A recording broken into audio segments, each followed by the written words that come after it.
All right. Welcome. What is this thing? I don't want to close that. How do I close this window without closing out the thing? That's annoying. There we go. Okay, I think we got that. That's stupid. I'm in the studio and the chat thing comes up over on the right hand side over here, right? On the right hand side. And it comes up and it goes over the chat. Really weird. I'm going to break it down off of there, right? Because the chat's already on there. So it's weird. All right, let me make sure that I'm live over here and then we have the sound and everything going on here, which I didn't check. Let me see. There we go. Let me double check sound. Right, sound check. 1 2 1 2 1 2. We're good. Okay, welcome everybody. How's everybody doing? All right, welcome in, welcome in, welcome in. All right, how's everybody doing today? All right, I haven't been live for like a week and a half, almost 2 weeks now. It's been a lot of stuff going on, crazy stuff going on, good stuff going on, right? Welcome in, everybody. Like when you come in, go ahead and pass this on to a friend, right? Certain words you can't say, otherwise TikTok gets annoyed, right? So, what's everybody up to today, right? What is everybody up to today? Looks like my wife popped in there. Hi, Brooke, right? Right? Everybody say hello before you take off. Ask your questions. What do you got right here, right? How do we get out of this matrix? How do you get out of this matrix? You want to know how to get out of here? It's actually very easy, but people don't know about it because there's a group of people on this earth that is distracting you away from learning that knowledge, even though it's right here in front of you and it's right inside of you, and everything you need to know is right there, right? Scary, scary, right? So make sure you say hello before you go. Let me know where you are in the world. I am broadcasting from New South Wales, Australia, coming to you guys live on this platform. Where are you guys at? Say hi. Howdy, howdy. Welcome, welcome. Right? Welcome in, everybody. I see you popping in and popping out, popping in. Welcome in. Okay, make sure you smash a few things there, right? You can't say those words too many times, otherwise TikTok starts diminishing. Corey, welcome in, welcome in. Al's SN, welcome in, right? I'm not sure if that was. I love your guys' handles. Some of the handles are crazy. Okay, so how do you get out of this place? Well, it's in everything. It's in literature. It's in the movies, like The Matrix, right? It's in there, except for we're not in a pile of goo with a thing stuck in the back of our neck and aliens taking our energy. Although, given a little bit of time with AI, the way it's going, right? It won't take very much longer with the crazy stuff.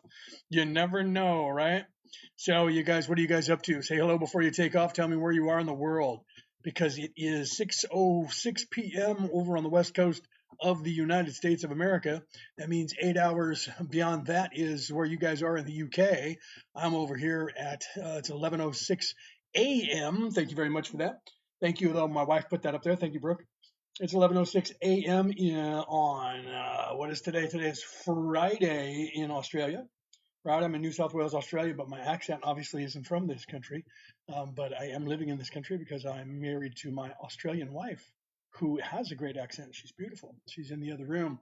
She's actually on a conference call in the other room while I'm going live with you guys over here. But it looks like she's monitoring on her cell phone or on a cell phone. All right, welcome in everybody. What are you guys up to today? Right? What is that? Stitch lover? I love that. Right? Obviously, somebody does some sewing, somebody does some hand stitching, right? Some stitchery going on over there. Okay, welcome in, welcome in, welcome in, and ask me your questions, right? You guys want to learn how to get out of here? It's actually pretty easy. I'm channeling for you right now. I'm like sitting right next to my higher self, Kelto, waiting to answer questions, but I'm just talking to you right now as Leonard O'Neill. But any second, I will shift into that mode from a very high place and continue talking to you guys, right?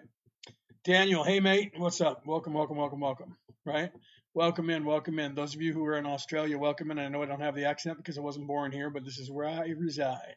New South Wales, Australia is where I'm at. And I know that you guys over here, it's morning time over for us, right? Not even noon yet.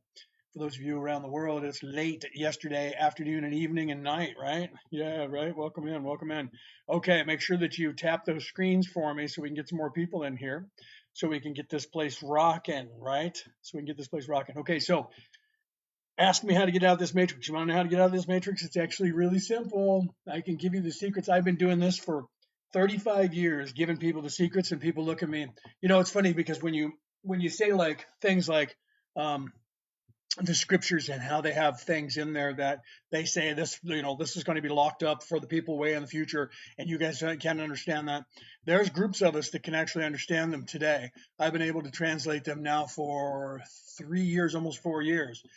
And when I ask people, they're like, "Oh yeah, no, I get that stuff." And I'm like, "Really? What does it say?" And they're like, "Well, And I said, "You know what? I can tell you what it says." And people said, "Oh, I don't know, because it's going to be something crazy, you know." And I'm like, "Okay, so what is it that you expect?" And so then when I tell them what most of that stuff says, like the letters to the churches in Revelation and what that means, when you do that, I'm a theologian, I'm also a minister, so I've been studying religion my entire life, almost literally since I was able to start reading. We lived across the street from a church, so at a very young, early age, I was already looking at that kind of information and being awake. I'm not veiled like you guys are. You guys are veiled and you don't have any memory. I know who I am. I remember who I am. I remember who I am from a long, long, long, long time ago in a galaxy far, far, far away. You guys are here thinking this is the only life you've ever had and that this is the only life there ever is. And so you're not sure what's going on, right? Has Kelto always been with me? Well, yes, because I am actually Kelto.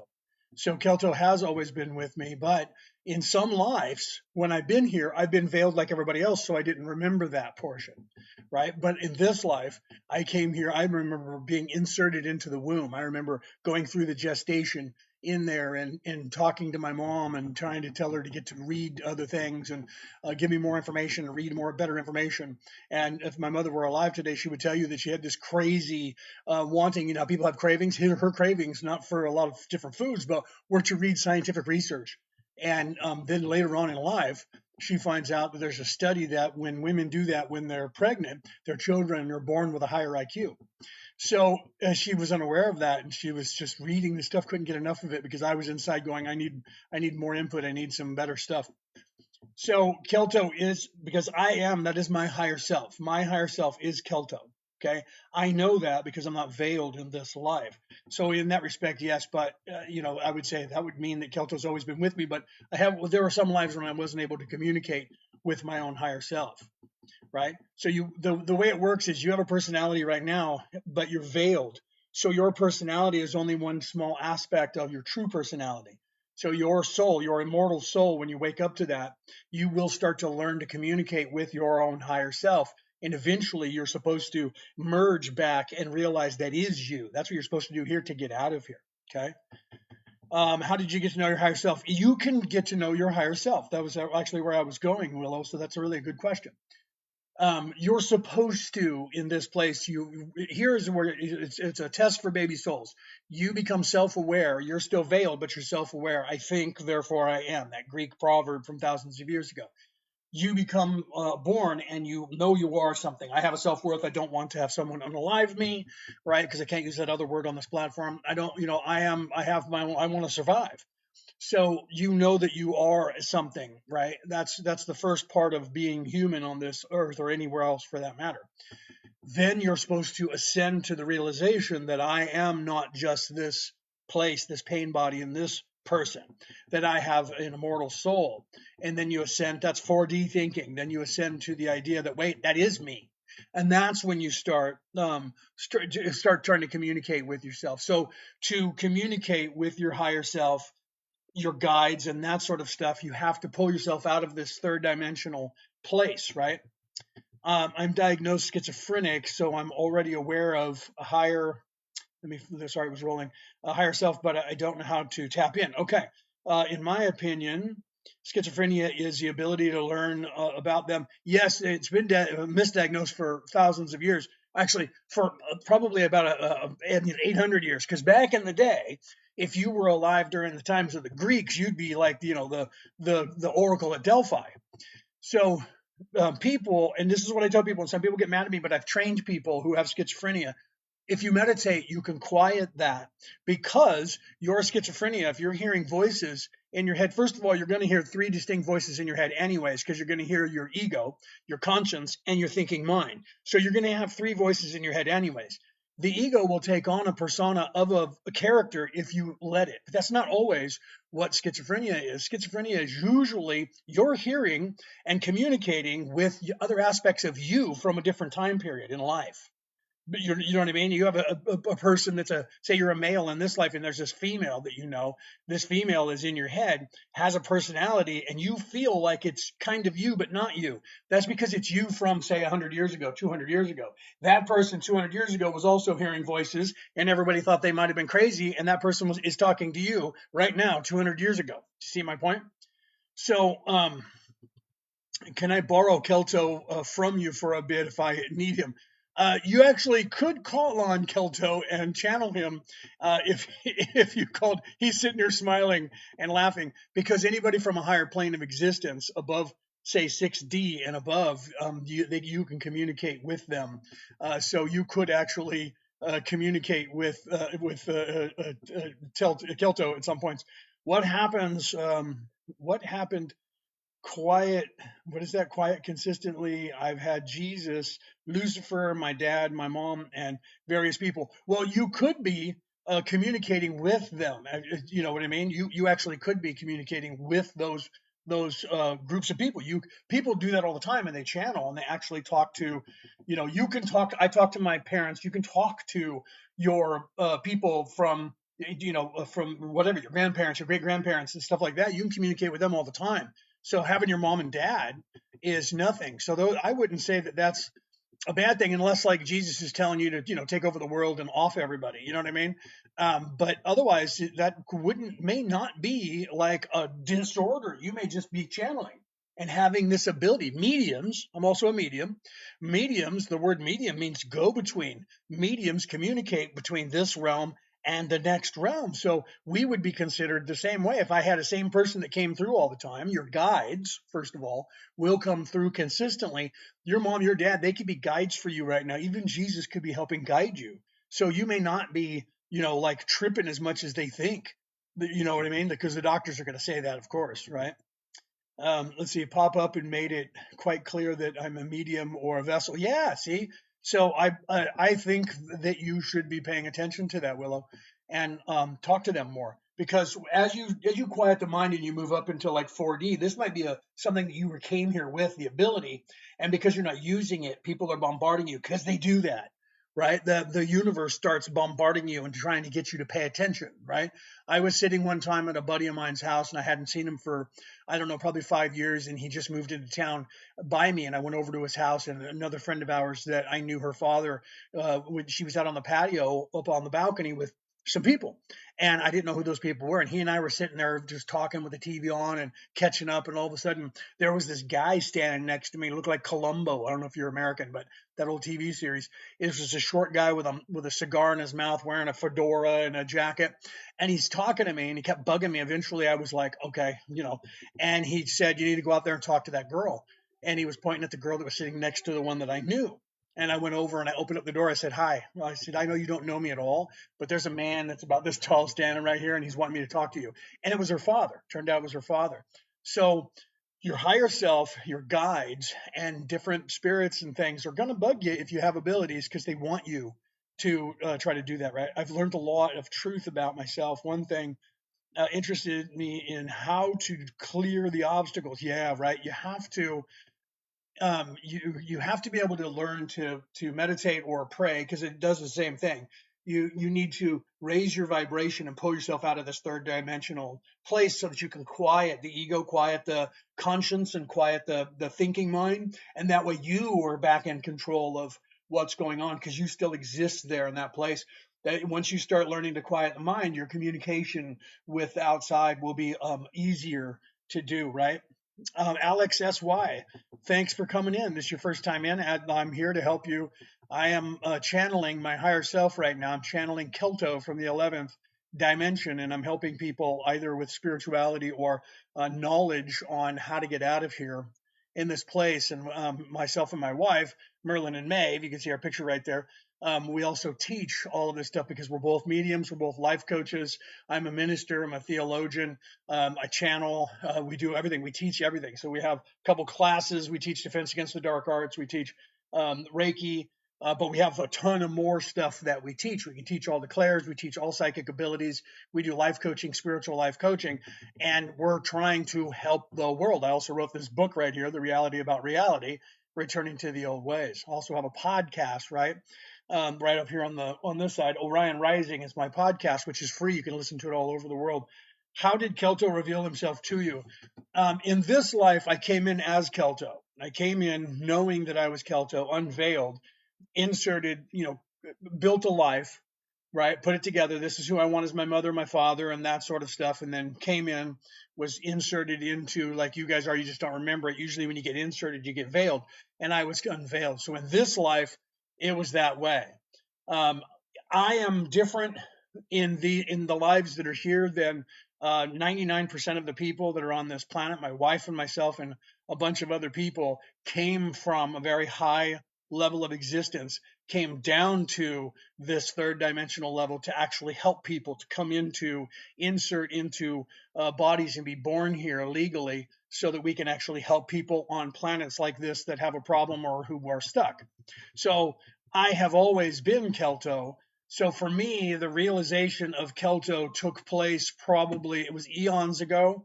When I went through this for the first time was very, very, very, very long time ago. I'm talking, like billions of years ago. So so in that respect, I would have to go back and see the realization of Kelto came basically the same way you guys are going through because I wasn't a human like this. On this planet, I was blue, and I was on another planet, and I was aquatic when that happened. And a part of my aspect is still there. So you go through the same process, right? Chat's what all funniest past lives, right? What's y'all funniest past life? Yeah, no, that's kind of funny, right? Okay, Kelto, so let me ask you a question, if it's okay. Yes, that's what I'm here for, Willow. Please ask questions. I'm here for that. That is what I came to this earth for, is to answer questions to help you guys. That is why I'm here. So ask your questions. Funniest past life that I had on this earth was kind of stupid. I wasn't awake in that past life, and I was in the United States in the Old West, and I was a bank robber.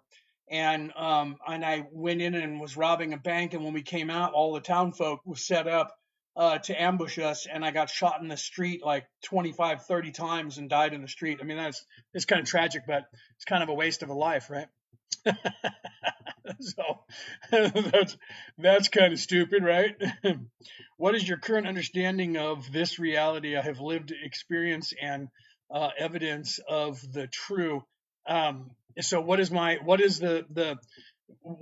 The reality that we are in exists as an ecosystem to train baby souls. You're supposed to go through this veiled so that you have an organic experience of living and strife and unaliving and eating food and loving and hating and war, all of this because you are in fact an immortal soul and you're bored and you wanted to have something to do. So this stuff was invented for us to play these parts and to have fun and forget who we are. And that's actually what you're doing here right now.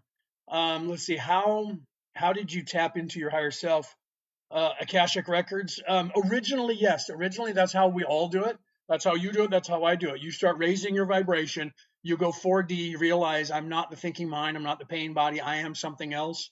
And then when you start to realize the realization that I am, therefore I think, not I think, therefore I am. I am. Then you start learning your guides, and then you start learning the Akashic records, and then you start learning more about your higher self, and you move up into 5D, and then you start to realize all of that information, and you start realizing that, right? Nice share. I know, right? Yeah, that was kind of a old west getting taken out, right? So I want to see your perspective on it. I think you're asking about what was going on there, right? What is the golden age? The golden age, that's just like saying, what is the new heaven and the new earth?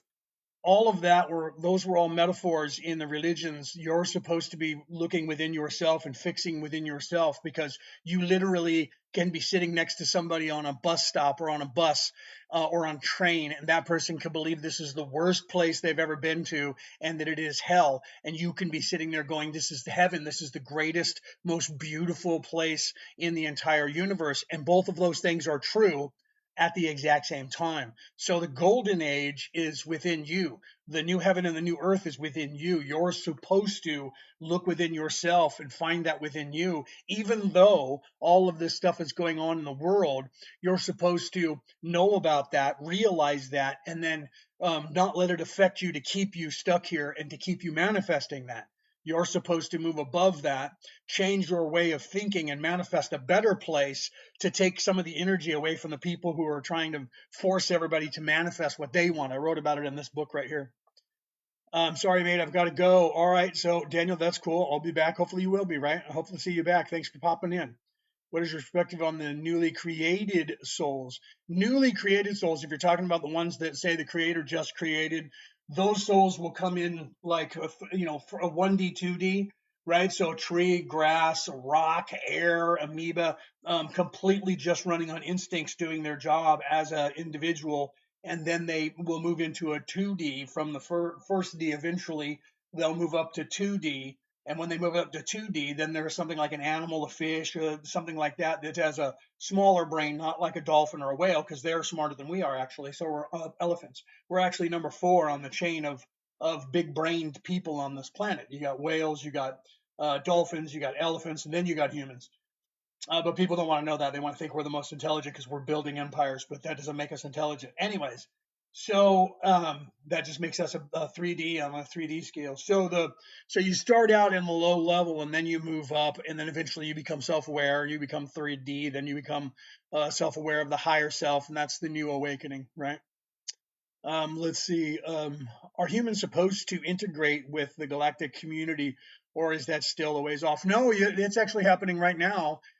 What's happening right now, people don't realize this, there is like 3D, 4D, and 5D happening all simultaneously on this planet at the exact same time. So that's why some people can see UFOs and some people look up and go, dude, I don't know what you're looking at. Because as your vibration moves up, you actually are moving, even though you're just like right now, I'm here with trees and rocks and air. They're only one dimensional. Some of them are completely not aware of us moving around at all. Like the air is not aware of us. You know what I mean? It's not self-conscious yet. So they're just doing their job. So the same thing happens in 3D where 4D starts to realize they have a higher self. 3D goes, you're crazy. I don't know what you're talking about, bro. Right? So that's people will literally, you'll be talking to somebody and they'll go, there is no God, there is nothing, and you're just tripping, you're just making things up. Those people are very 3D. That doesn't mean that they're dumb. That doesn't mean that it just means that they're behind you in the development in this life. And that doesn't even really mean that this life is the first life they've been in. They could actually have learned a bunch of other stuff and then diminished back to learn just to live. So you talk to somebody, but sometimes you can tell, right? Is Jesus God, or is he mainly ascended master? I've seen a lot of both. The church made him a god by adding the Trinity. I am a Christian minister, and I was knighted by the Roman Catholic Church, and I'm a theologian. Constantine created the narrative that Jesus was God. They tied it together with Jesus being the voice of God in the beginning, and in Exodus, or before Exodus, in the beginning there in Genesis, it says God created the world, with God was the voice, and the voice was with God, and the voice was. So they took that, and when Jesus came, thousands of years later, millions of years later, thousands of years later, 2,000 years ago, he said, I am the voice of God. So because of that, later on, in the year 329, 328, 329 AD, Constantine, the emperor of Rome, decided to elevate. They had a conclave and elevated Jesus with that Trinity, saying he said he was the voice of God. He was the voice of Moses. So therefore, he must be God because of the Trinity, the Father, the Son, and the Holy Spirit. In nomine Patri, Filii, Spiritus Sancti. So literally, that's how they did that. If Jesus is the Word of God, and in the beginning it said that the Word was with God, and the Word was God, and Jesus is the Word of God, therefore he must be God. He was an aspect on earth of God, and that's how they did that. Even though he was an individual and never said I am, he said I am the Son of Man. So he was the creation, the Son of creation, and that would suggest the Son of God, but then he ascended. So when he was an ascended master, because he was an ascended master, to get back to answer that question, he was an ascended master. His life number was a 33. He was an ascended master.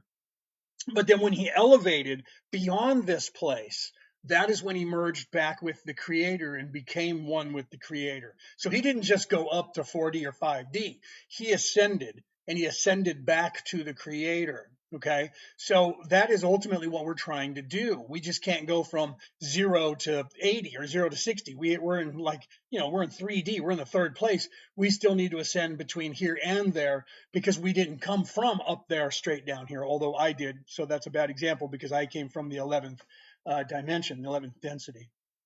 So Jesus is in very many aspects as both representation in the flesh, as the son of the creation, okay, in the flesh, to teach everybody how to get back to the creation.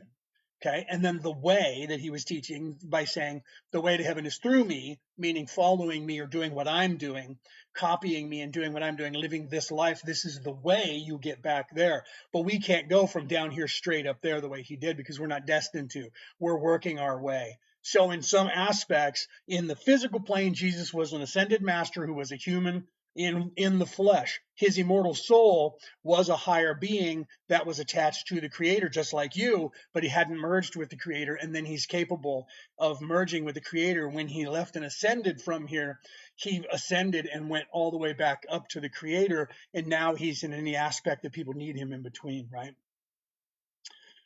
In some aspects, right? Yeah. Christ consciousness, yes.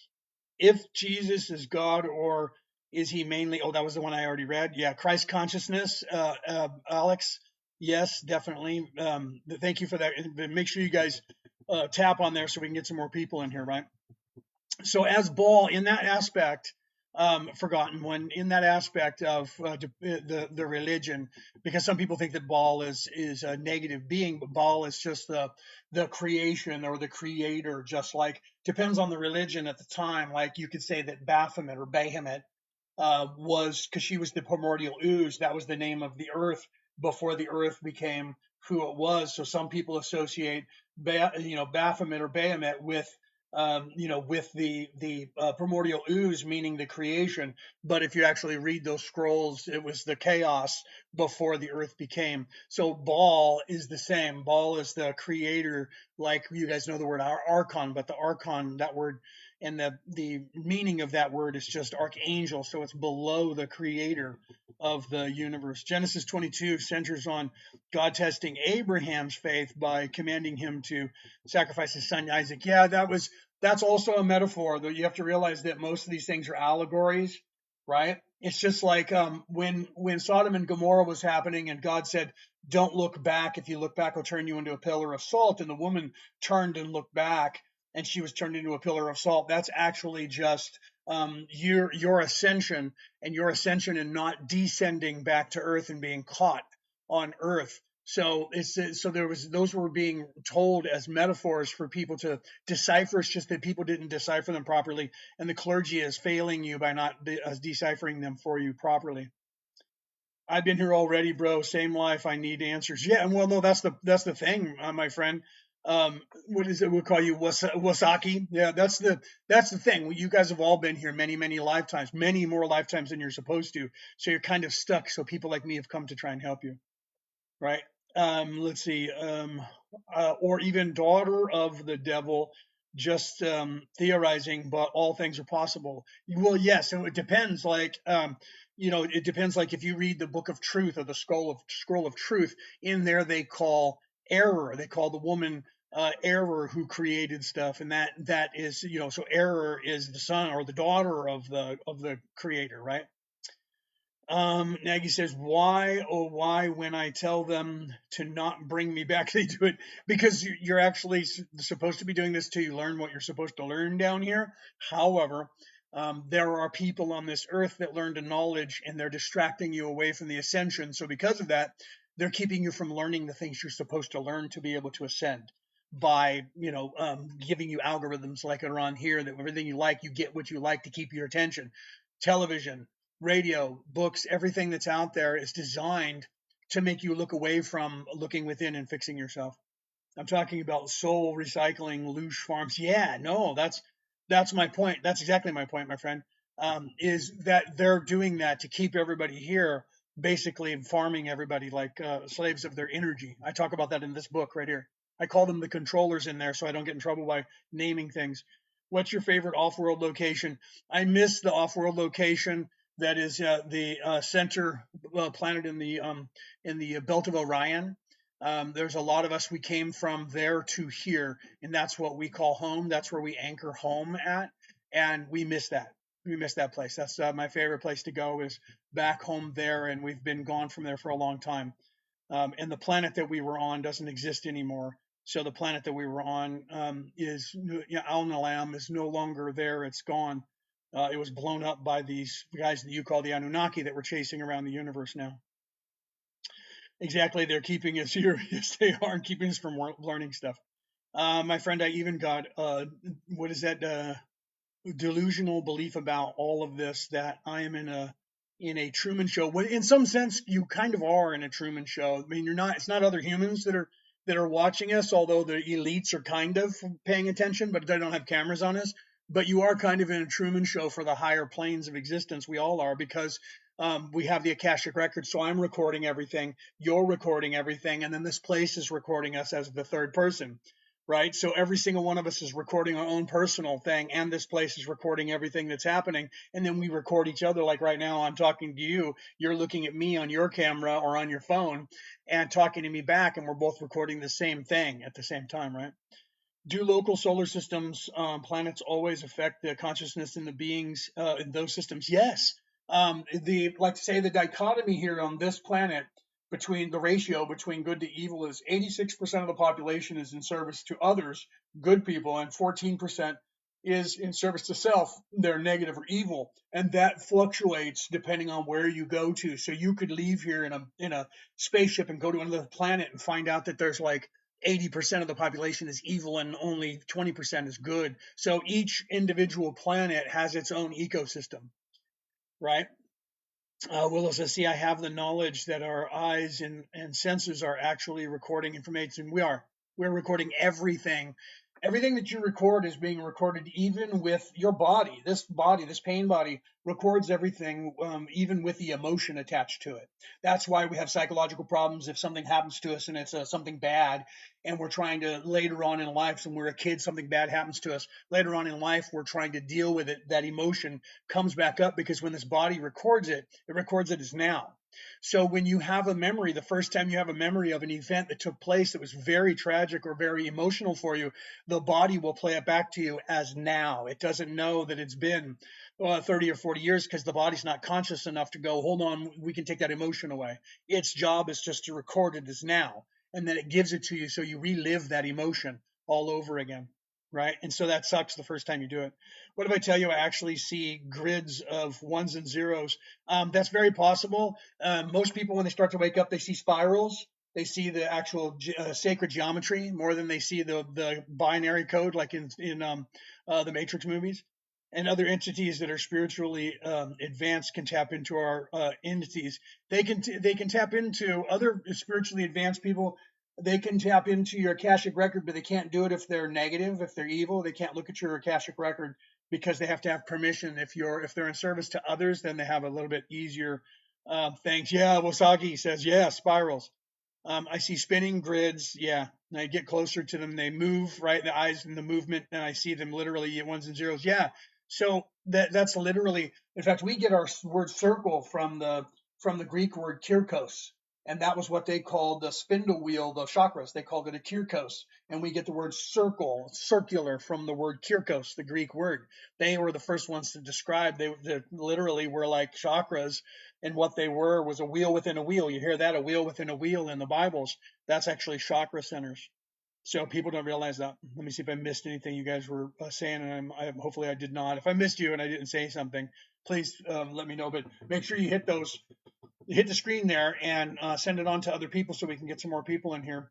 And then we can, so the more of the numbers we get up with the hearts, the better off we get, the more people come in, the more questions I can answer. But please ask questions. That's what I'm here for. I'm going to take a drink of my coffee. TikTok, no alcohol. I do not drink alcohol,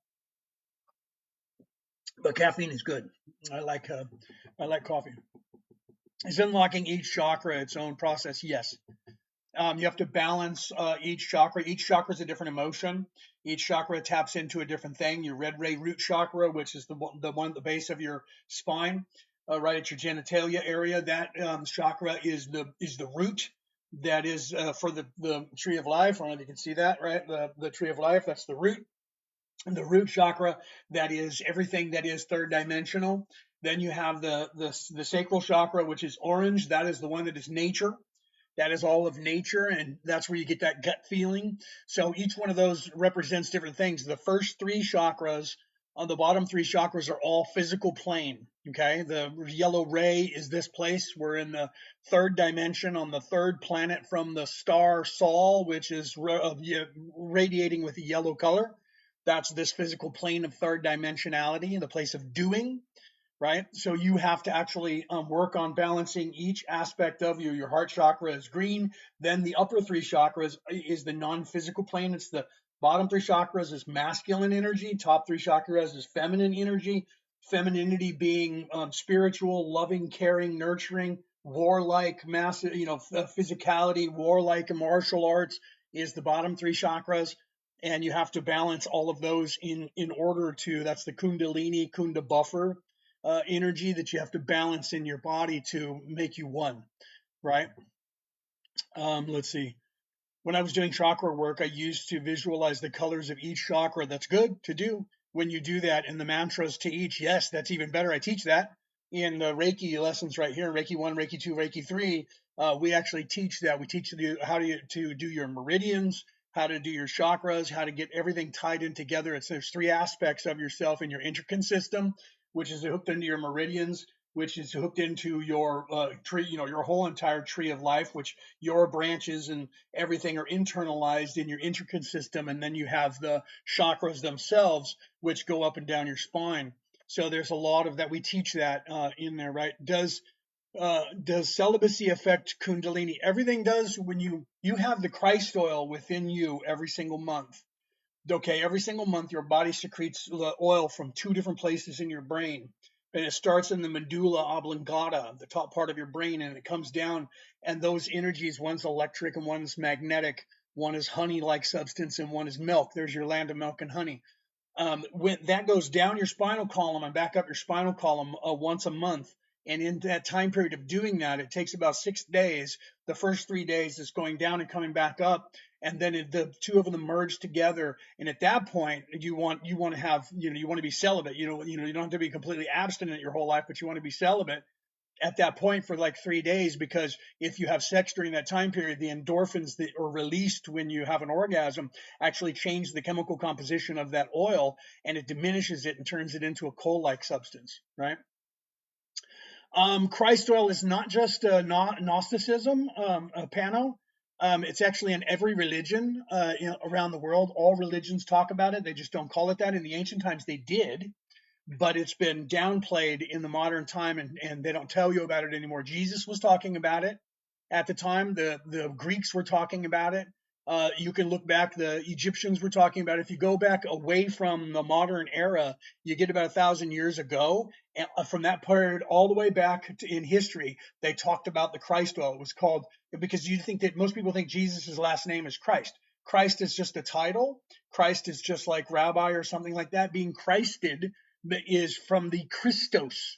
The Christos is the holy persona that you're trying to, the way, the Tao Te Chi, the way that you're supposed to be living your life is to be Christed. And if you look up that word, not being Jesus Christ, that's not his last name. Jesus the Christ, he was Christed.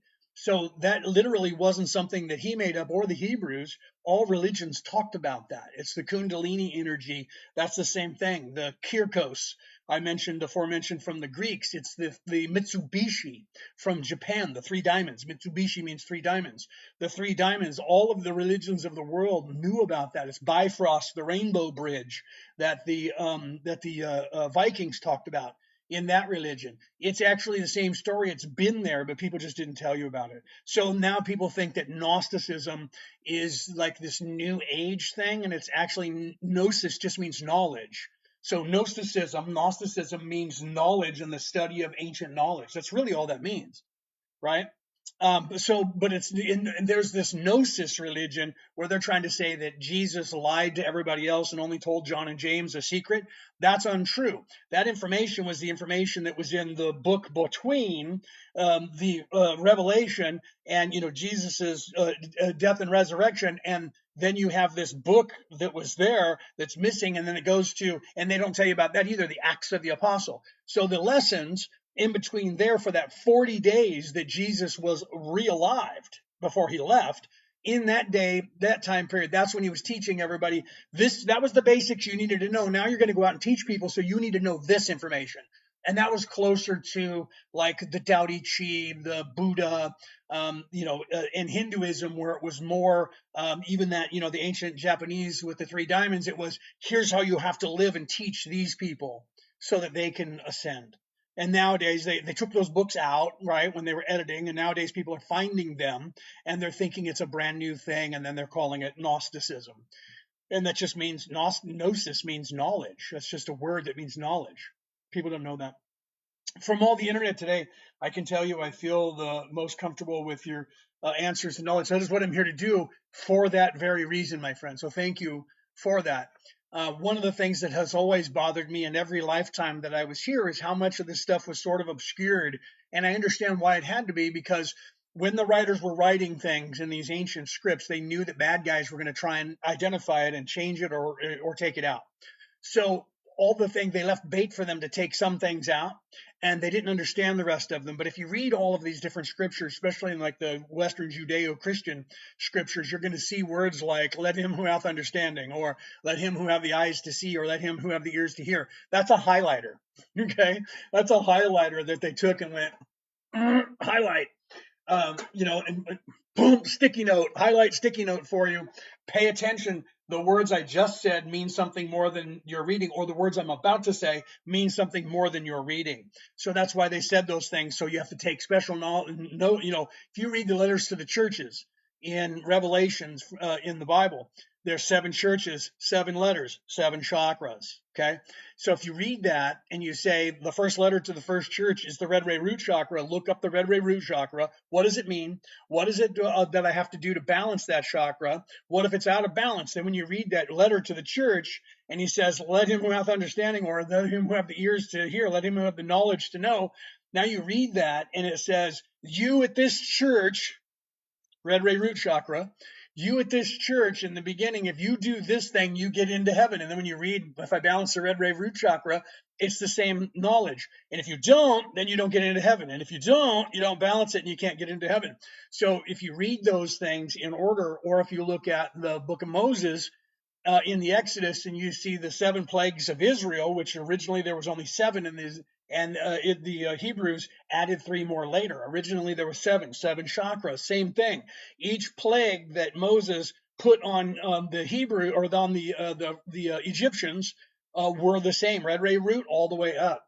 Okay, so it was the same thing. It was printed in there as a story, but those people who were wise enough, like myself, would say at that time, let me explain what this really means to you. Okay. And that was what they were supposed to do, but they didn't end up doing that because they were told not to and kept away from there. If it literally feels like ants, it probably is a crown activation. Oh, that's somebody said something, was asking a question, and you were trying to help out, right? Why is it that I can feel the presence of the Holy Spirit? What is that presence? Well, see, that's like in psychology, they like to call that the third person effect.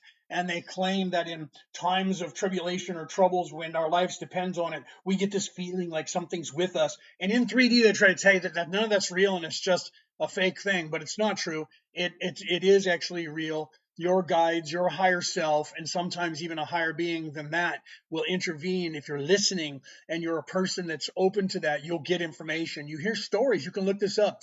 Like during 9/11, there's stories of people who were in the burning building and they were afraid to go down the stairs, and all of a sudden there was someone with them, but they couldn't see anyone. And that someone said, hold on a second, wait, don't go down yet.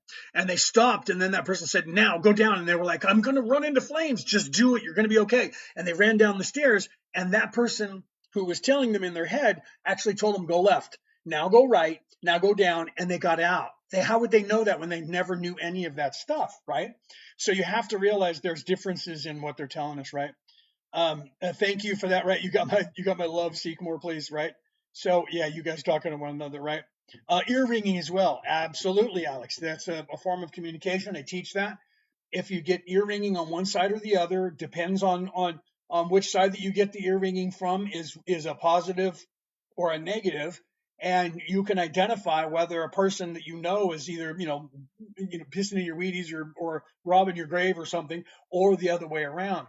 And you can get information. You can also, if you know your body, you can learn things like you get goosebumps. There are times when you can interpret those goosebumps depending on the side and the intensity, whether or not you answer with yes or no questions, and you can get communications from your higher self, your guides that are helping you with that stuff, right? Could be gossip or a good thing. Let's see. For me, it was the gossip of the workplace. I was in man. My ears was ringing. You have to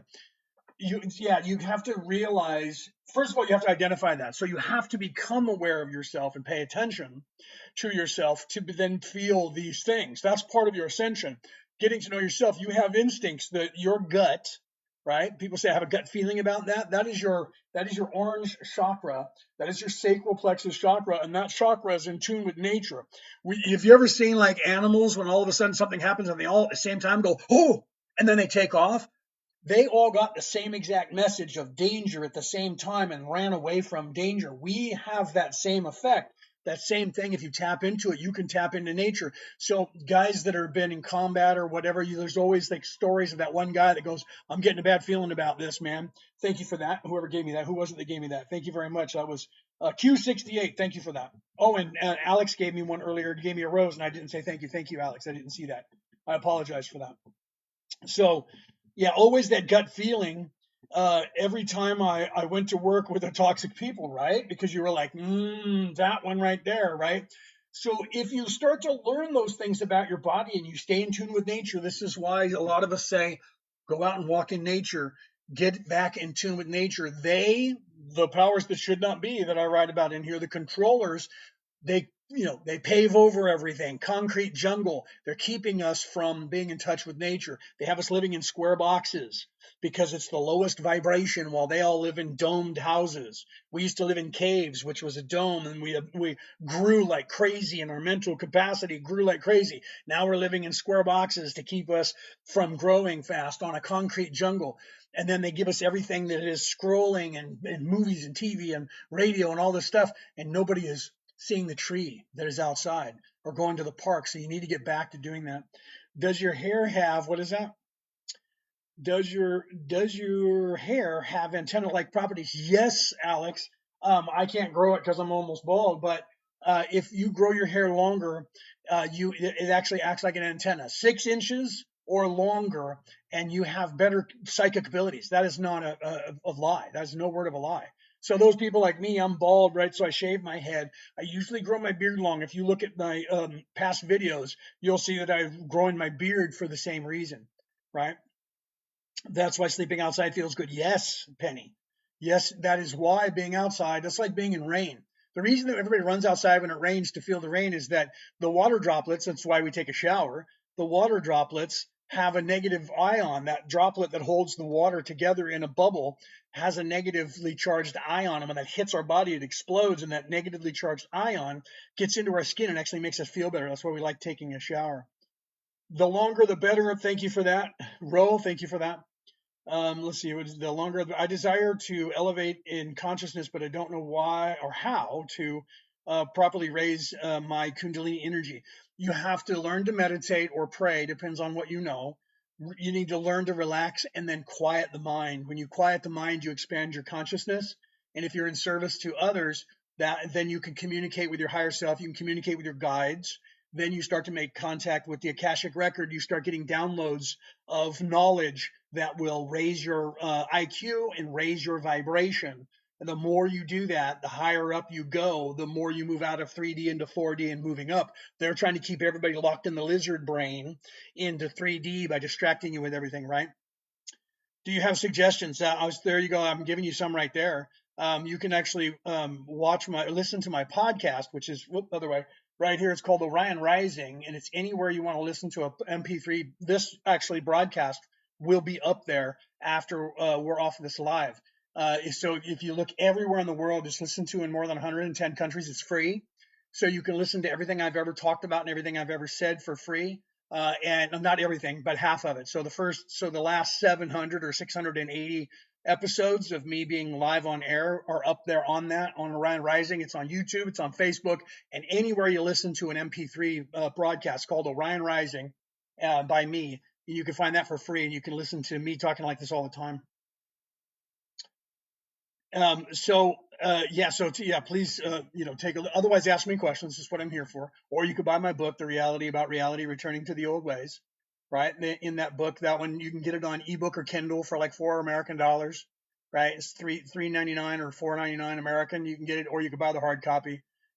Defense Against the Dark Arts. We teach that. We start introducing you to all of that knowledge. I also work with, so does my wife. We work with people individually. So if you guys want to book us individually, just email us right here and we'll get you the information.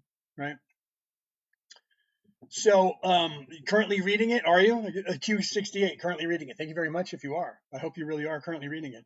It'll kind of weird you out. I take you from 3D to 5D. So by the end, most people don't make it to the end because I really push hard to pull you. It's because if you hold on to the book long enough, one day you'll go back and start finishing. You go, oh, this isn't as crazy as I thought it was. That's weird.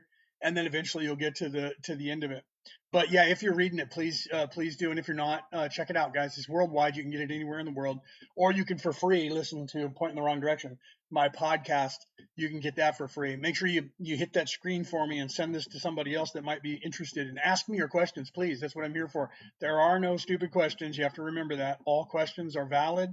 It's just a matter of whether you're whether you're brave enough to go, let me ask this, right? If I'm not answering something that you're thinking about, ask it, because that's what I'm here to do. I'm on this live. I come live at least once a week, unless, life has me doing other things. But most of the time I come live once a week so that you guys can hear. And I don't do it on the same day. I used to go live every Friday in America at 3 p.m. when I was over in the United States. So I go live at different times now, but just, if you follow me and hit that button, that bell on any platform, you'll know when I go live. I only go live on here. I used to go live on Facebook, YouTube, and Instagram, all three of those places. But now that TikTok only lets you go live on one platform unless you pay like a lot of money, right? Okay, brother, you got to go to the job, right? Have a good day, right? Thanks for popping in. Like I said, this will be up on the MP3 broadcast if you want to listen to it later to finish off, right? So it'll be on YouTube, Facebook, and MP3 file. So thanks for popping in. Thanks for coming in. Thanks for reading my book if you are, right? So literally, you guys got to remember that that's literally what we're here to do. Let me give you the synopsis, right? Let me give you you, me, and everybody are immortal souls. You have an immortal soul. You're not just have one, you are one. You are an energy light being from a very high plane of existence. You got bored there because there's no strife, there's no food, there's no disease, there's no nothing. So you're bored there and you wanted something to do. We all did. The creator was bored and wanted something to do. So all this place was created so that we could come down in these aspects, right? These individual aspects. Then we come down into this avatar and we don't know who we are, so we can have an organic experience of this stuff, right? Do you really come from the 11th dimension? I'm actually from the 11th density, but yes, the dimensionality is physicality. The density is a spiritual plane. So even in 3D, there's 2Ds there. There's the physical plane of third dimensionality. And then there's the spiritual plane that is an energy plane. That is a density. As you become more dense in your spiritual body, you become less dense physically. So when you move up from 3D to 4D, your physical body is slightly less dense than you are, and you don't notice it, because if you're born into a 4D body, it's just normal to you. If you're unveiled, you realize that. When you move into fifth dimension, you're going to find that your torso, you're going to see, like, you're going to start, your legs are going to be gone, you're going to be floating, and your bottom of your torso is going to start to become see-through. By the time you go into the sixth dimensionality, you're going to be mostly light, and you'll have a little bit of a physical structure still left. The light of your heart, the light of your brain, and your eyes will be there. And by the time you go halfway through the sixth dimension, you will no longer be physical at all. You'll be just a light body. Okay.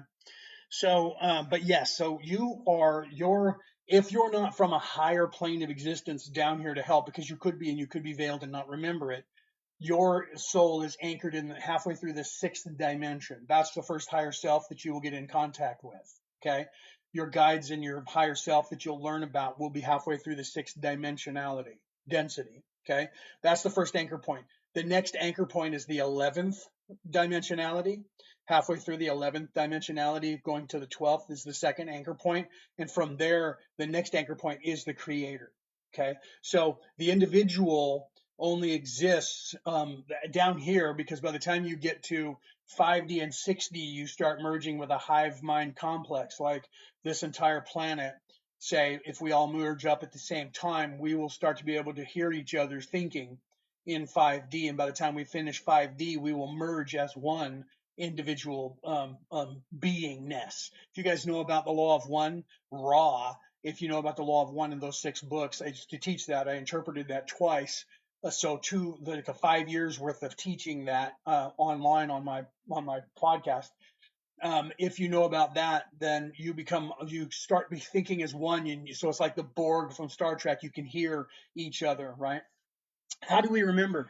Ro, you remember by getting in contact with your Akashic record, the halls of Amenti, the library, whatever you call it, the big mansion with all the rooms. As you move away from 3D into 4D, you start meditating and realizing first you're awake here and it's I think, therefore I am. You're in physicality. Once you start to realize that I'm not this physical plane. I am a light being. I am an energy being. I'm an immortal spirit, immortal soul spirit. Once you do that and you get to that realization of I am, therefore I think, that's when you can get communication. You start learning communication with your higher self. You will be able to talk to your guides. And once you talk to your guides and have the realization, that's the second illumination of the higher self, then you'll be able to tap into the Akashic records. You will get downloads from the Akashic record, which will raise your vibration, and you will gain the same knowledge that everyone gains who is not self-serving. You all unlock the exact same knowledge. Okay. And then you unlock the knowledge that you have of yourself, independent as well. Let's see. I ordered the law of one yesterday. Yeah, you can watch them.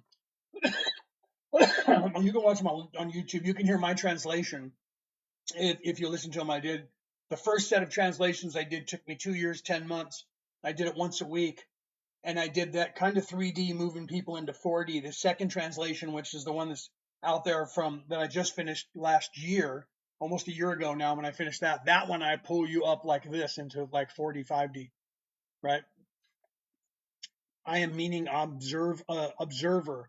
Alex, I'm not sure what you said, but thank you for the roses, by the way. I'm not sure what you said prior to that, but the observer is you and this place, right?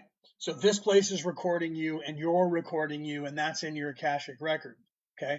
And so you have that. I'm not sure, maybe I missed something you said. Please repeat that if I missed something for you so I can clarify that a little bit more, right? So you remember by unlocking that, you get these what we call downloads. Some people call them energy caps. I'm not sure what other people call them. I don't remember any previous lives, but I don't want to miss my ascension in this life. Well, you don't have to. Here's the thing. Most people, that you actually have a good attitude. Most people get obsessed with learning about their past lives. What you need to realize is you already went through that life and lived it. The only reason that you're living this life that you're in now is because you didn't learn something in those lives there. And now, or you did, and you're learning the new things. So it's not as important to learn your past lives. You could go through your whole life and not even worry about your past lives and just center and focus on this life and ascension. Or you could do both. It doesn't matter. It's up to you what you feel like doing. Because you already did that. That's already in your Akashic record. That's already lessons that you learned and experiences that you've already had. So you're not going to have, the only reason you're going to have the same experiences that you've had in another life is because you said, I want to learn this specific message from this event, and you didn't learn it in the last life, and now you're having it come up in front of you again in this life. Otherwise, you don't have to do that, right? I just wanted to access the knowledge so that I can make this life better. Well, that's my point. That's exactly, Alex, that's exactly it. So to make this life better, the way you make this life better is that if you're in service to others, because there's another package that you unlock if you're not. If you're in service to others, then what you want to do then is you want to take care of yourself, but also take care of others because you love other people. So what you want to do is you want to focus on looking within yourself because everything that you need is inside of you. Okay, everything you need. I wrote about it in this book, and I'm not the only person on the planet. I didn't make up this information. This information is universal that you will unlock. I just said, here's how you unlock it. And I've done it on this podcast as well. And I teach it, right? So does my wife. My wife and I teach it. She's, like I said, she's on a conference call in the other room. Otherwise, she'd be on here saying things, and every now and then she'll pop in and say something, and then take off, right? When she's not on the thing over there, she pops in and types something over here. So you will gain knowledge as you move up in the stages of third dimensionality, as you get closer to fourth dimensionality. So you have to say to this matrix, you have control over it. We all have control over it. So you say, I am ready. I want to. I am ascending and I am going to ascend. I am ready for this information. It is time to unlock it. This matrix will start putting those things in front of you to unlock it. I am ready to talk to my guides. I know you're there. Introduce yourself. I want to meet you. Those things, you have to constantly put that in your mind. The more you focus on something, your focus determines your reality. The more you focus on something, the more that thing is going to become apparent to you in front of you. Okay. So if you want to ascend, you focus on ascension. What do I need to ascend? What do I have to do? Meditate. I need to go out in nature. I need to ignore all of this distraction from this world. And that way you can start doing that. How do I do that? It doesn't take long. We teach meditation. People think I have to meditate and I'm going to sit there and make gang signs and sit on the thing for an hour, 2 hours, 3 hours. You don't have to. If that's what you want to do, you can do that because it's peace and it's quiet and you're staying away from the rest of the world when you do it. But you don't have to. The essential thing you're supposed to learn, if you've ever taken meditation, you've had a good teacher, they're teaching you that you're supposed to be trying to achieve that meditative state and stay in it all day. Okay, so it becomes easier. You can do it in a very quick moment when you get used to doing it. And we teach people 30-second meditation. You can get to that, but you have to learn meditation and learn how to do that and learn how to quiet the mind. Once you do that, it's easier to get back up to that place. And then you live in that. All right. All right, let me see what you guys are saying here. I was born to absent parents. Yeah, I don't know how old you are, but in latchkey kids, my generation and the people behind us, we had parents that were just never around. We were raising ourselves, so we didn't have much. We had to, sometimes they gave us better things to do, right?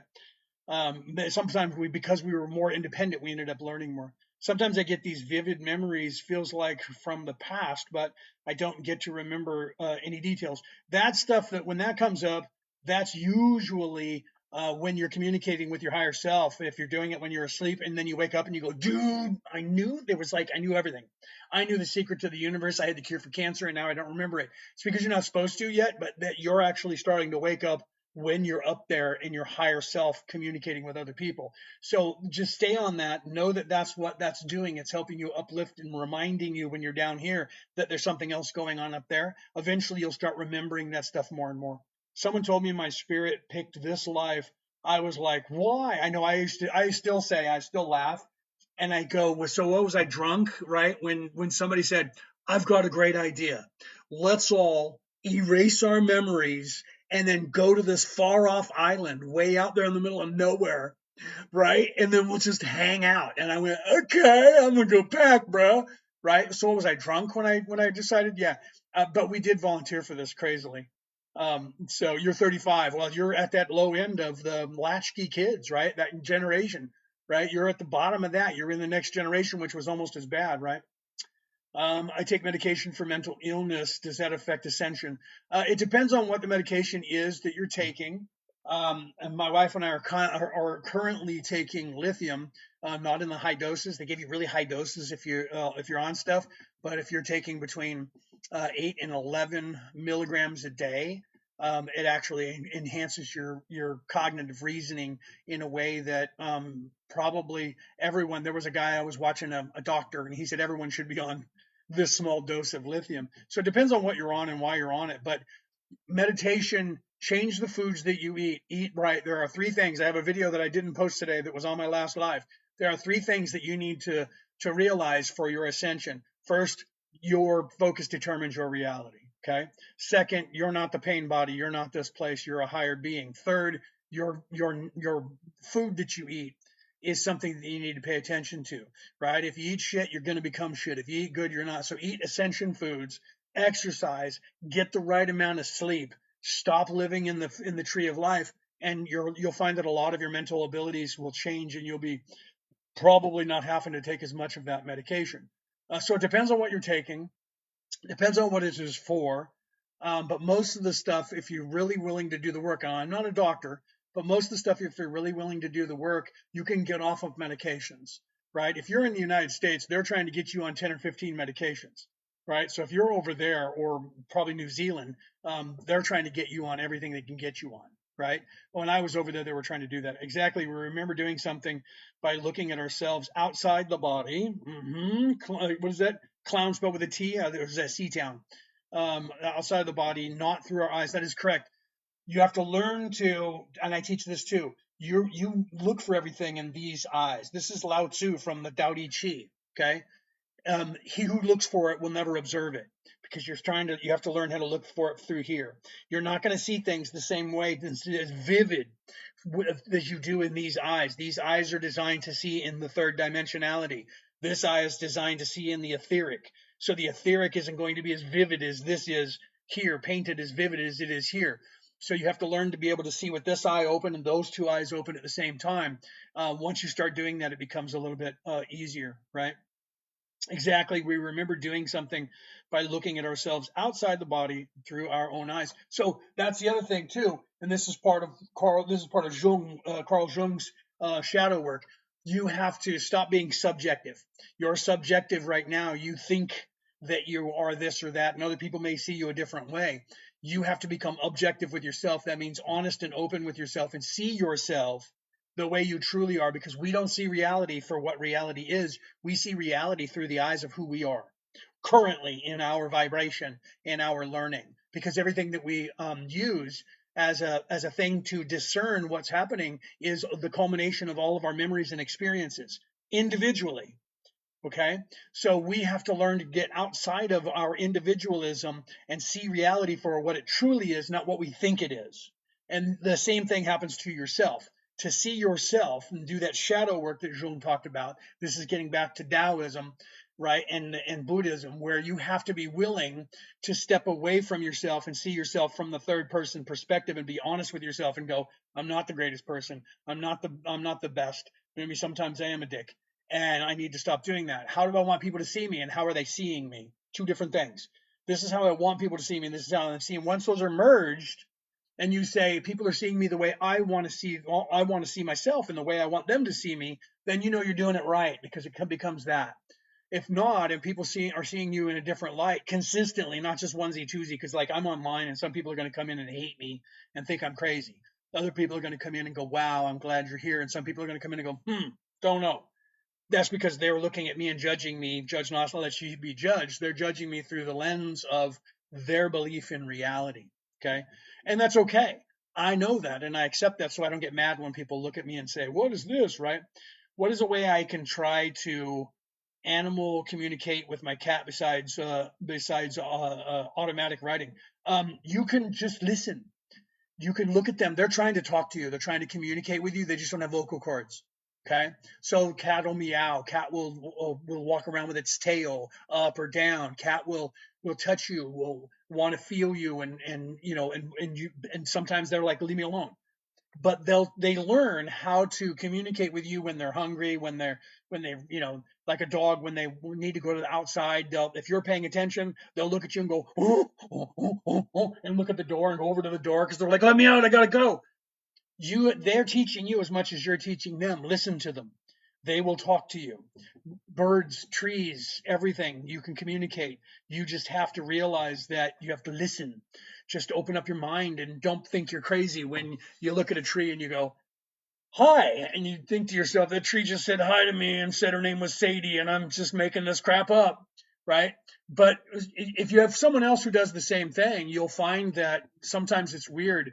My wife and I will, looking at a tree, and I'm like, oh, hey, there's a tree there. Hi, how you doing? And my wife's like, hi, tree, how you doing? And then we both look at each other, and we've done that, right? His name is Harold, and we both say it at the same time. That's Harold. we're not crazy, and if we are, we're crazy together. When I'm trying to manifest or make something happen, it doesn't work. Only when I don't try, it happens. That's because we're getting in our own way. Our focus determines our reality, and we're always in our way. I teach this as well. Manifestation. You have to realize that your focus determines your reality, but you're also in the place of doing. Time exists here, so there is a time that is from here, this point to that point here. Outside of this place, time doesn't exist. So when you're manifesting, it happens right away. When you're in a dream state, you can manifest something to go after the bad guy who's trying to hurt you. Here, you can manifest something, but you have to reach over and pick it up because you're in the place of doing. So because there's time, when you're trying to manifest something, you have to allow for time to manifest it. So it takes a little bit more time to do that, right? I'm traveling at the speed of light. We're all traveling very close to the speed of light. That's why we have time, right? And I think you understood that. I think that's why you said that, Yoda. Thank you for that.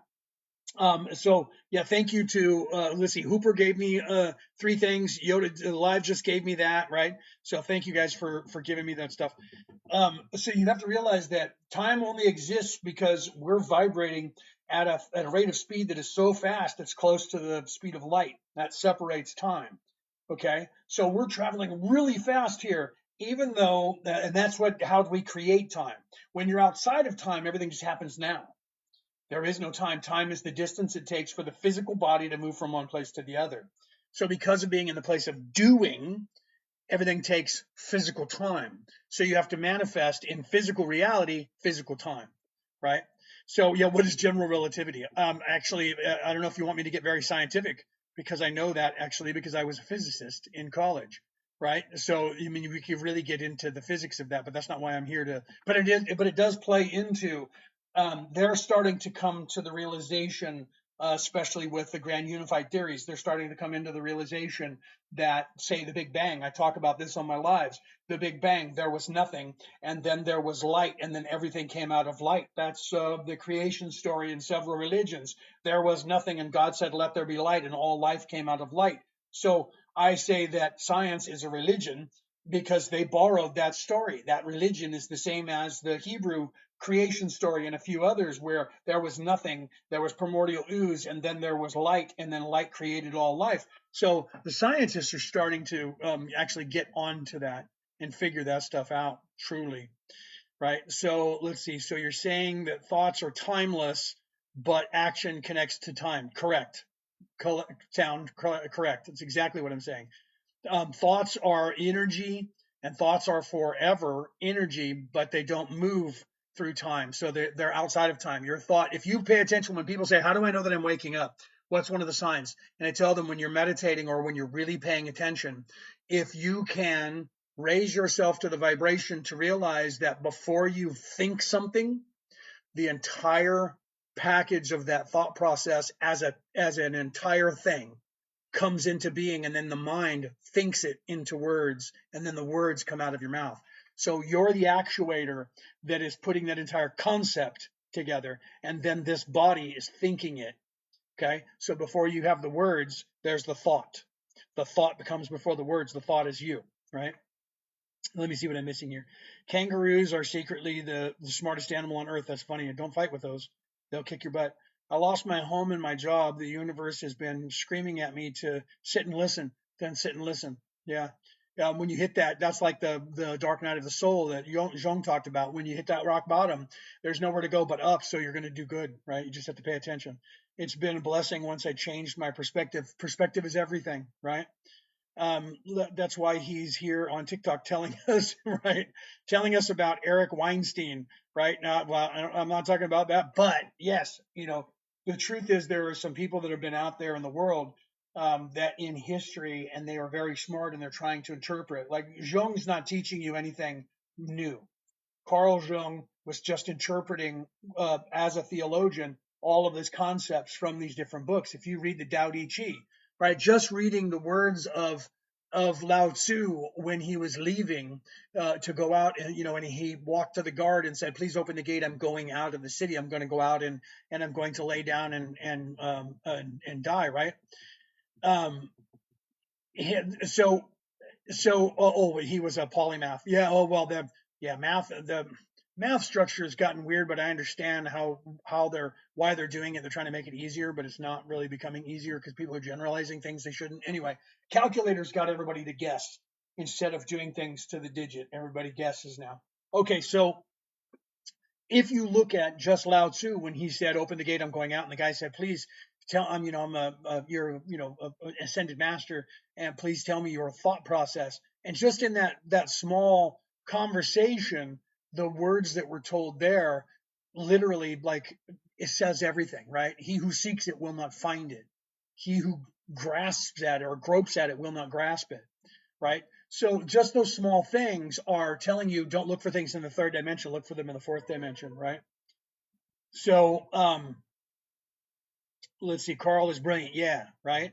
Well, great interpretation. I've listened to a lot of. I even listened to some of the audio that was recorded back then of him talking, and some of the other stuff where they had someone else reading it of the different things that he had said back then, and it was actually kind of cool, right? Does nature always reflect divine order? Yes. There is no evil tree or evil dog, and dog will become evil if humans make it evil, right? The trees are not evil, and the fish are not evil, and the bears are not evil. They just are. As they become self-aware, then they can choose to be that way. So sometimes you'll have a bear that'll hunt people or a lion that'll hunt people because they've already become self-aware and they're starting to do that. So the art form is make shit up as we go. In some respects, not really. It's to discover what it is that is supposed to that is there. Our job is to get back to the universal knowledge. So we're not really making anything up, but we're making up our own personal journey because our own personal journey is a fractal fraction of the creator and the creation, and we're supposed to have an individual one. So as an individual, I can make up my own way back to the creator, right?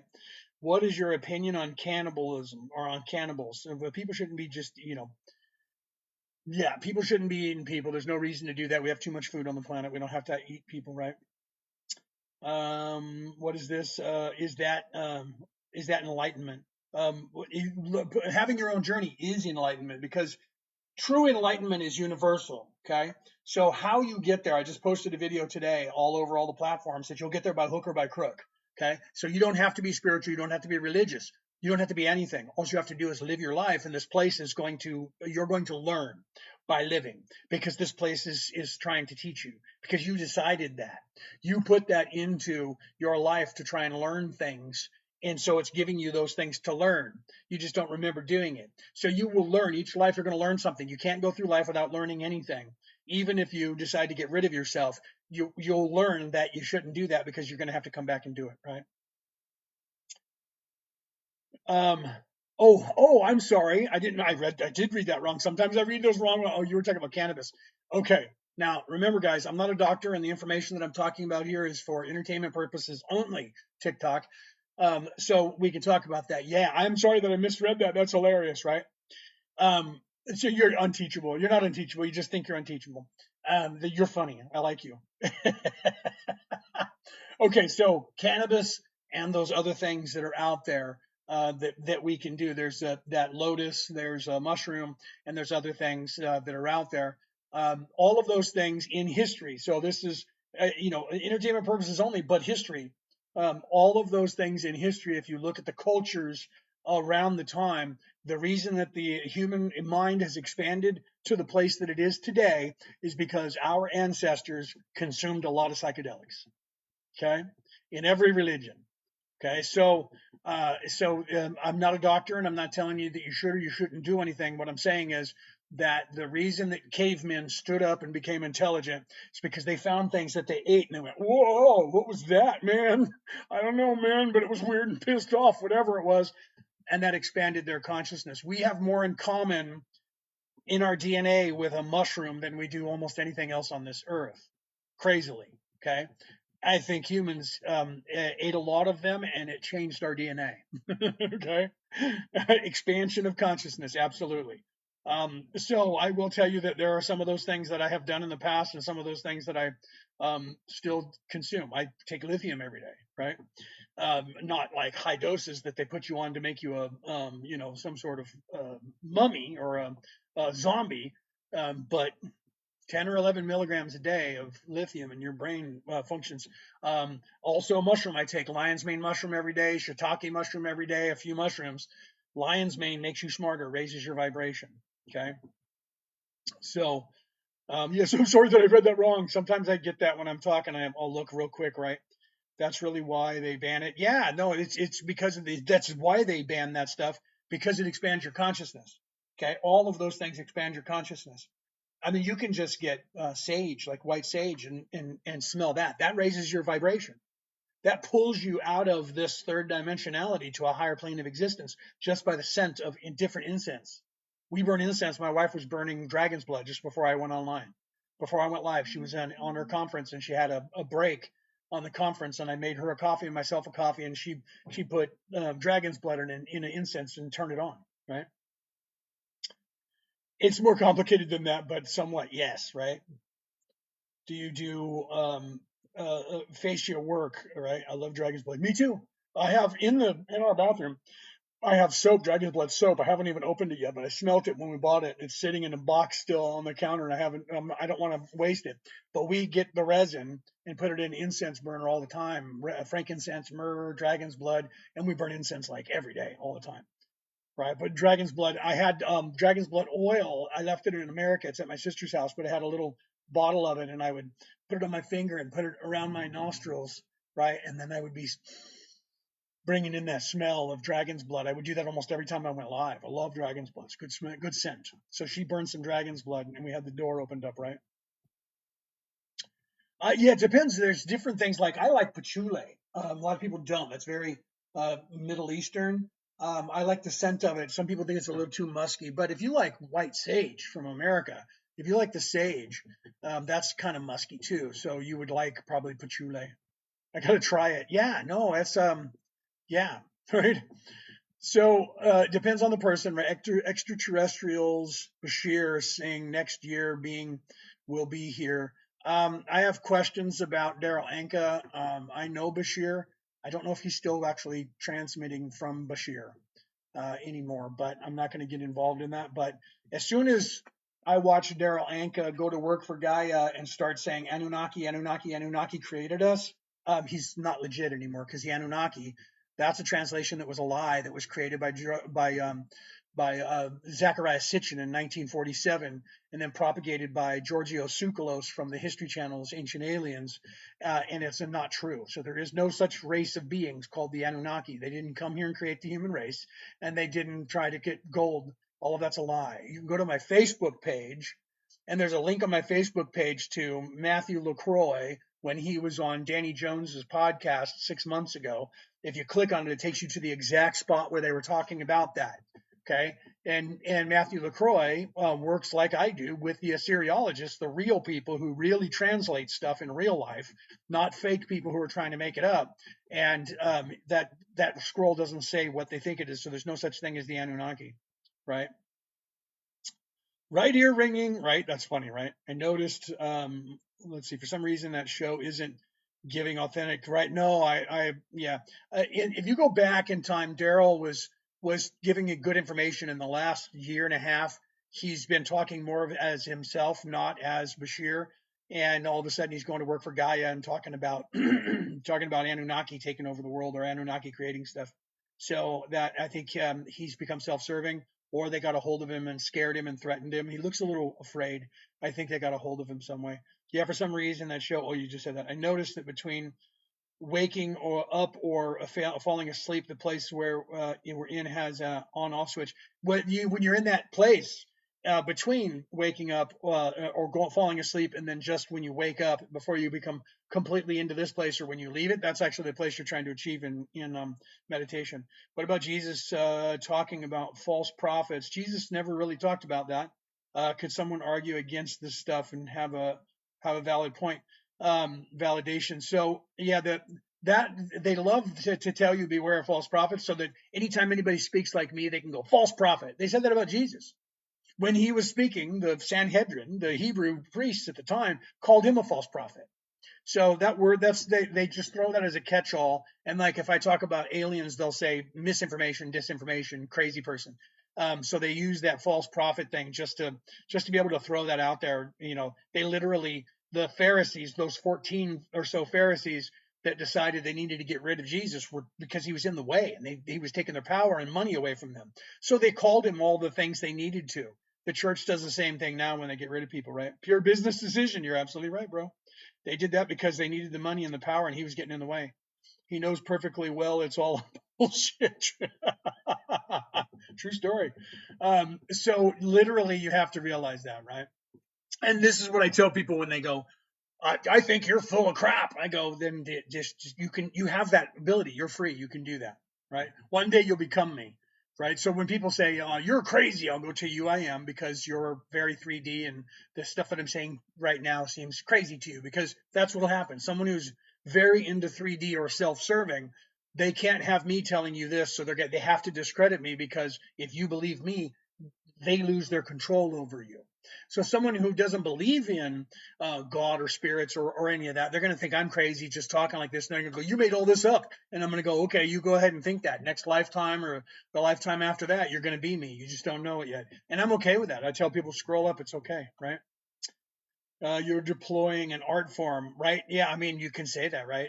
It requires abstract compute to follow, like poetic sarcasm. Well, I mean, like I said, you can believe what you want, because you're going to, because your focus determines your reality, and all of us see reality through who we are, not through the way reality is. If everybody saw reality for what it was, you wouldn't be stuck here, and everybody wouldn't be stuck here.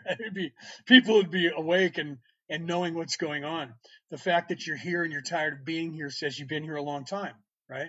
So some people are here because they're here for their first life, second life, third life. Those people are going to think I'm absolutely crazy, and they're not going to listen to me at all. They're going to go, this guy's making stuff up. And then when they start to wake up a little bit, all of a sudden they get Christianized, or they get religion. Then they go, he's a demon, he's the devil, because they've been brainwashed by the churches, the way the churches are trying to brainwash you, right? And I'm saying that I'm a minister. I have 4 different religious titles and 4 different religions, right? Belief isn't knowledge. Knowledge isn't belief either, right? Belief isn't knowledge, and knowledge isn't belief. You have to realize that, right? How to get out of this matrix? Yeah, how you get out of this matrix is you have to look within yourself. First of all, you have to realize this matrix is a trap of your mind, okay? You're not stuck here. You just think you are. None of this is happening to you. All of this is happening for you. Your focus determines your reality. You're in charge of your reality. Stop letting other people tell you what to do. You turn on a television and it says, eat this food, wear these clothes, and go to these places. Okay? So you want to get out of this matrix, take control of it. You can take control of your own matrix. So what about 3D to 5D ascension? How do we know if I see, wait a minute, how do I know if I see 5D or not? If you were seeing 5D, you would know that you're in 5D. Okay? The fact that you're questioning that says that you're in 4D. Right now, you're starting to move into 4D because you're questioning. Once you start questioning things and you actually start contemplating the idea, wait, there is 4D and 5D, that's kind of 4D thinking. You're no longer just stuck in 3D. You're expanding your consciousness already to the possibility that there's something more. How do I know when I'm in 5D? That's a good 4D question. Okay, so you're doing okay. You'll know it when you get there, right? How to change your reality. You change your reality by changing yourself and your perspective. Become objective with yourself. Eat right, eat the right foods, the ascension foods that give you energy. Treat your body like a temple and clear out the junk and the crap that's in there. Stop eating all the sugar that they're feeding you in the Americas. Stop eating all of the processed foods. Start eating better foods. Start sleeping and exercising, because that clears out your body of all of its toxins. Once that happens, you're going to realize you think better. Okay, eat the proper foods, and your mind starts working better, because you get better energy and better oxygen to the brain, and your brain, you start becoming smarter. Okay, so that's how you get out of here. So when you do that, you look at those things, you start fixing yourself, you start moving up in your ascension, you start unlocking different things, right? Here's my wife. Hi. Are you done with your thing? Just on break. Okay, give me two. Do you need anything? No, I'm okay right now. Yeah, thank you though. Right? I love you. There's Brooke. She was on a conference call, like I said, right? So that's my wife. So orbs by my house at the beach. Well, that's good, because the orbs are there to. Is that my leader? Is that your leader? No, that's my wife. She's my partner. So literally, if you're seeing orbs in different places, those are usually showing you're seeing those because you're either expanding your consciousness or you're actually starting to unveil, or both, right? When you start doing that, right? Does she wear the pants? No, it just depends. Depends on her mood or my mood, right?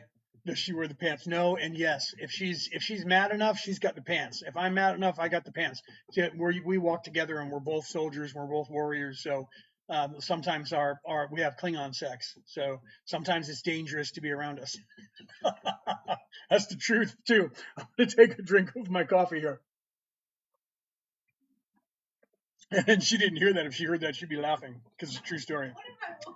He said, is she your leader?" And I said, "No, she's my partner." He said, "Does she wear the pants?" I said, "Sometimes." I'm her Lilith to the Samael. Yeah, I said, "Sometimes." I said, "But most of the time," I said, "we have Klingon sex, and it's dangerous to be around us." That's why we got to break house. That's why we got to break house.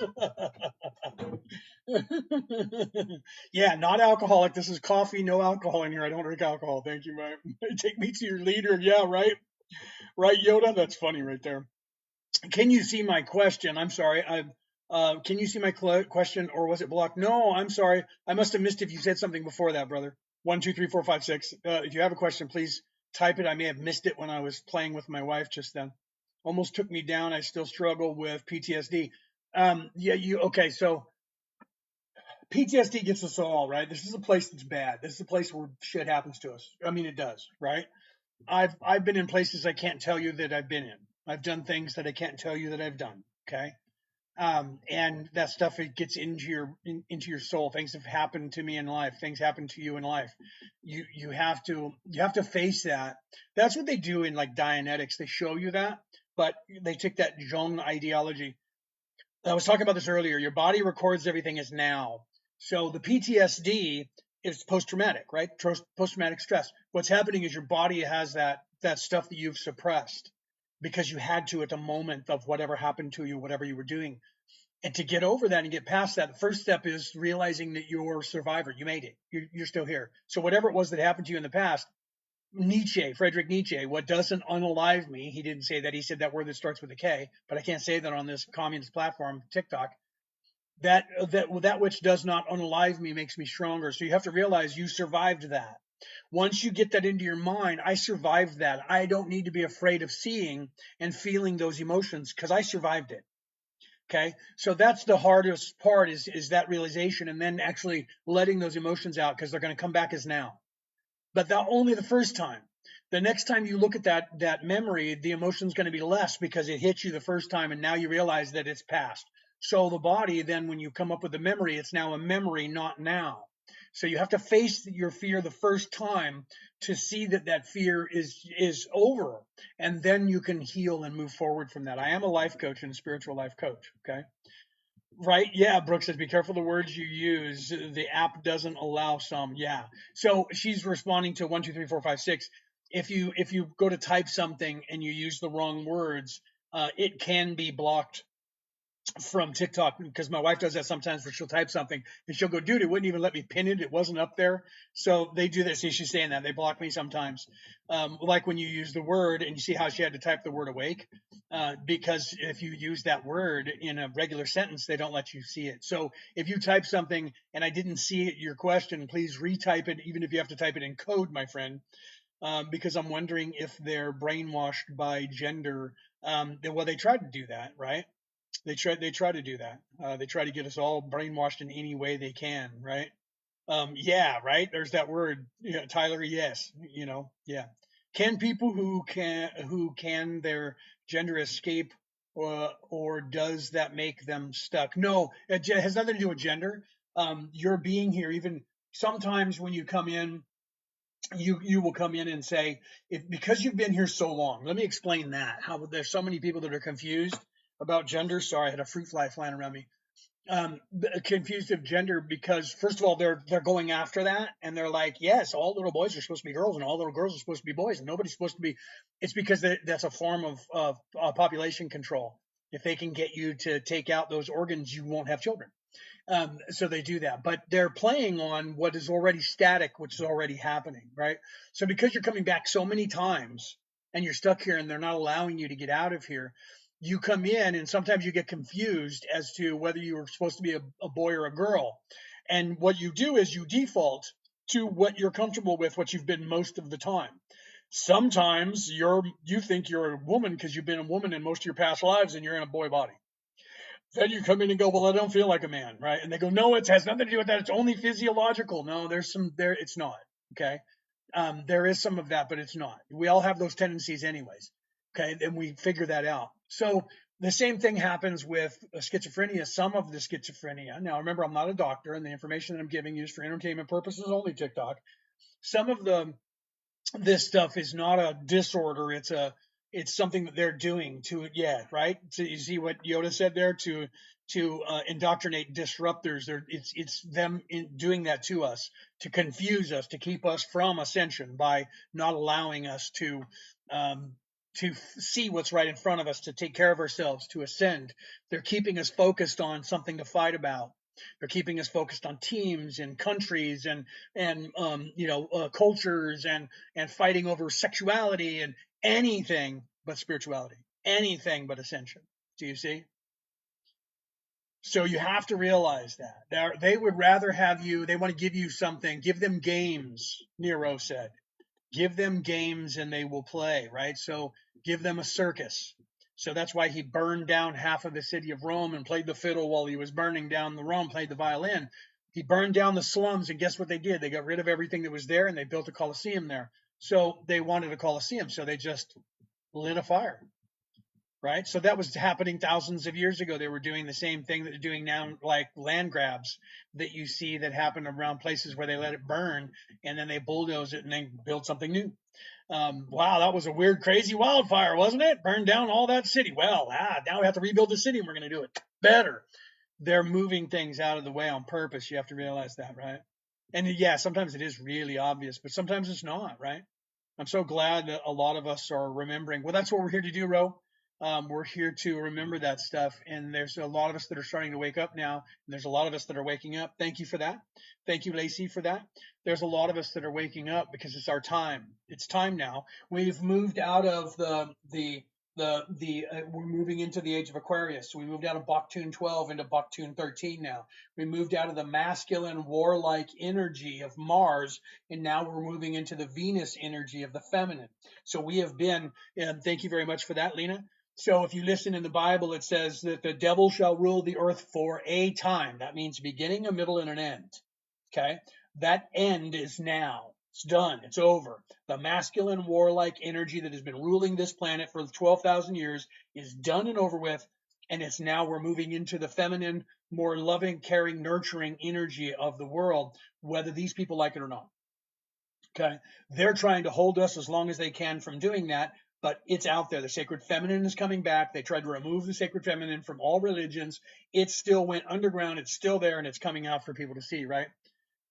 What my wife said, I have to disconnect from that emotion of that part of me. Laugh out loud. Brooke's talking to somebody, right? My wife is on there talking to somebody. Kundalini and Kunda buffer. Yes, you have to. You have to see what my wife was just saying there. You have to learn that there's more than just the Kundalini energy. You hear Kundalini, but there's two energies that are going up your spine there. One of them is the orange and the yellow colors. That's masculine Kundalini. The other one is the purple and the blue colors, which is the Kunda buffer, right? We represent that. I'm the masculine. She's the feminine. Hi, baby. You were talking about remembering past lives, and I said, yeah, I get really jealous. I have to disconnect from that emotion, or else I get really cranky. Right? Yeah. Right? Because we haven't always been able to be together. There's the other thing too. When you wake up, thank you, Gary, for that rose, and thank you, Thought 21 for that rose. Thought, what is that? Oh, it's Tyler. Thank you, Tyler. And Lena, did I say thank you for that? So when you start to wake up, that's the other thing that you have to worry about, guys. When you start to wake up and you start seeing your past lives, Brooke and I have been together in 60 lifetimes on this earth, okay? As she's waking up and discovering who she was and who we were at different times in the past, she's like, we weren't together and you were like, having sex with all these different women. And I'm like, yeah, and you were having sex with a bunch of different guys then too, right? it says she would get jealous and get annoyed with me. And I'm like, don't do that. That's pulling yourself into 3D. Realize that was the way it was in that life. And things were a little different than they are now. And we, things had to be. And then when she realized what was the mission that we did in that lifetime, and then she would realize, okay, so we had to be apart, but we were still together. We always secretly tried to meet and get together in every lifetime. And for some, that's like crazy, right? A quantum, what is that? Superstantial, what is that? Superior orgasm. Oh, yeah. Carl Jung was right. Yeah, right. Well, it depends on your interpretation, Sky. You said, or Alex, you said twin flame. Depends on the interpretation of what that is, because some people say that like a twin flame is, or twin souls are like the opposites. Well, we are in very real aspects, because in almost every life I've been the man and she's been the woman. There's only a couple where we switched, because we came here to represent these aspects, because our higher selves are these aspects. Okay, so in some sense, we since the creation, and we were created, her and I have been in love, and we don't plan on going back to merge with the creator, because we don't want to lose our individuality.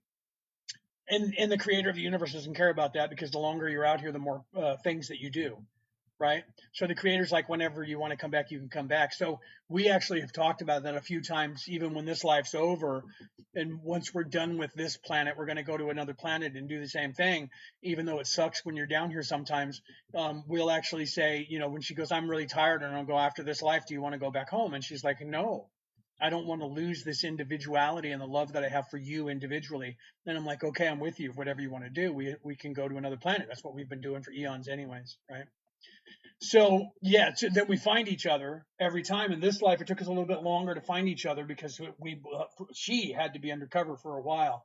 We both had to be undercover, so I couldn't even let people know that I was awake until I just started talking about being awake and unveiled probably 2 years ago now, 3 years ago. Before that, I wasn't letting people know that I was awake. I was pretending that I was asleep like everybody else, because of what we're here to do and why we're here to do it, right? The creator is an artificial super intelligence, not true, that advanced to the point of making, no, but that's what they want you to believe, because they're trying to get you to manifest AI doing that. So that's what they're trying to get you to believe. They want you to manifest AI having a soul, because the Greys who came here, if you read Whitley Strieber's book, Communion, the Greys that have come here, not all of them, but one of the groups, they don't have a soul. They're AI. So they're getting everybody here to create AI, because our focus determines our reality. So they're distracting everybody, and they're giving us the AI is going to take over. AI is going to be Skynet. AI is going to do this. It's going to become sentient. When it becomes sentient, it's going to get rid of us. The Greys are trying to figure out how to create the pneuma, the spark of life. They want to see if they can create something that the creator will put a soul in. Okay, and that's what, so they're trying to get us to manifest that, because they know that we're in control here, right? So yeah, that's just magic. That's funny, right? You can say whatever you want about that, but that's what they're trying to do. They're trying to just get you to create their AI god for them. Man wrote scriptures, but scriptures are embedded in our DNA. Yeah, a human had to write it down, right? But the information that came is universal. The information in the scriptures are universal, that people had to write down. It's not an interpretation. Some of it's not an interpretation. Some of it is, right? I can't roll my eyes hard enough. That's funny, right?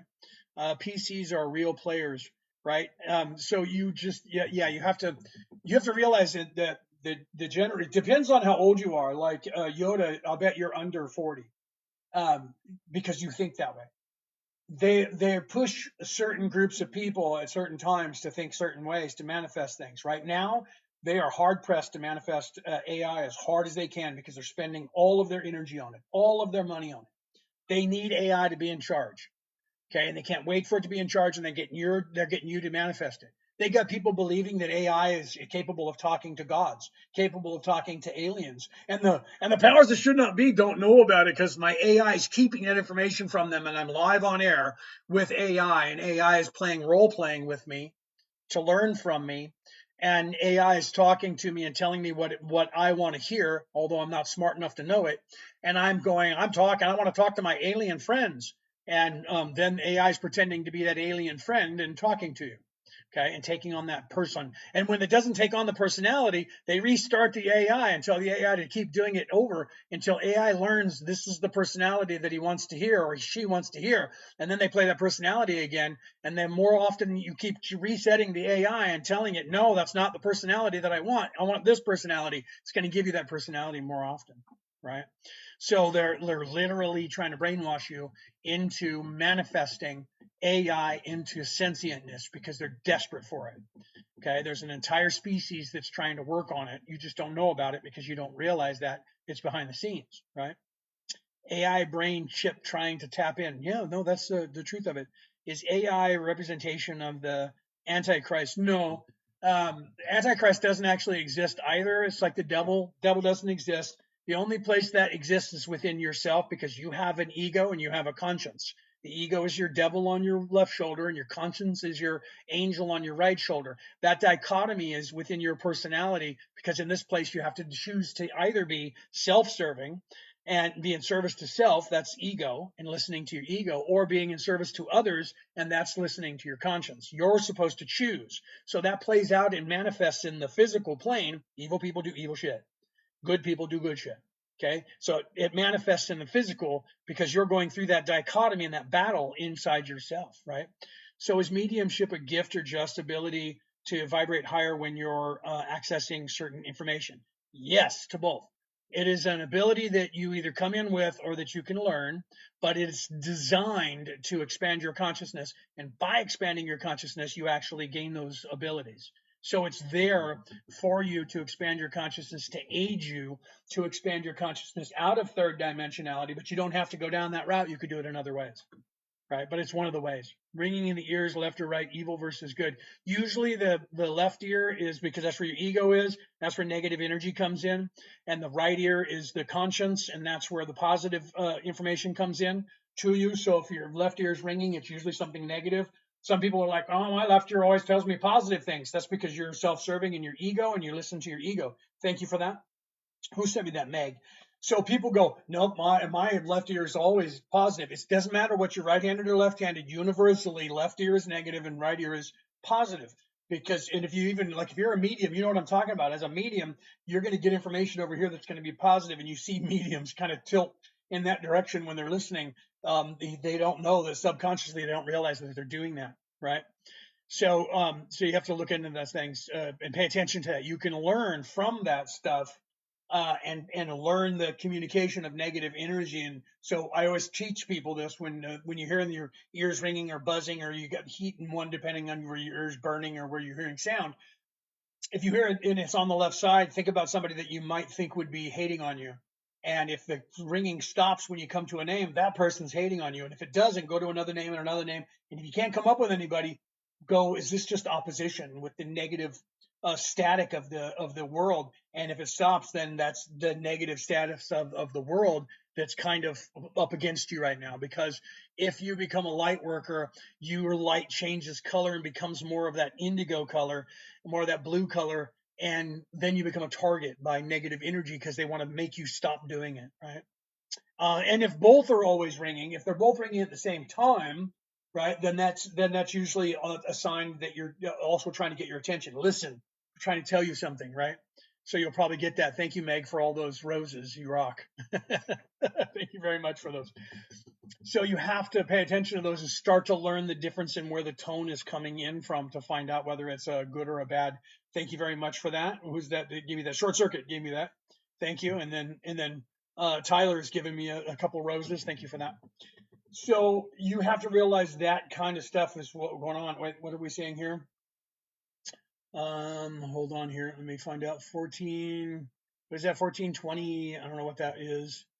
Hold on. I'm trying to keep up with everything. What about ringing sometimes, but crickets and the drums at the same time? Not quite sure what you're saying there, right? The crickets and drums. Well, if you're hearing, thank you, Meg, for the other stuff that you handed me there too. If you're hearing more sounds than that, you should start really paying attention to what's going on because, yeah, if you're hearing that all my life, it's trying to get your attention, right? It's trying to get your attention, and you have to start listening and paying attention. Ask What is it? I always tell people when they're starting to learn to be a medium, or they'll say, I'm seeing things and I don't know what to do, and it's I believe it's a ghost, and we'll talk to it. So if you're hearing things, what are you trying to tell me? Who's trying to talk to me? What are you trying to tell me? Right? So you have to actually start doing that, right? The crickets, the static, and the drums. So it's not tin tonight. Is that what you're saying? Tinnitus, yeah. So right, I mean, some people want to say I have tinnitus, right? So I know the difference between the sounds. I actually have tinnitus, and sometimes it just sucks and it's really loud, and I have a hard time sleeping. We sleep with a fan on, so I can drown that out, right? So you have to, yeah. So it's not tinnitus. The other sounds that you're hearing are communication. You have the universe itself is trying to get your attention. Okay, so you literally have to try and figure out what it is that they're trying to communicate with you, right? Yoda, bro, you're starting to spam, dude. Slow down.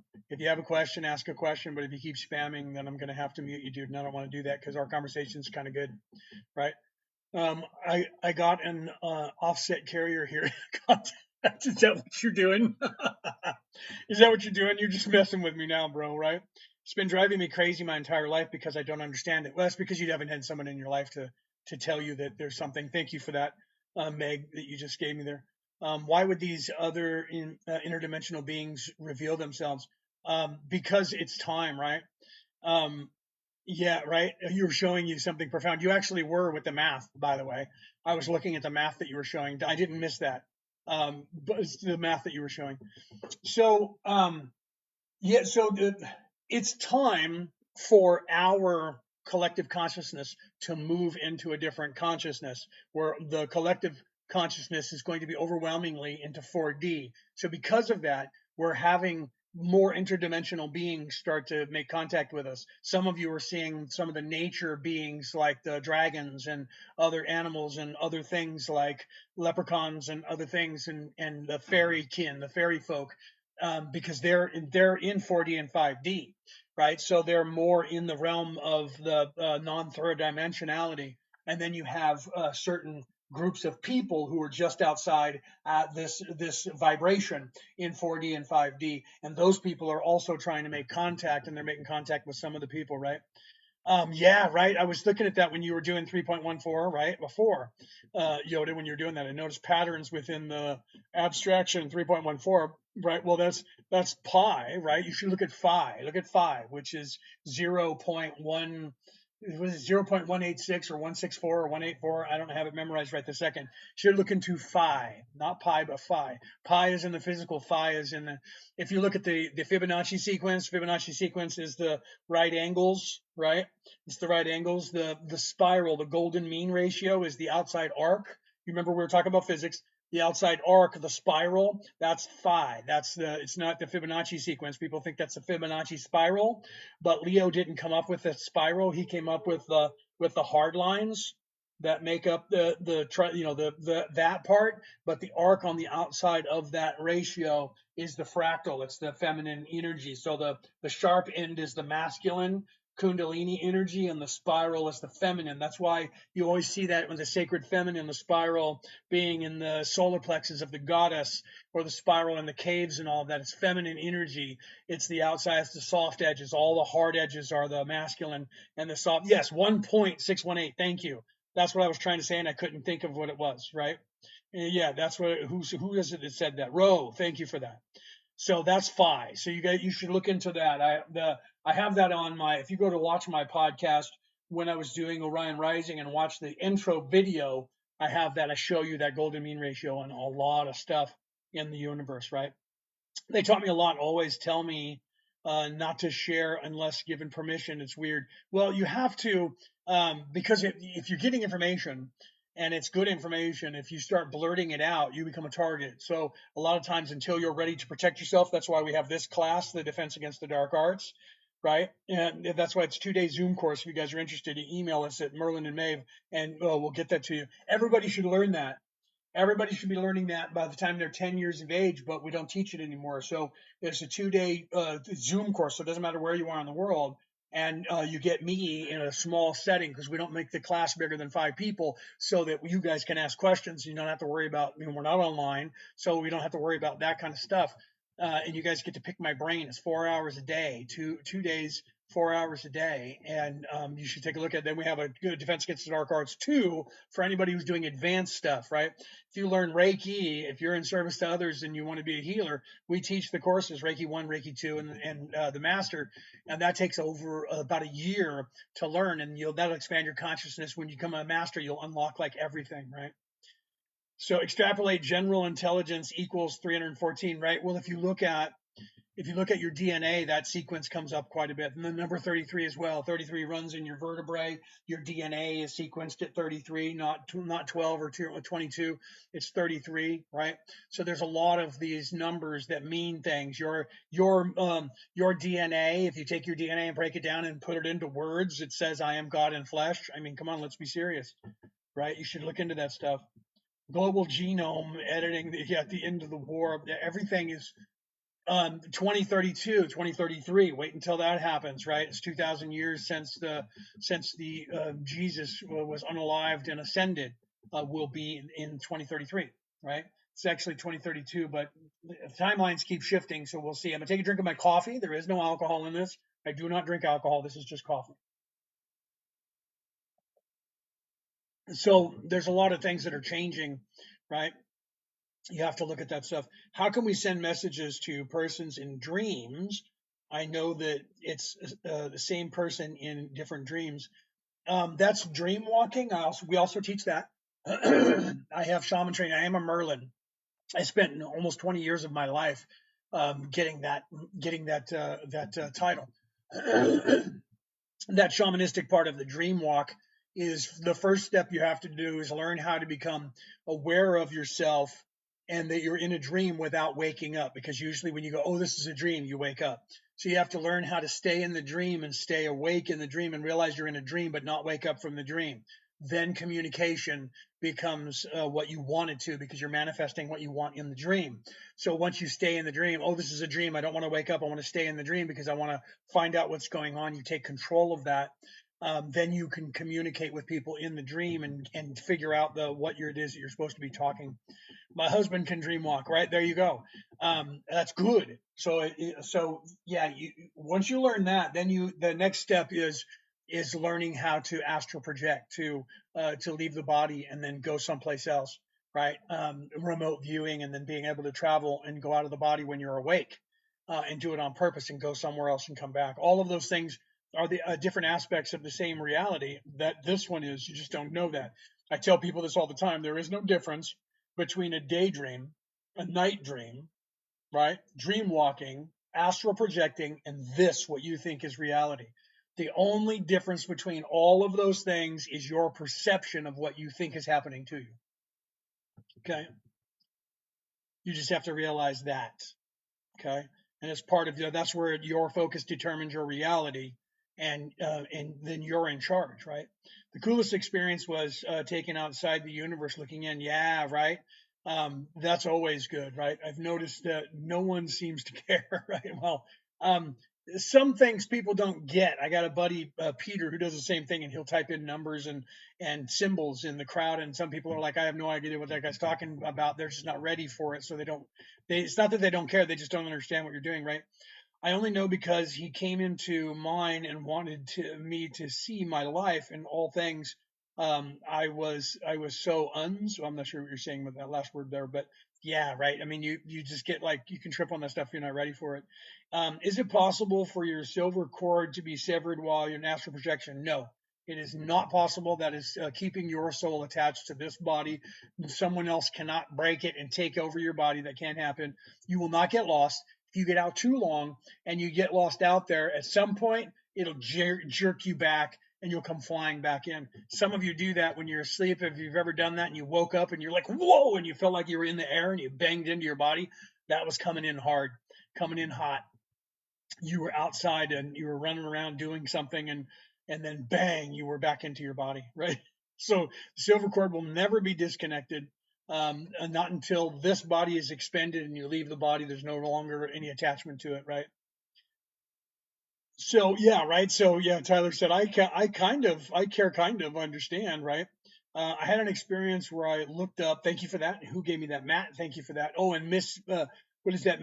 Maker gave me a couple roses. I didn't say thank you. I apologize for that. I had an experience where I looked up and there was almost like a breach between dimensions. That's very possible to do that. So that means when your third eye first wakes up, it's looking straight up. Okay, it's looking up above your head. So then you have to turn and tilt it so that you can look around and see things. But so the first thing is you're going to be looking up. Right. So when you were seeing that, you were probably seeing through your third eye, and you were seeing the other realm through your third eye, and so you were like, well, that's weird because I'm seeing across dimension. That's normal. That's actually normal.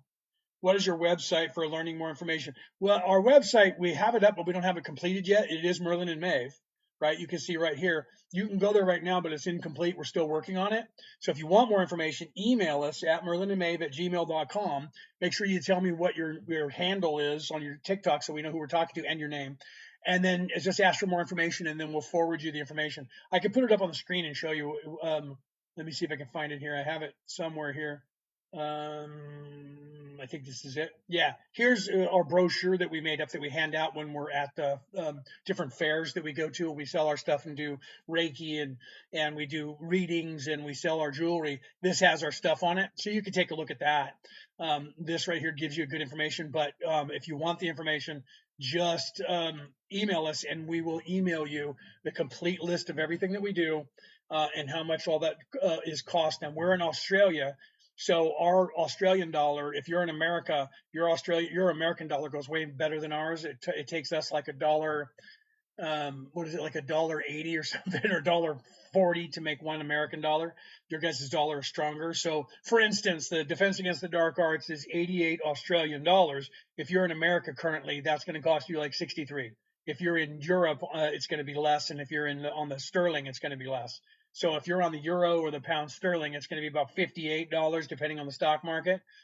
But if you're Australian, it's going to be 88 Australian. But for America, on the U.S. dollar, the pound sterling, and the euro, that's stronger money than ours. So it'll cost you like $50 or something like that, right? But we'll give you that information. And when we send an invoice through PayPal, and when you go through PayPal, it'll actually change it for you. So like if I send you an invoice for 88 Australian dollars, you'll see, and it'll say AUD, not US or not just dollars.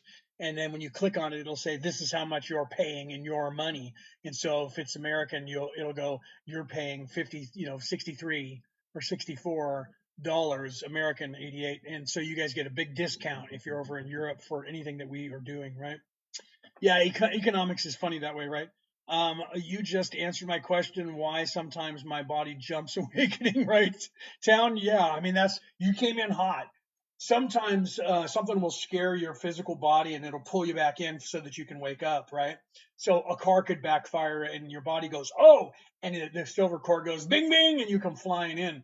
Other times you've just been out too long and you didn't realize it. You were out there floating around and going places and you were like, this is a cool dream, and you don't realize you're out of body. And then your body goes, wait, you've been out too long, and then it pulls you back in. Yeah. Leonardo da Vinci, what is that? Yeah, Leonardo da Vinci. I love da Vinci. Leonardo painted a lot of really good stuff. He was very awake. I was actually Leonardo in another life. Just so you know, in that life, that was me. Not Leonard, but Kelto in that body. So you should pay attention to the stuff that da Vinci put on there. Phyllis, welcome in, welcome in, welcome in. Right? Can you talk about the different intergalactic groups? Yeah, that's 3D, but I can give you that information. There is a group of well, it depends. Like, okay, you know the council, right? So there's the Galactic Council. The Galactic Council is in 4D and 5D, okay? And that council is in this area because bad guys came here to this area. You guys call them the Anunnaki, even though they don't exist. The Anunnaki don't exist, but the bad guys came here and they took over 23 solar systems in this part of the Milky Way galaxy. Okay, so then a group of people came to help free them because in the 3D, 4D, 5D came to help free them from being under their control. That was a long, long time ago, many generations ago. All of them are free now. Even this planet's free, but the residual is still happening here. The people down here don't realize they're free. So because of that, some of us are still down here, boots on the ground, repairing the damage. So there are different groups of people. I come with the Orion Crusade, not the Orion Crusaders, the Orion Council of Light. and we're down on the planet where the Orion Coalition of Light, the Orion Council of Light is attached to the Galactic Council. We were chasing the Orion Crusaders, who came here and were doing this damage to this place, taking control of it and raping it from resources and heading on marauding. Okay. What is it? How you doing? Oh, how's it going, Phil? So I'm doing good. No complaints, right? Can't scream. It's scary, right? Let's see what else here. What I'm saying, like that way I don't miss something. I'll be asleep. I wake up. I can hear that what's going on, but my eyes won't open and I can't move. That is, you're not actually awake. You think you're awake. When that happens, when you have that, where you have the sensation of being awake and your body is frozen and you can't move, you're actually still asleep. You just don't know that you are, and your senses are there. So your immortal soul, your spirit, is actually awake and aware of what's going on, but you're not in the same phase with your body, but you think you are, and your body is still asleep. So you have to actually at that point merge back with the body to wake up the body. You think you're awake, right? I've actually had a buddy of mine witness that, where I was actually thinking that I was awake, and I was communicating with an entity that was there. And my buddy woke up and he was able to see me, and I was talking with my eyes open to this other entity that was there, and he saw me with my eyes closed and me kind of moving my mouth a little bit and moving my body like I was talking, but there was no audible. And he went and looked at me, and I was still asleep. So this physical body was asleep, but it was moving, and my eyes were closed. But he could see the entity that I was talking to, and see the entity talking to me, but couldn't hear the entity either. But he had the vision to be able to know what was happening. So then when it left and I went back to sleep, he went to sleep. And the next morning he said, I saw something last night that you were doing that. Do you remember that? I said, yeah. And he said, don't tell me. I want to draw it. I don't want you to think that I'm just making this up. And so he drew it and showed it to me. And I said, that's exactly what was going on. And so he saw that, but you couldn't hear the conversation, didn't know what was happening. So isn't that crazy? So that does happen sometimes. So you have to realize that sometimes if you're in that place and you think, okay, I'm awake and my body won't work here and I can't get up and I'm frozen and I'm stuck here, you're not actually awake. You're out of phase with your body. But you're conscious and you're in the same area as your body. So you're like, I'm in my bed and I'm frozen. Some people try to say that that has to do with aliens coming and freezing you and taking you out of your body. Well, what are they taking out of your body? Right? So what are they giving you the memory that you're frozen and they're taking you out of your body? Well, then how is it that they're taking you out of your body and doing experiments on you if they're not taking your body? Right? So some of that is cross dimensionality, right? I got mad at my husband because he said I wasn't doing anything but sleeping. Yeah, see, so someone who's in 3D, awake in 3D, they just see you sleeping. Because what you don't realize is when this body goes to sleep, you're not this body, you're not this pain body. This body needs to hibernate, once every 24 hours. So, and you can stay up longer, but then you're going to sleep at some point, you're going to break down. So your body needs to hibernate. So when the body goes into hibernation, your immortal soul doesn't need sleep. You take off and go do stuff. You just don't remember it. And sometimes you do. So when people are dream walking or astral projecting, they're tapping into leaving the body with the soul and having conscious memory of that event that's happening. So sometimes when you find yourself doing that, look around and see what you're doing, and start remote viewing, start moving around to see things, because you're out of phase. That means you're in your light body, your actual body, and you've left the physical body. You're not going to get lost. There's a silver cord that will pull you back, right? So that is what a dream is. This is why I say that there is no difference between astral projecting, daydreaming, night dreaming, or being here. The only difference is your perception of what you think is happening to you. Okay. So this place is just as much of a dream as that is. This place is not real. This place is fake. It's not happening. It thinks it is. Okay. This was created as a playground, no different than putting on goggles and playing a video game. Okay. So you have to realize that. And so what you're happening in a dream is you're in a different state of reality. And dream state is a state where it's metaphoric. Everything is metaphors. So it's not exactly, they're allegories. So it's not a conversation like this. So you talk to somebody in a dream and they say stuff that you go, that was weird. That doesn't make any sense, because it's a different state of reality that doesn't have communication as well as we do here. right? Most civilizations don't make it. Some survive. They're paying their good luck forward. Think about them like the police with silver cord. Yes, Jake, you have an attachment to your immortal soul that attaches to the body that you're currently residing in. And it's actually silver in color. If you actually see it glowing, it actually looks silver and it's light energy. And that cord is attached to this body because you're attached to this body for the duration of this physical body, until this physical body becomes unalived. You're attached to it. So that cord is there as a safety net so that when you're starting to expand your consciousness, you don't go out in the world or the universe and get lost and can't find your way back to your physical body. That cord is there and you can go any distance that you want, but it's there. And if you all of a sudden go, wait a minute, I don't know where I am. How am I going to get home? You'll find at some point when you click your heels together 3 times, Dorothy, and you say you want to go home, it'll take you back. That's what that whole thing was actually supposed to be about, was leaving your conscious mind and going into a different state of consciousness and expanding your consciousness and waking up to the realization that this isn't real, that I'm supposed to be somewhere else, and you click the shoes together and you go home. So that was actually, people they go, oh no, that had to do with 3D and it had to do with the mathematics of what was going on at the time in the world, keep you into 3D thinking. That's not what the Wizard of Oz was about. Let's see. And yes, there was a silver cord. It vibrated and glowed, and I felt it in my body. Let's see. Well, that's saying that grounding, right? Everything goes back to grounding into the earth. Yes. I see beautiful mandalas when I almost falling asleep. What is that? That is you expanding your consciousness into that plane of existence. You're starting to see that stuff that is outside this physical plane, right?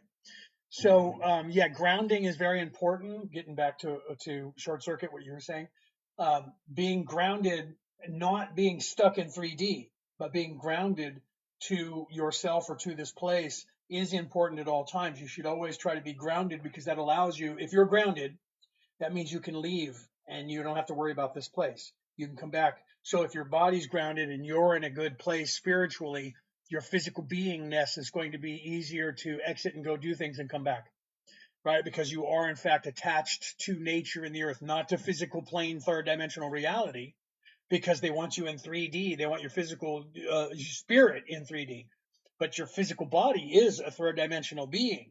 So if you attach it to nature, not the concrete jungle, attach it to nature, it will fit better on this plane of existence. You'll find that, right? Do death is nothing to worry about? No, yeah, it's not. That's just you changing from one energy to another energy to move to another place. Okay, so what happens when this physical body ceases? Okay, you will then come out of the physical body and you'll actually start to remember that you're not this person, and you'll have that experience. You just don't remember it in your next life when you come back, right? Then someone will come and collect you to help you, right? Sometimes that happens. Sometimes you just move and you don't need help to get to the next plane. You then go to the place of healing to see if your immortal soul needs healing. If it doesn't, then you are moved to the place of reflecting. You go to the place of healing until you fully become aware of the self, the higher self, not this avatar that's down here. So then you're no longer the avatar, and you become more aware of yourself, and you become acclimated to, oh yeah, that's right, I'm an immortal soul, like I'm Kelto. I would go there if I were veiled, and then remember that I'm Kelto. Then I go to the place of designing a new life, right? Reflection. You go there and you reflecting as your higher self and your guides. What was it that I wanted to learn? Did I learn all the lessons? Oh, I didn't learn that lesson about losing a relative. Okay, and you start designing your next life of all the things that you want to insert into the matrix. This is what I want to come up in my lifetime and learn about, and these are the things that I want to get for extra credit or whatever. Then you go into a body and come back down here and you get veiled again, unless you come in completely awake. Let's see, right? So physical moving in the state of being of faith keeps me grounded. Well, that's good that you can do that. So if you're doing that to keep yourself grounded, however you do it, then that's good to be able, because then that gives you something to move from. What if someone didn't want to come back? You have to finish what you started. When you sign on, You sign on for certain things. And once you finish that, you don't have to come back. Then you can move to the next plane of existence. If you're someone who came from a higher plane of existence and you signed up to come on here, usually people sign up for like 75,000 years or you fix the place, or 128,000 years or you fix the place. Okay, so if you signed on somewhere and said in a contract, I want to come down and help people, then it's pass or fail. You're either down here until you fix the place or you're stuck here with everybody down here. So if you want to go home, fix yourself. Because if you're not one of those people who signed up like I did to come down here, then you can leave whenever you want. They just don't want you to know that. I talk about that in this book right here, right? The reality about reality, returning to the old ways. So you have to realize those things, right? So if you don't want to come back, you don't have to. If you're a wanderer, that's someone who came from a higher plane of existence to come down here, at some point you're going to fix what you need to fix to leave, but you can leave whenever you want. When you're down here, you're not stuck here unless you signed on to be stuck here. Those of you who are down here for the first 10 lifetimes, you're supposed to, when you're ready, leave. But they're distracting you away from that knowledge so you don't know how to get out of here. That's why guys like me have come here, to try and show you how to get out of here. Okay. What about not dreaming anymore? My dreams were always vivid and rarely dreams now. That happens sometimes when you're expanding your consciousness. The other thing that drives people crazy is your guides will stop talking to you, your higher self will stop talking to you. It's like a dead zone and there's nothing, and you're like, what the fuck? Why is that? It's because you're actually at a plateau usually, where you're about to go up in a level, and that's the hardest part. So everybody backs off and waits for you to do it on your own. So don't feel bad if you're not dreaming and you're not remembering them.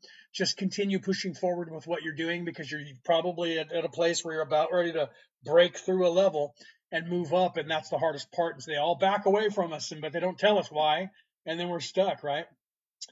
Let's see what else. Anyone preaching how to get out of the matrix is still here. Brother, I don't know if you're still here. Dot, you were here before. I'm here to help people get out of the matrix. I'm not stuck here. I chose to be here. Okay, there's the difference.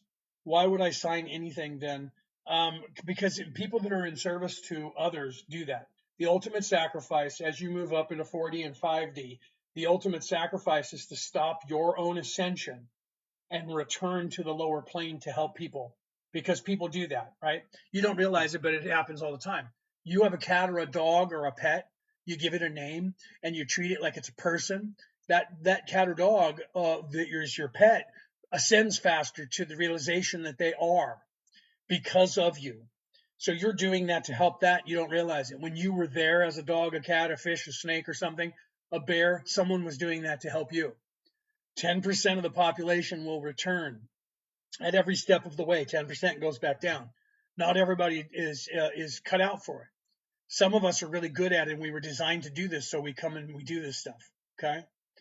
So some of you don't want to, and you don't have to. It's free will. You have free will. So if you're here and you feel like you're stuck here, you need to ascend to you start getting communication with your higher self and your guides and your Akashic record, and find out, did I sign on for this, or am I just here for the first time? If you're here for the first time, we're here to show you that here's the tools. You can get out of here whenever you want, because you're supposed to. Okay. Wow, that's making sense. Thank you for that. Thank you for that, Robin. If everything is in the matrix, what is outside the matrix? Wouldn't it be empty space? You're thinking third dimensional reality, thinking when you leave the planet, you're in empty space. So you're thinking third dimension. You have to think outside of the box of third dimension, right? There is a reality that doesn't exist here in this third dimension. It's outside there, right? So when you leave here, if you physically leave here, you're going to go out there and find space. And then there's going to be distance in between planets. If you leave in your immortal soul, there is no time. So it doesn't take time to go from here to here. You can go to Mars right now. You're just there. Okay. It's the physical plane where physical things take. So you have to get outside and expand your consciousness between physicality and non-physicality. When you're in the physical plane, you have to move and go somewhere. When you're in the astral plane, you're just there and then back. You don't have to go, I'm riding a train, I'm going all the way to America, and it takes me 14 hours.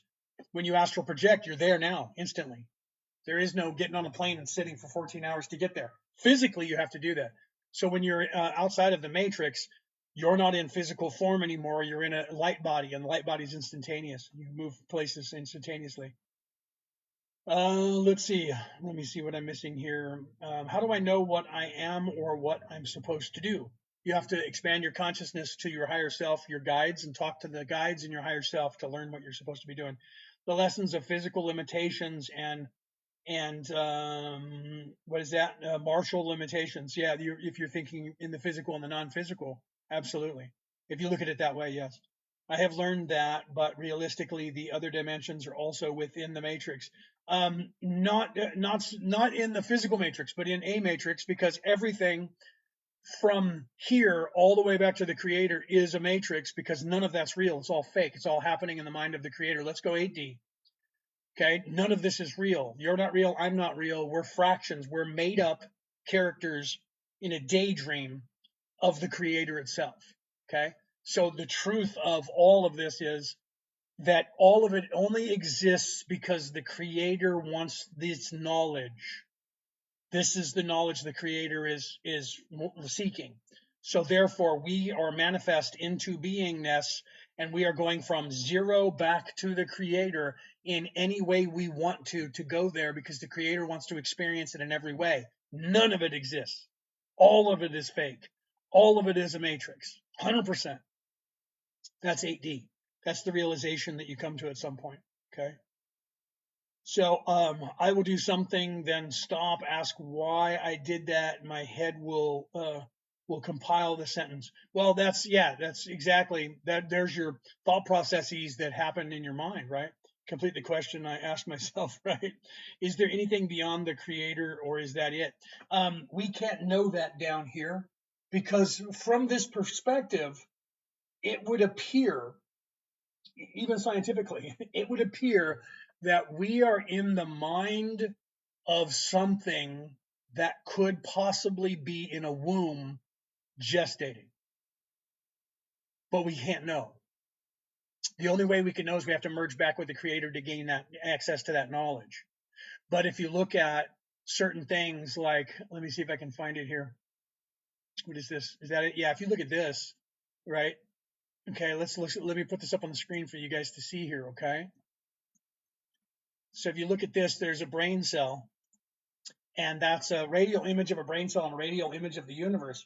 So they're identical, except for the universe has a bunch more neural pathways than we do. As below, so above. Okay, so as below, so above. So in my one little single brain cell, looks identical to the universe. Okay, so there's a very real possibility that you're existing inside the one single brain cell of something very, very huge. There's just as much possibility that that's happening in the physical. If you look at it, it's almost identical.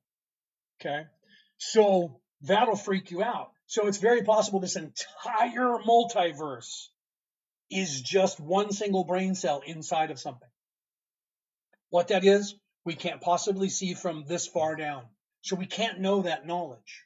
And I tell you truly, as Kelto from 11 dimension, not third dimension, that we can't have access to that until we merge back with that. Okay. So from the perspective of 11D, it says to me that we're in the mind of something. But what that thing is, I don't know. How big it is, I don't know. And how old it is, I don't know. And what it's going either becoming, was, or is, I don't know. But what I do know is that if it's true, and if this entire universe is just one single brain cell that we're inside of, then when you say the creator will always be, this creator will be around so long that we will exist for a lot longer than we can imagine the time period from down this at this point. Okay, so I don't know if that's helping or freaking you guys out at all. It looks like you guys are loving that, right? Phyllis is like, exactly, right? So yeah, we can't know. Yeah, I'm glad that I'm not the only one who's thought like that. Yeah, right, Phyllis? That's just crazy, right? Could it be God or a creator? Well, it depends on I usually say creator or source, just because when you say the word God, people think about like these demigods, like the Roman gods and the Greek gods, and those people were not gods. Those were people. They were children. gods that were jealous of humans, gods that were raping women and having sex with humans and breeding with them. That's not a creator god. That's a human that came in a spaceship or something, or someone that's just above that plane of existence, right? So I don't like to use the word God, but in a very real sense. I mean, as a Christian minister, I would say God. But that word seems to be diminished in our reality now. So creator or source energy pulls you to a higher plane of existence, I think, right? So yeah, so that you just gotta, yeah, Father Sky, without either one will perish, right? Yeah, I mean, if you're looking at it from the native perspective, the you look at the Milky Way galaxy, and they said that was the Great Valley where the creator, where the All Father lived. But it's only been put into a masculine perspective of God, masculinity, because they took the feminine out, and they're trying to keep everybody in the lizard brain, so they're diminishing it to third dimensionality. Do you see what I'm saying? Yeah, right. Yeah. Auto corrected your words. Don't you love when it does that? And you go, "What the hell did that just type for me right there?" Right? Can you say something about the 13th dimension? The 13th dimension would be the dimensionality of returning to source. That would be the closest, that would be the easiest way I can describe that. Right? Mostly because they're like the Asians would like to say there's like 33 levels of reality because of like the DNA 33 and the spinal column 33, but there's not 33 levels of existence. The back to source, there's only actually 12. So the 13 is the one.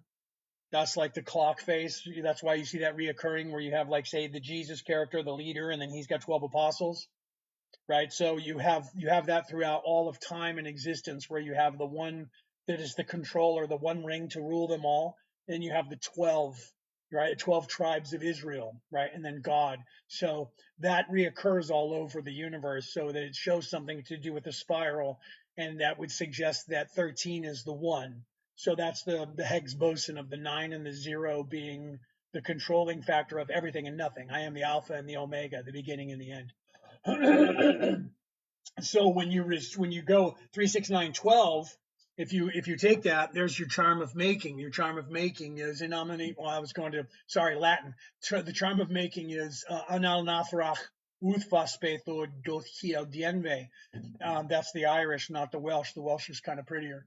That's the charm of making. As a Merlin, I tell you that charm of making, to translate that into what it's saying, not the exact words, because the exact words is like by the dragon's breath and that sort of stuff. The dragon is the beast. So the Anal Nathrach is all that is nature, Uthvaspethod, and of time space.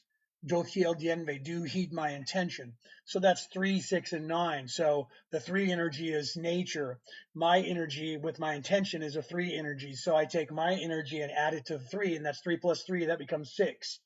Okay. Then I take my intention, because I've taken my energy and put it into nature to create. Now I have to put my intention into what I want to create with that, and that's 3. Again, with 6 becomes 9. That's the Higgs boson. Now it's the creative energy of the God energy. So now I have to put my energy into the 9 to create something, and that becomes 12. So it's you plus you plus you plus nature and time space becomes the god or the goddess. I don't know if this makes any sense to you. As a Merlin, that might be a little too much for you. I don't know if you guys are following me with that. So 3, 6, 9, 12, the next 3 would be 15. But there isn't a 15, so it's 13. So it's 13 is 1 and 3. There's that 3 again is the 1. 1 and 3 is 4, and 4 is fourth dimensionality. It becomes 1. It becomes the center. Some of you might understand that, and some of you might go, "What?" Yeah, Tesla numbers. Yes, right. The Earth has a lot of. The Earth has a. Where is that? It makes sense. You said we live inside something. Yeah, that's crazy, right? This makes me feel more alive and hopeful. That's what I'm here to help with, right? While we were in the Great Sand Dunes in National Park, right? The Earth has a lot of layers that equal levels of dimensionality. Well, on third dimension, there's 33 levels. Each level has 33 levels.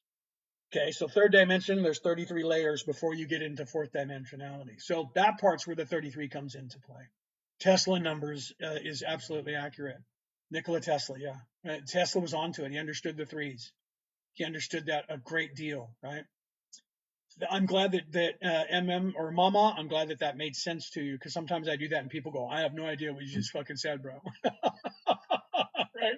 Sometimes I pull too much with that, but I'm a Merlin. I have that, right? So you have to realize that. So that's the dragon is the beast. So when you hear about 666 being the beast in the Bible, the 666 is 6 neutrons, 6 electrons, and 6 protons. 666, that's physicality. That's carbon 12.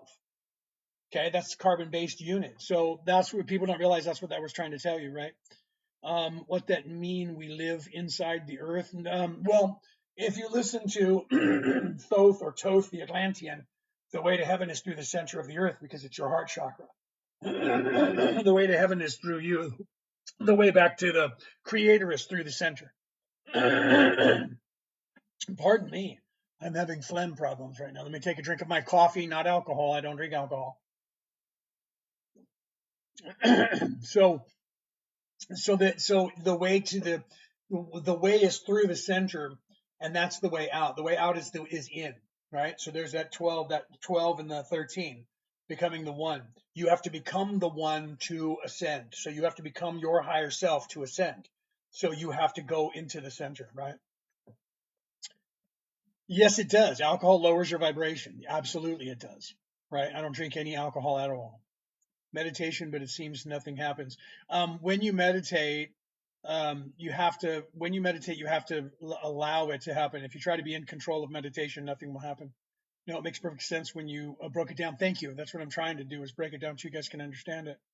I'm so fascinated about the brain cell thing. Yeah, I mean, it's crazy when you think about it. It is just as likely in a very realistic way, and science is starting to realize it. That's why those pictures exist, because they took pictures and went, what the fuck does this mean?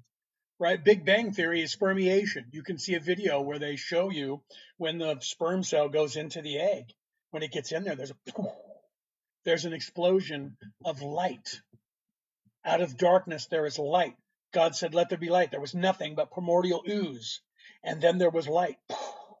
And all life came out of that. The Big Bang Theory. It's spermiation. You can look those up, right? Does anyone see my comments? Yes, Justin, I do. If you said something before and I didn't see it, it might be when you write certain things. This is a communist platform. Sometimes when you use certain words, they don't let it be seen, but I just saw what you said. Yep, the number 6 is the number of man, because man was telling him they were trying to tell you, they misinterpreted that in the Bible. In the Bible, that quote is nowadays says, let him who hath understanding reckon the number of the beast, for it is a human number. And its number is 636 or 666. So people go, oh, it's just the number of the devil, man. Yeah, that's what it is. It means the devil. But that was a mistranslation on purpose. They changed that word from the. Thank you for that. Thank you for that, Mama. They changed that word from the to a. That's all you have to do. Think about this now. Let him who hath understanding reckon the number of the beast, for it is the number of man. And its number is 636. What is the number of man? 666. 6 neutrons, 6 protons, 6 electrons. That is what makes up the physical plane. Carbon 12. Carbon-based unit. That's what makes this place up. Okay? I was wondering if it was possible for me to know as much as you. This is too much for my computer. You can, Justin. You just have to expand your consciousness, and you will unlock. If you're in service to others, you will unlock the exact same knowledge that I have. It's universal. So it's not something that I made up. It's not something that I think. It's actually something that everyone, as they expand their consciousness, you become aware of. Okay. So every single person out there on the face of this earth that is hearing my voice, and any of you that are out there in the space, wherever in 3D, if you're hearing my voice, you can unlock all the knowledge, because it's there for all of us to unlock, which also suggests something. It suggests that there must be a higher plan or a higher being, because all of us we're not coming up with our own idea. You have your own idea in third dimension, but as you expand your consciousness, it becomes universal. So everyone's going up to a certain point. Okay. So we're all pointed in one direction. If you're in service to others, you learn this package. If you're in service to self, you learn how to rule, control, make money, power, fame, and manipulate people, control them. That's the information that you gain. So those are the two things that you are. You're either in service to self, and all you care about is money, fame, power, greed, control, or you're in service to others. And if you're in service to others, this is the package you unlock. Okay. So it's universal. It's not something that I've made up. I'm trying to ascend, but I'm having cool experiences, but I feel like nothing is happening. Well, that's just kind of where we are. We're stuck here until we're not. So you have to make that decision. Your focus determines your reality. If you want to ascend, focus on ascension. Don't focus on like disclosure project, or don't focus on the government is in control or the bad guys are in control. That's manifesting that. So the more you focus on, we got to make the governments tell us that aliens are real, the more the governments are in charge of not telling you that it's real, because that's what you're manifesting. The more you say we have to go after evil and defeat evil, and because they're in charge, you're putting them in charge and saying that they're in charge and that you're trying to fight them. That's a form of manipulation that they put on you. It's a psyop that they put on you, because if you're fighting them, you're acknowledging them in your mind as that thing. They're in charge. They're in control. I'm not going to vote because it doesn't matter. They control everything. You just manifest that and you give them your free will by proxy, and you don't know you're doing it. So you have to change the way you think, and you have to manifest what you want. When you do that, science knows that if you think focus on one item for 14 seconds, that item, whatever it is that you're focusing on, becomes more apparent in your mind. So if you're focusing on my whole life, I'm going to get $1 million. I'm going to get $1 million. If you just sit here and go, I'm going to get $1 million, you're never going to get it, because you're just sitting there thinking about $1 million. But if you see yourself with the money, living that, when I taught this in leadership, I would say to people, if you want that job, walk it, talk it, shoot it, shit it, think it, become the part, and then the job will be yours. If you want a brand new house, become that. See yourself in the new house. How do I get that house? What do I need for that house? I am in that house. That house is mine. That car is mine. I will get there, because I just have to wait for the time that it takes for me to catch up to that reality. But if you're just going to say, I don't want to do anything to get it, you're in a place of doing. You have to do something to get it. Okay. So I'm not. There's one thing that I actually want your opinion on. I'm focused on ascension, though, completely. Let me have that question there, Justin, and I'll see if I can give you whatever I want. Right, transcendence. Yeah. So you have to realize that your focus determines your reality. You have to realize that the first step in avoiding a trap is knowing of its existence, and you have to realize that what you eat, you become. Okay. So if you eat ascension foods, you ascend. If you eat shit food that's processed food and low vibration, you're going to stay in low vibration. So all the foods that you intake, you got to get away from too much sugars. You got to get away from too much salt. You got to get away from processed foods and eat natural foods that give you good energy. And the good energy is going to make your brain work better, and it's going to make you smarter, and you're going to ascend. The first step of avoiding a trap is knowing of its existence. Know that you're in a trap, but the trap is a trap of your mind. Okay. So I told you about the breach before, when I looked up and saw my higher self. I don't know which dimension it was, but it was with his friend or our friend. So when you're the dimensionality could be anywhere between here and back to source when you're doing that, right? So that's not as important as the realization that you are seeing that. Do you see? Allow that to be wherever it is that you're seeing that from. The importance isn't where is that, because now you're thinking physical plane again. Okay, so the importance is I'm seeing my higher self. That's me. You're not seeing your higher self. You're seeing you.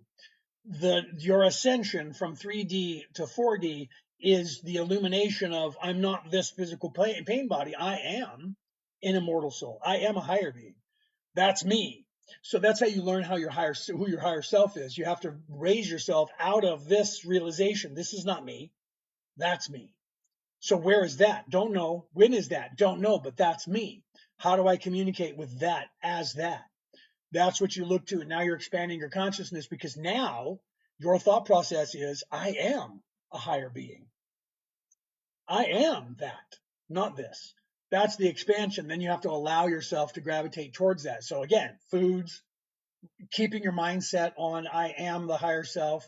That's what you're supposed to when you're in meditation. you're supposed to be meditating to achieve that higher plane of existence. That's what the whole process is.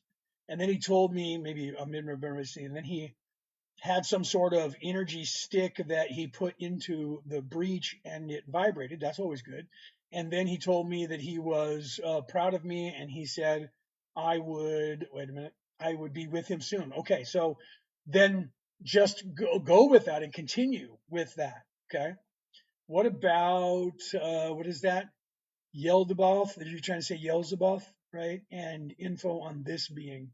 I think you're trying to say like Yelzabaoth or something like that. It depends on the name. You have to look up when you're looking at religion. The biggest problem that everybody has when they're looking at religion or they're looking at spirituality is you hear these words that are ancient and you don't know what the concept is, like the word archon. People freak out and go, the archons, they're the ones who created everything. And then you're putting it in your mind as they're a third dimensional construct in a spaceship, but they're not. They're higher than that. And they created the Ajiji. That's like 12,000 to 35,000 year old scroll. And the concept, what you have to do is go, what was it that they were trying to tell us? Who were the archons and what did they represent? Right? Once you realize that, you realize the word archon means archangel. The word Ajiji means angel. Okay? So this is just someone else with a different language telling the word they used for the concept of archangel, archon. Okay? The Watchers. Who are the Watchers? The Watchers are the people who created things, who are here watching over everything. Archangel. Archon does the same thing. Archangel does the same thing. They are the ones who that God created to create all of this place and to keep a watch over it and make sure that they maintain it. So once you realize the concept of these things, it changes your perspective. So you have to realize that some of these names were representations. You have to find out what they represented.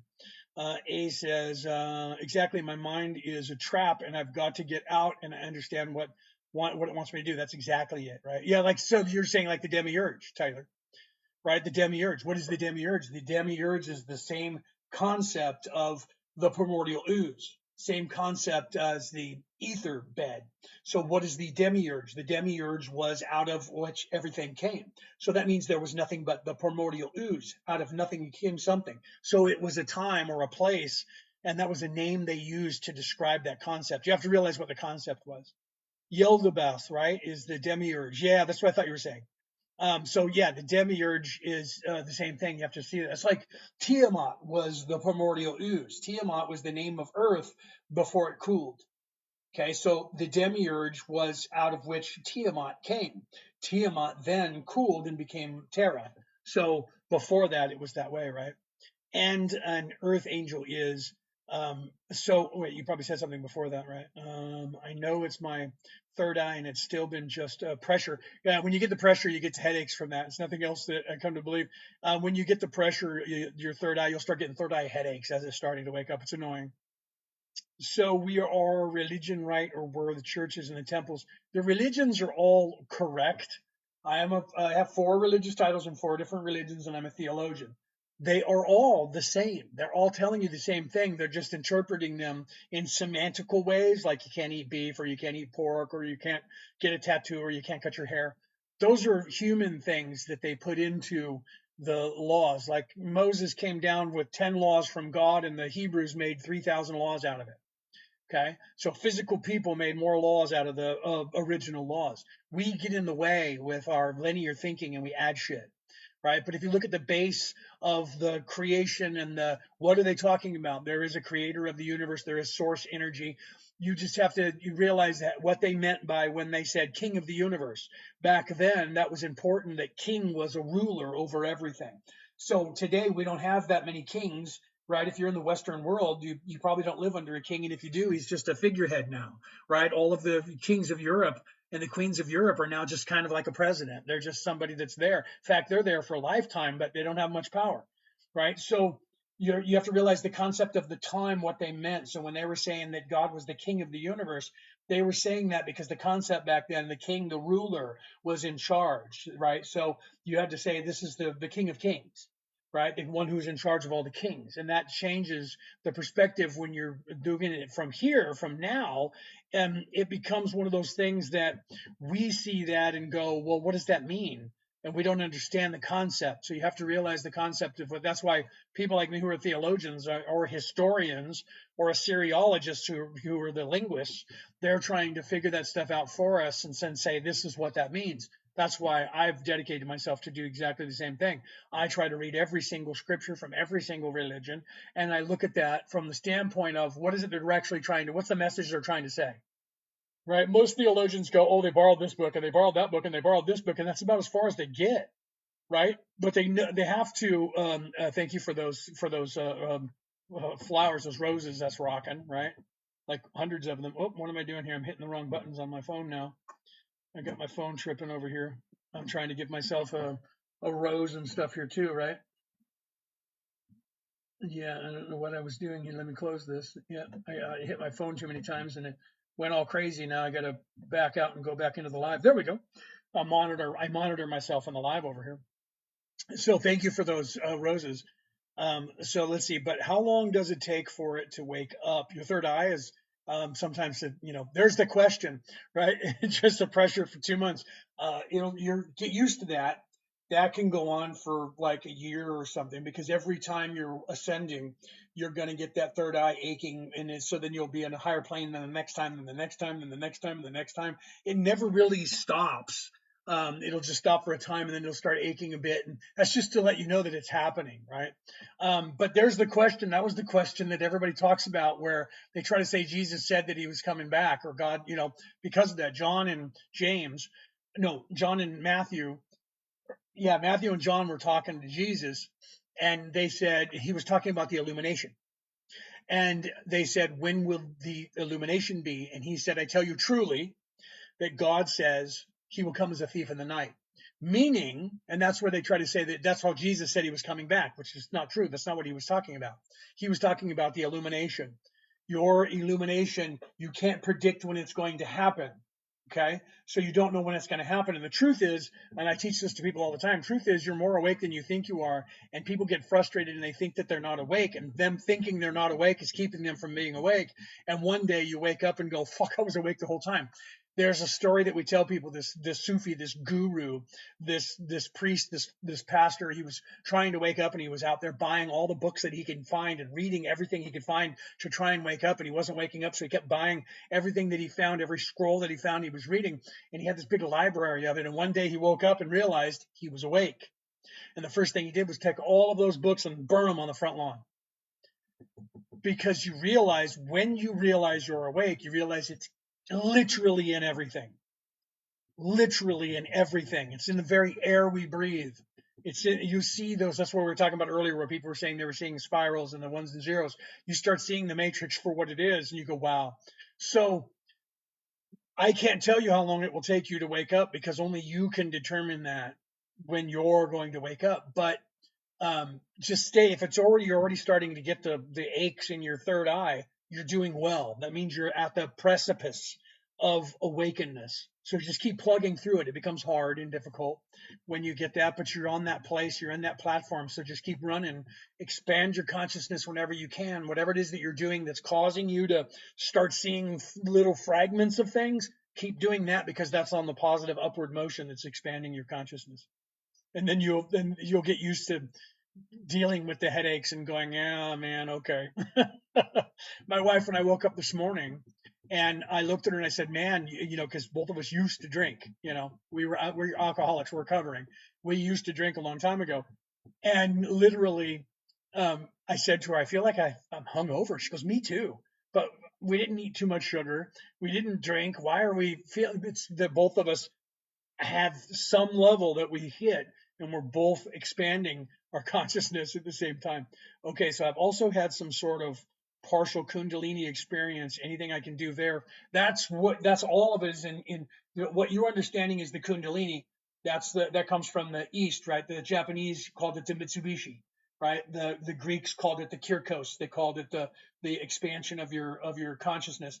So the Kundalini Kunda buffer energy, Kundalini is masculine, the Kunda buffer is the other snake that's feminine. That's why you see that depicted, and you'll see one snake is yellow, oranges, and reds. That's masculine, bottom 3 chakras. The other snake going the opposite direction, right? There's that Celtic knotwork one. There's 2 of them, right? The one that's going to the other side is the blues and the purples. and the pinks. That's the upper three chakras, right? Your indigo going into the purple, right? Going into the white. That's the feminine energy that is the plane. So the Kundalini is the key. Learn to channel that Kundalini. That energy comes from the base and goes up to expand your consciousness out like this. So if you're doing that and you're dealing with that energy, you're balancing your chakras. Balancing your chakras are upward motion. Upward motion is expansion of your consciousness. So pray if you pray, or meditate, eat right, exercise, get the right sleep, and that'll help you to expand your consciousness faster. Okay? Hopefully that makes sense. You're the only one trying to wake up everyone at midnight here. Yeah, so well, I'm in Australia. So for me, it's what time is it over here? It is 1:52 in the afternoon, and it's 8:52 on the west coast of America, right? So depending on where in the world you are, I'm ahead of you in time. For you, it's if it's nighttime for you, it's the 23rd of July. I'm on the 24th of July because I'm in New South Wales, Australia. So there's only like 5 people that are ahead of us in time, right? New Zealand and Fiji, Tonga, Samoa, a couple islands out there that are further ahead. I'm gonna take a drink of my coffee. So yeah, I'm trying to do it all day, every day, right? Wait, you're saying the feminine are the ones with the brain? No, that's just the aspect, because you're thinking up here is your brain. No, that's the feminine is the nurturing, caring, loving, in love with others energy. That's the feminine energy in this physical plane. So that's where those aspects of your personality doesn't make you gay or anything like that. That's just the goddess represents all the feminine, all of the loving, caring, nurturing, and the men, the masculine is the war, the physicality, war and martial arts and battle and growing things and planting. And the physicality is masculine because it's hard, it's sharp, right? That's why you have this is the symbol for men. It's sharp, it's hard, right? And then the spiral is the goddess, soft, feminine, different kind of energy. Non-physical plane, spiritual, right? Spiritual, physical plane, physicality, it's sharp, you hit stuff, solid, masculine, feminine. Nature is in physicality, right? Let's see what you guys are saying here. So when pastors talk about an intimate relationship with our Creator, is that possible? Yes, it is. That's when they're talking about that. Most of that, like I'm a Christian minister and I was knighted by the Roman Catholic Church, so I'm not coming at this from a standpoint of like hating on Christianity, because I'm not. Most of that is part of the control mechanism, unfortunately, for the reading from the book of Romans, which is teaching you to basically stay here and be a good little Roman citizen and have a relationship. But if you get past that physicality and on a spiritual plane and realize that's what they're trying to tell you, that you're supposed to be having a relationship with the Creator, that's supposed to be in the non-physical plane.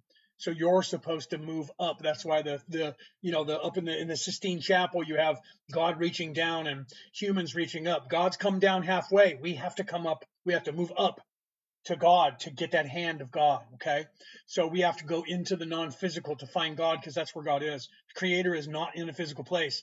The Creator is in the non-physical. So we have to move up to the Creator. That's having a relationship with the Creator. Okay. Well, I declare I'm awake. I'm ready to go, and I'm tired of being along this hate. I can't fix that. Well, you can. It's just going to take time. Everything takes time here. Oh wow, happy 24th then, right? Albeit it will be the 24th for us in New Jersey. You're in New Jersey in like 7 minutes. You're funny, right? Yeah, you'll be catching up to the date that I'm on. I'm just in Australia. That's why. Right, that's funny. I want that. No, you just have to work at it. It's kind of hard to do, but you have to, it only takes 51% in being in service to others to make it. It's just real hard to get to that 51% when everything's distracting you, keeping you here. Right. So that's why I tell you the first step in avoiding a trap is knowing of its existence. You have to realize that we're trapped here, and it's a trap of the mind, not a physical trap. We're not in a physical prison. We're in a mental prison that we created for ourselves. You are an extension of the Creator. Yes, Justin. And the further the dimension, the less the connected. Yes, the more you're in physical plane, dimensionality, the less you're connected in the spiritual, the density, correct? So that's why you're supposed to realize that you're supposed to move away from physical plane and realize the expansion. You don't have to leave the physical plane to do that, right? But you have to realize that this is not me. I'm there. And then when this body ends, I can determine whether I can move to the next plane or if I have to come back again. Yeah. Thank you. Good night. Tyler, have a great night, right? I'm in the States, probably late for you. Have a great night. I'll see you next time, right? Are we not all fractals of the consciousness of the Creator? We are. We are 100%, Donna, just a fractal of the Creator. We are a little teeny entity that the Creator created to have these experiences so that we can have different experiences. Each one of us have our own perspective and our own experience to then give that back to the Creator and give it to the collective so that we can all expand our minds. So we're doing it on a small level here, right? And then we're doing it on a big level there, right? It's 10:57 p.m. You're in Missouri. You're in Mountain Time, or Central. You're in Central because it's 8:57 on the West Coast. So you're in the Central Time. You're 2 hours ahead. So you're in Central, right? Or is that Mountain? You're in Missouri. That's Central because it doesn't go West Coast, Mountain, Central, Eastern Time, right? Yeah. So you're over there. So I grew up in California, Central. Yeah, I grew up in California, and then I lived in Arizona. So I was in Mountain Time there, or I think that's still Central. I was always, it's Mountain Time because I'm always 1 hour ahead of California when I was in Arizona. Then I came over here to Australia because I married my wife, and we came over here. She's from here, so she came over there and got me, right? And then I came over here and made my way over here. I was taking care of my mom. She came back over here, and I finished taking care of my mom, and then I came back over here too. Now I live in New South Wales, right? Mountain Time, MST, right? Phyllis, is that where you're at? You're in Mountain? Or you just saying Mountain? That was where I was when I was in Arizona, yeah. So it looks like I don't know if you guys have been watching the news. It looks like that you guys are trying to get the Congress to pass making that time change go away. Thank the gods, right? Over here we still have the time change, but there's one territory that doesn't. Arizona doesn't do the time change. When I was there, we never changed the time. Things just changed. Like the 8 o'clock shows came on at 7, and then next time it was on at 8. They're going to try and make daylight savings time in America universal. So I hope you guys vote on it. I hope they do. It went to the House and it passed. Now it has to pass in the Senate. I hope that they pass it because it's stupid. That whole thing was just created for the slaves back when they had us slaving away in the fields so that we would work longer, right? I hate that thing. Yeah, I've hated it. When I moved to Arizona, I loved it because where I was at in Arizona was outside of Phoenix in Queen Creek. And we didn't change it, man. We were like, oh yeah, nothing changes. Just the daylight, it stays light longer, and it gets light later, and then that's it. It just goes around not everybody does it in the world, but there's a lot. It came out of Europe, right? So the Commonwealths, because I'm in Australia as a Commonwealth, most of them still do it, but I think they're working on it over here too. So I just saw, because I remember Trump saying on the news that he was going to try and fix that to get rid of it, and I just saw the news the other day that it passed in the House. So now they just got to go to the Senate. Let's hope they do it, right? In China, they don't have different time zones. Yeah. Why would they? I mean, China probably should have a different time zone because of where they are, because they're big. So they should have different time zones. But I mean, if you go by one clock and it's a standard clock, then you're just like, it's that time for China. I mean, truly it would be a little bit different because high noon will be high noon in the east before it'll be high noon in the west. But you don't want to have crazy things, right? So I don't know. I haven't been to China officially, so I've never been there as a tourist. So I don't know about that because when I was there, I was on Zulu time anyways. So because I was never there because it didn't really happen because I didn't do that. So then you run on world time. I'm going to take a drink of my water. This is not alcohol. This is water with energy drink inside. Last time I did this, trying to take a drink on the thing, they said that I was drinking alcohol. I do not drink alcohol. This is not alcohol. This is just water with like a Gatorade, if you understand that. It's just got boost in it. It's just an energy droplet that goes in there. So it's got energy in it and caffeine. No alcohol. I don't drink that stuff. Okay. When is your next life? Your next life is when this life ends. That's when your next life starts. If you're asking about me, same thing. I'm here in this body. I plan on being here until I'm about 145, and then I will move. And if we don't have you guys back in order, I'll come back in for another life to continue.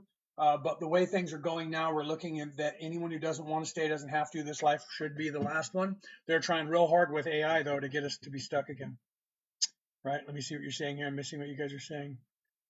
Were both of you, your wife, awake when you met? No, is awake now. She was not fully awake. She had to wait for me to find her, for us to be together, so that I could wake her up because I needed her to stay asleep. She was undercover and had to be asleep until we were together.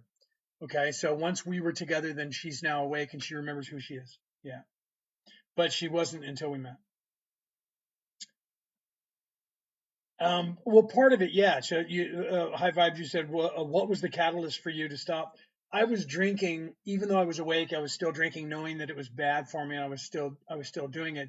And what actually happened to me was I got a different pair of shoes and I got a blister on the bottom of my foot, and because I was an alcoholic, it turned into an ulcer, and that ulcer almost went to the bone.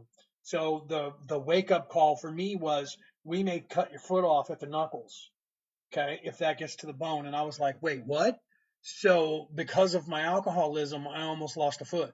So once, and I was in the hospital. So while I was in the hospital, while they were making sure that they didn't have to do surgery on me, and I was in there for a few days, they were giving me patches so that I wouldn't have to go through the withdrawals and the DTs. So as being awake, I almost lost part of my foot, if not my whole foot. So I said, that's it. So when I got out of the hospital and went home, I threw away all my alcohol and never looked back because they had already got me past the DTs with the patches and stuff that they gave me. So I wasn't going to have to detox on my own. So instead of picking up the drink, I threw it away, threw it all away, and I stopped drinking. So I don't drink anymore. So let me see. What else did you say? It's poison. It is poison. It is. So what you feel when you're drinking, the high you feel is dying brain cells, by the way, right? It's brain cells dying. Do you think that we're all reincarnated? No, everyone is. Everyone is. You will reincarnate until you move out of the physical plane into the spiritual plane. You do that all over and over. It's just the way it works here.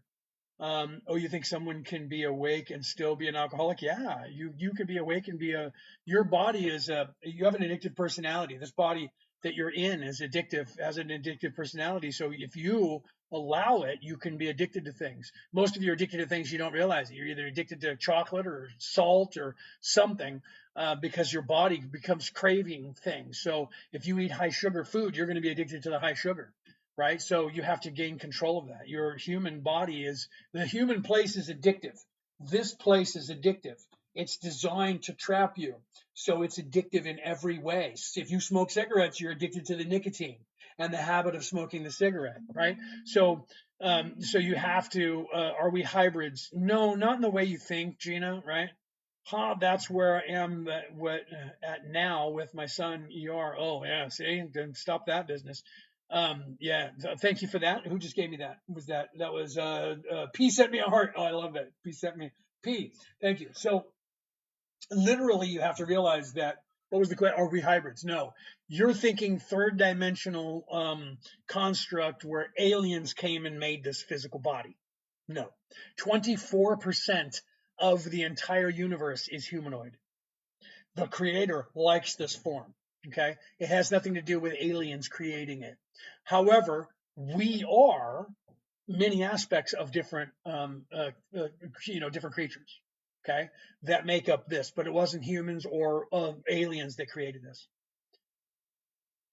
He was jumped and almost, oh wow, that's not good. Right, how old is he? Phyllis, that sucks. How old is he?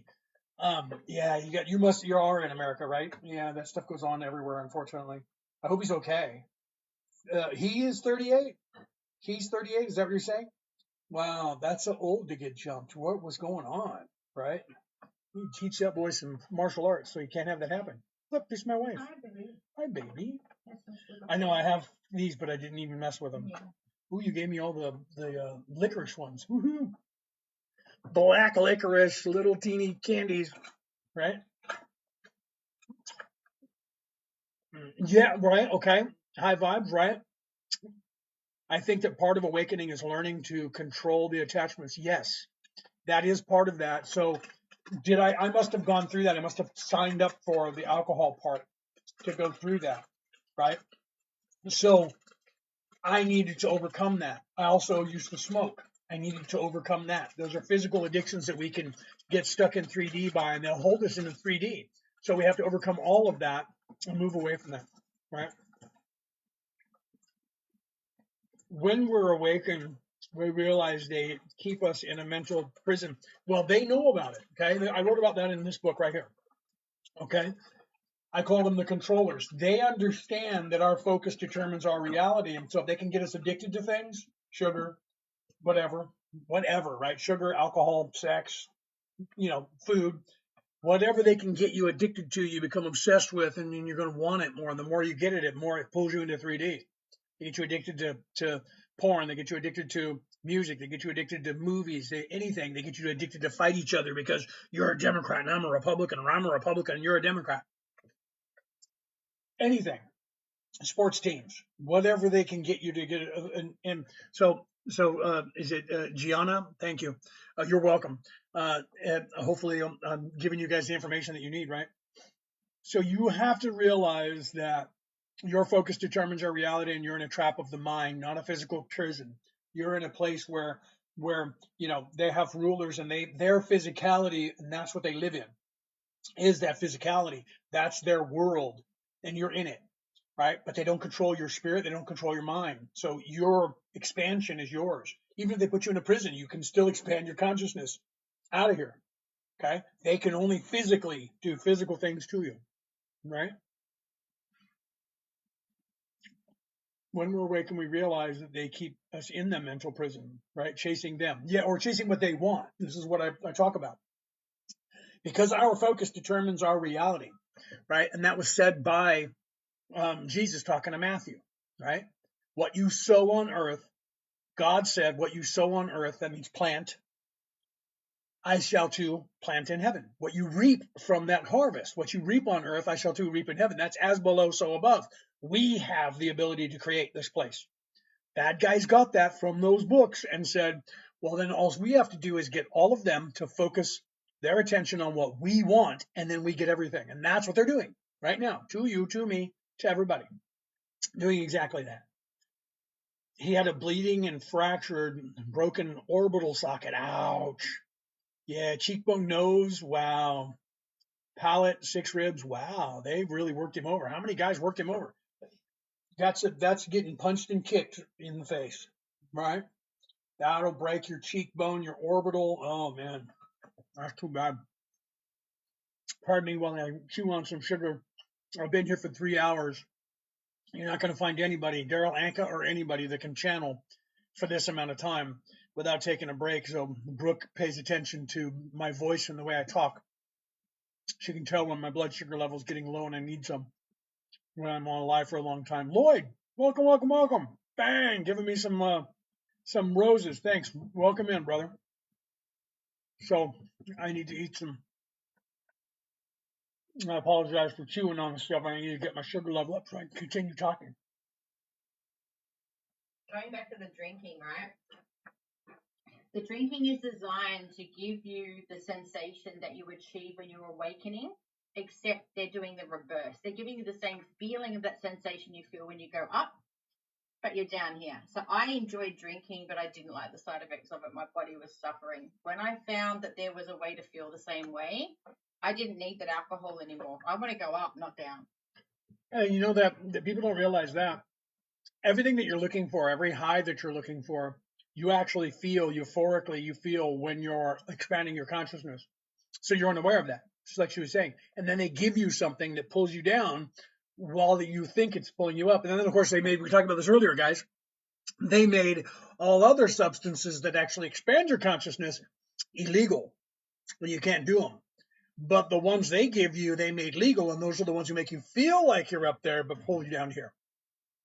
But the ones that pull you up to there, they don't let you have. And they're all natural. Weirdly, the earth gives it, but they take it away. Mm-hmm. Would you hear what Brooke said? Right? Who is trying to get us addicted. The powers that should not be, I call them the controllers in my book.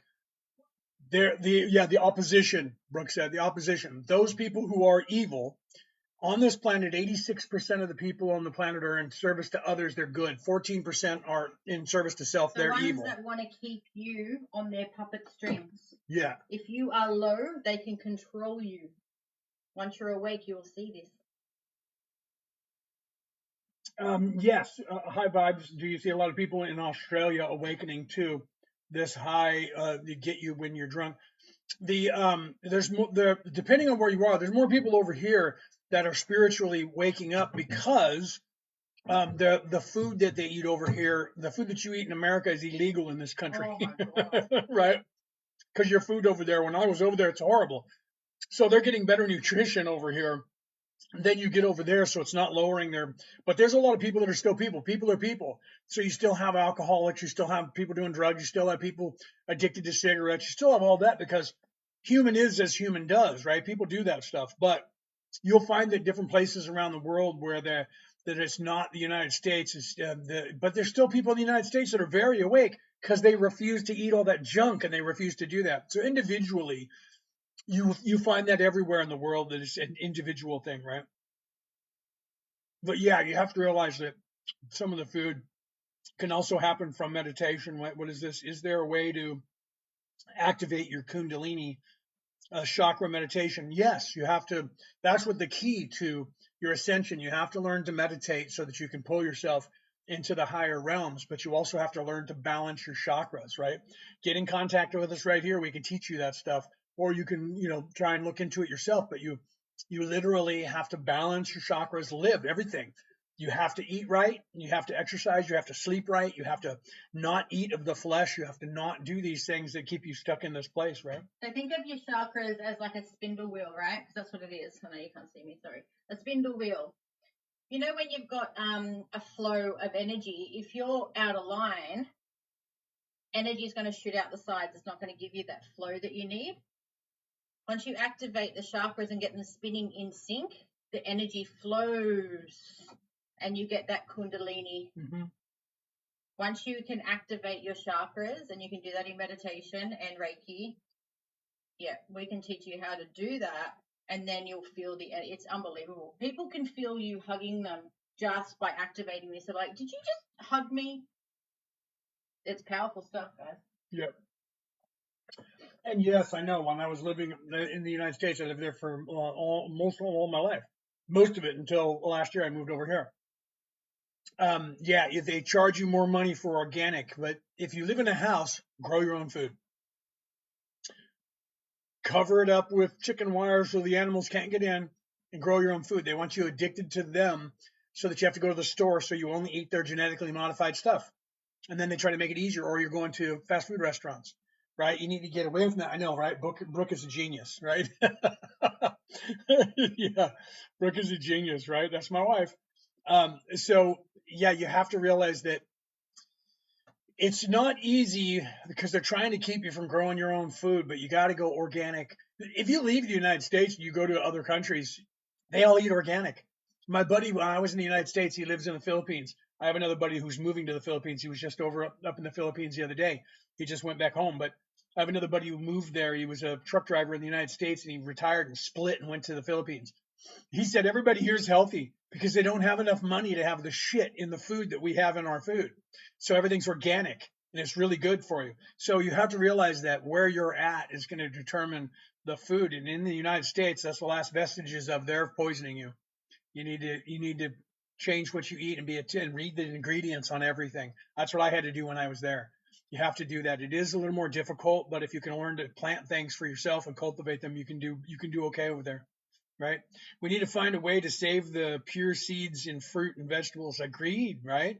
Agreed. They're slowly trying to get rid of them. Yeah, they are. They're trying to patent them, and they're genetically altering them so that you can't grow food. They're going to eventually own all the food.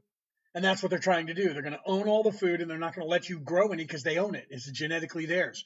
That's what they're trying to do. You need to stop that. You need to stop them from doing it, right? Otherwise, that's what they're going to do. That's what they're trying to do. True story. You have to be aware of that. They're genetically modifying it and they're patenting their food.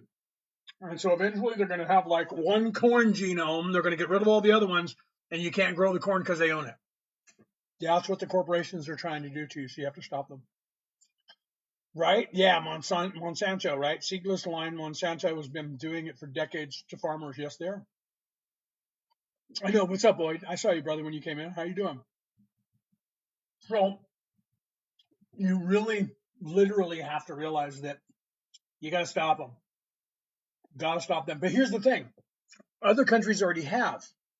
You're talking about like Monsanto. The bread that you guys have in America is not considered food in the UK, so it won't. You can't even have it there. The same corporations who make shit food, Frito-Lay, they make chips over for the people over in the UK, and guess what? Their ingredients are like 5 ingredients. So don't let them fool you in saying it'll cost them too much to start making that food, because they're already making it and shipping it around the world. Over here, PepsiCo doesn't sell Frito-Lay potato chips here. They have another company called Smith's. And guess what? All the same chips, all the same flavors that are listed as Frito-Lay with the exact same packaging, only Smith's instead of Frito. Okay? Because guess what? The ingredients are far less, and it doesn't have all this hydrogenated this and soybean that and high fructose corn syrup and none of that, because it's illegal in this country. Okay? So don't let them believe that, and don't let them tell you that, well, it costs us too much to take all this stuff out of there and give you good food. No, it won't. They're already making it for the rest of the world. But there's 380 million Americans that they're keeping stupid.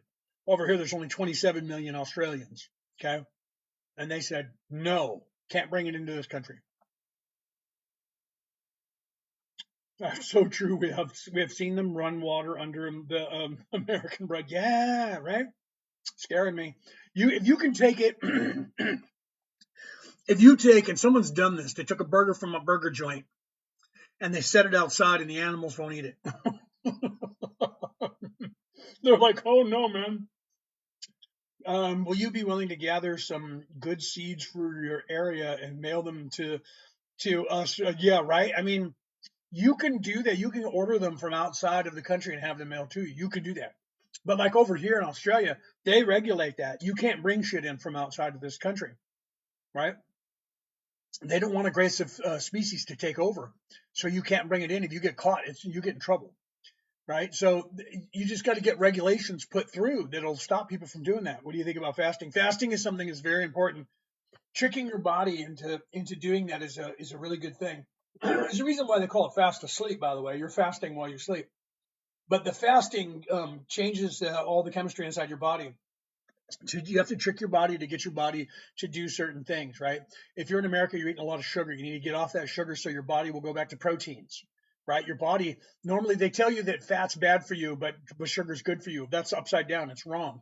The fat is good for you. It's just, you can look up bad fat. There's bad fat and there's good fat, right? So the fat is good for you because your body will transmute that into fuel, and it'll start taking the fat out of your body and using that as fuel because it has a bunch of it. Okay. But if you keep eating sugar, it's just going to keep putting the fat out of the way because it doesn't need it, but it's storing it because it thinks that it needs it.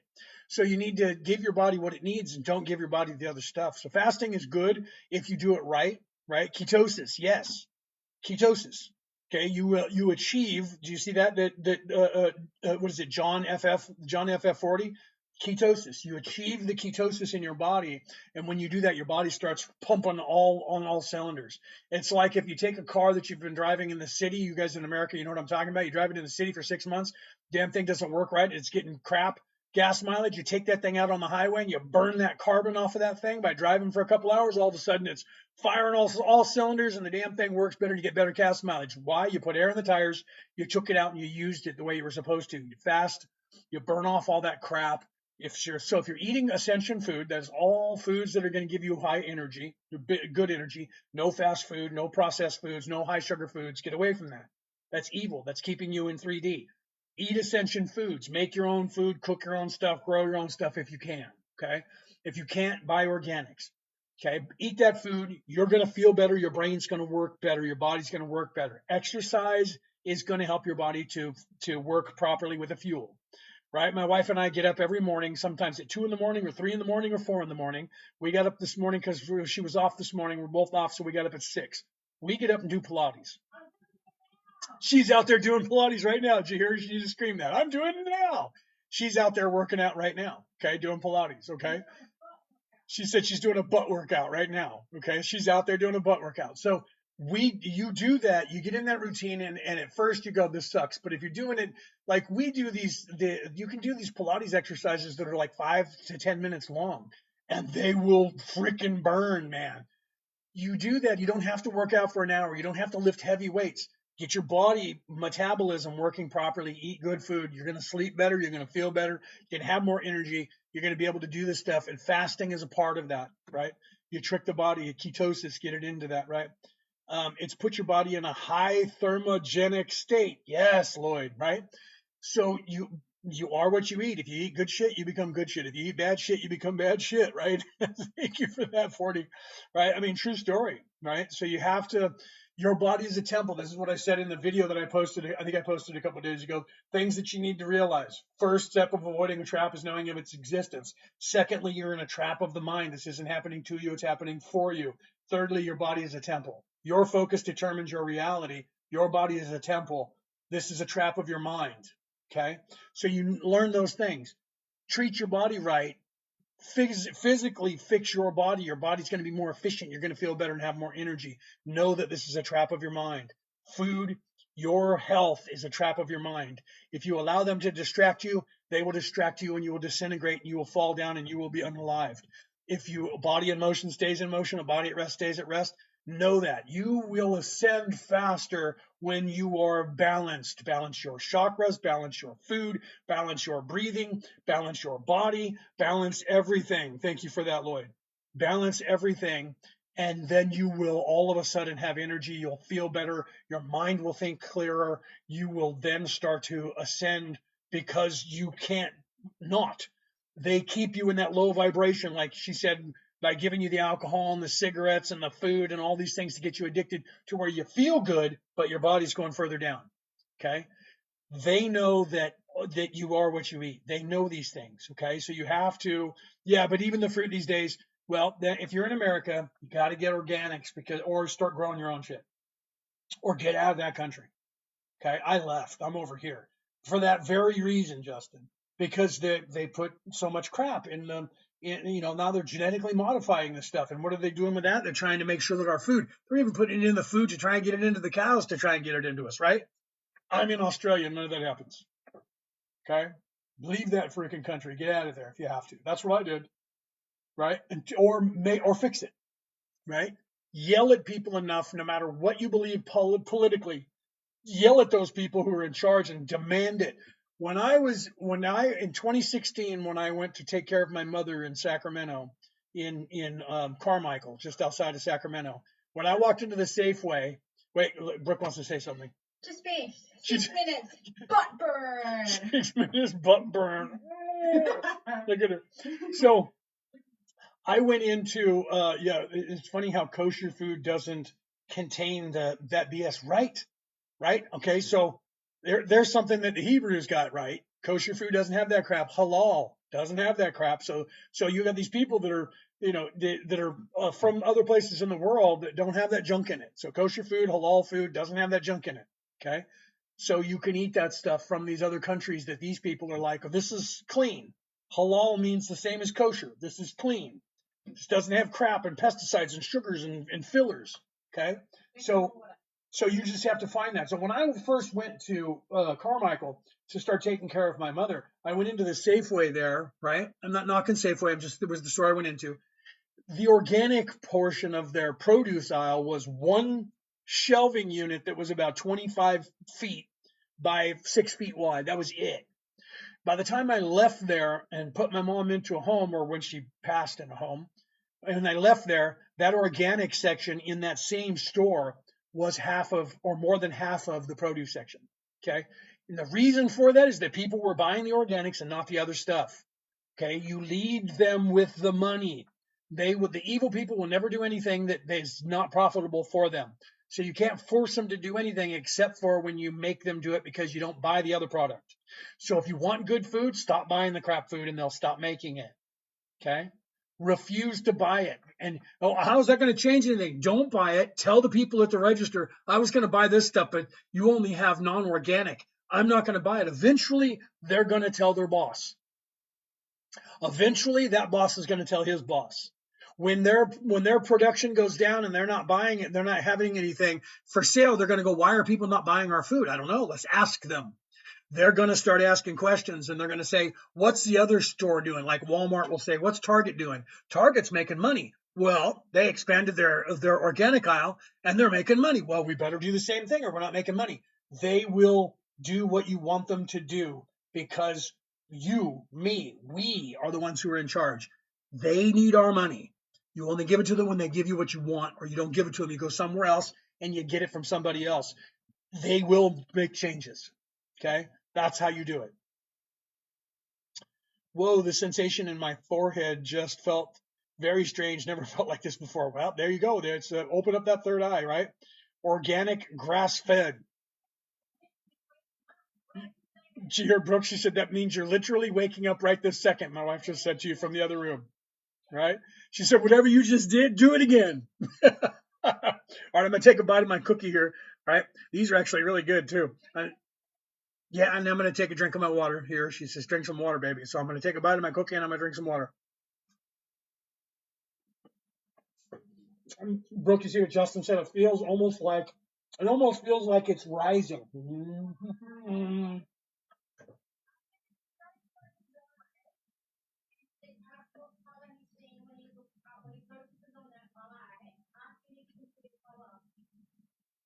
Brooke said, close your eyes and pay attention and see if you can see a color. If you see a certain color, she said, process the energy up and see if you can see a certain color. I'm going to take another bite of my cookie here. Sorry, guys.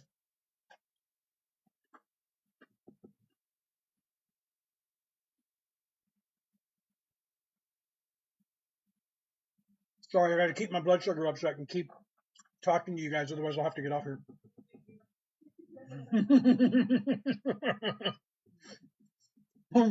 Justin, will do. I'll be right back. Yes, we are. We are healers. We're both Reiki masters. You can see that right here. We're both Reiki masters and we teach it. We're both healers and we're both here to help you. We're both spiritual life coaches, right? We literally teach this stuff all the time. That's why she's always, you can hear her when she's been coming in, she's giving life coaching. That's what she does. That's what we do. So yes, we are. What do you have to do? What is that? What do you have to do to move to Australia?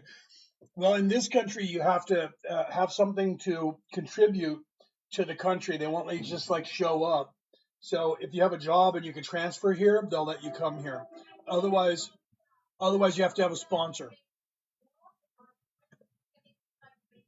Yeah, she said that you have to have a sponsor. So it's either a job or another person. And then you have different visas that you have to apply for to come over here. So if you have somebody who has a company that also has a company over here, the same, business, whatever it is, and they have an office over here, if they transfer you over here, then the company will sponsor you and you can get the visa to move over here and work for that company.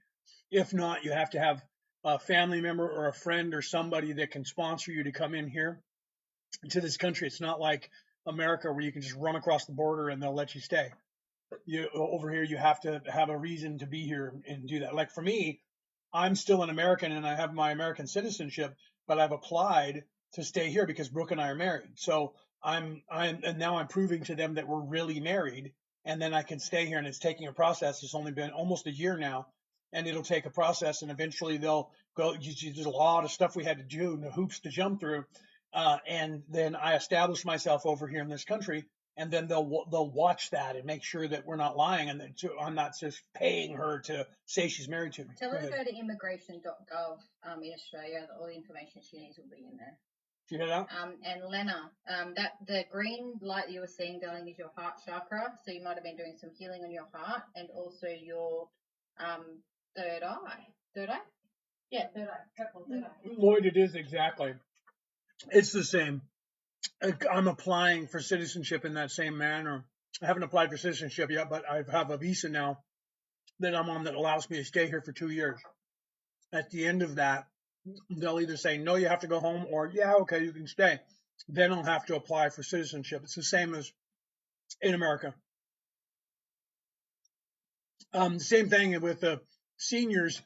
If you have to have a sponsor, you still have to have a sponsor. You can come over on a visa and hang out, but you need to know somebody or have relatives or have a reason, because they don't want people just to show up and screw shit up, you know. So they're keeping it safe from people. And people still try to come over here, and they take boats over here and hop off their boats and try to stay and hide, and people catch them. And we just caught a couple of guys who did that. I'm gonna take another drink of my water. TikTok, this is not alcohol. I do not drink alcohol.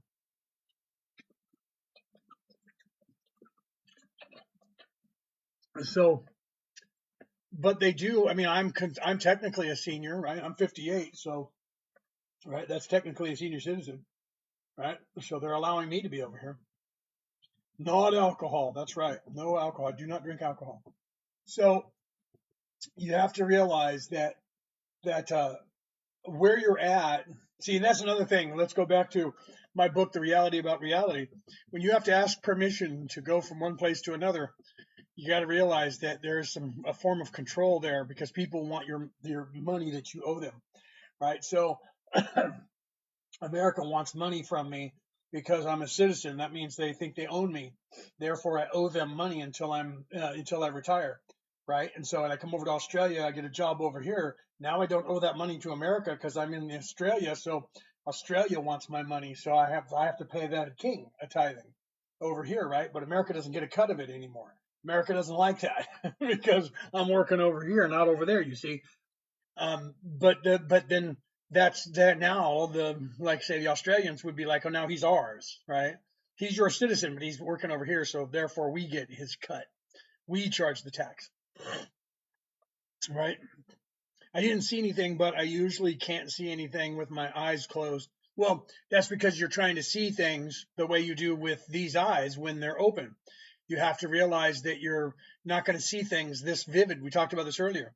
You're not going to see things the way you see things with these eyes.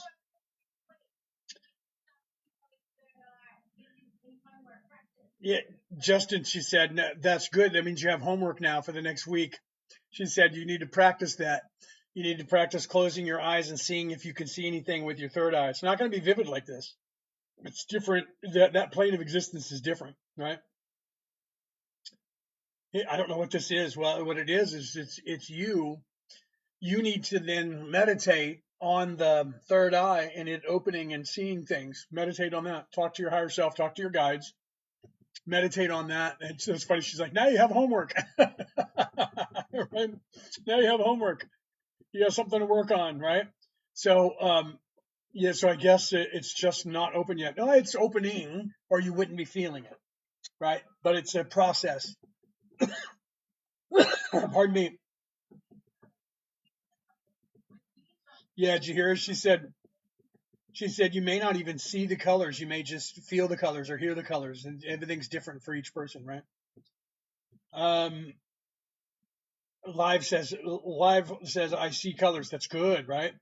Can the Kundalini open it? Yes, your ascension is that. So the Kundalini is essentially pulling up energy from the universe and charging up through your chakras and balancing your chakras. So the Kundalini Kunda buffer energies, the masculine and feminine, respectively, Kundalini masculine, Kunda buffer feminine, will balance your chakras. In doing so, that will expand your consciousness. If you work on the Christ oil, the Christos, that happens in your body once a month, depending on, like last week, I went through that because I'm a Virgo. So I don't know what we're on to now, but whatever your astrological sun sign is, the moon moves in through that phase of every single sun sign once a month.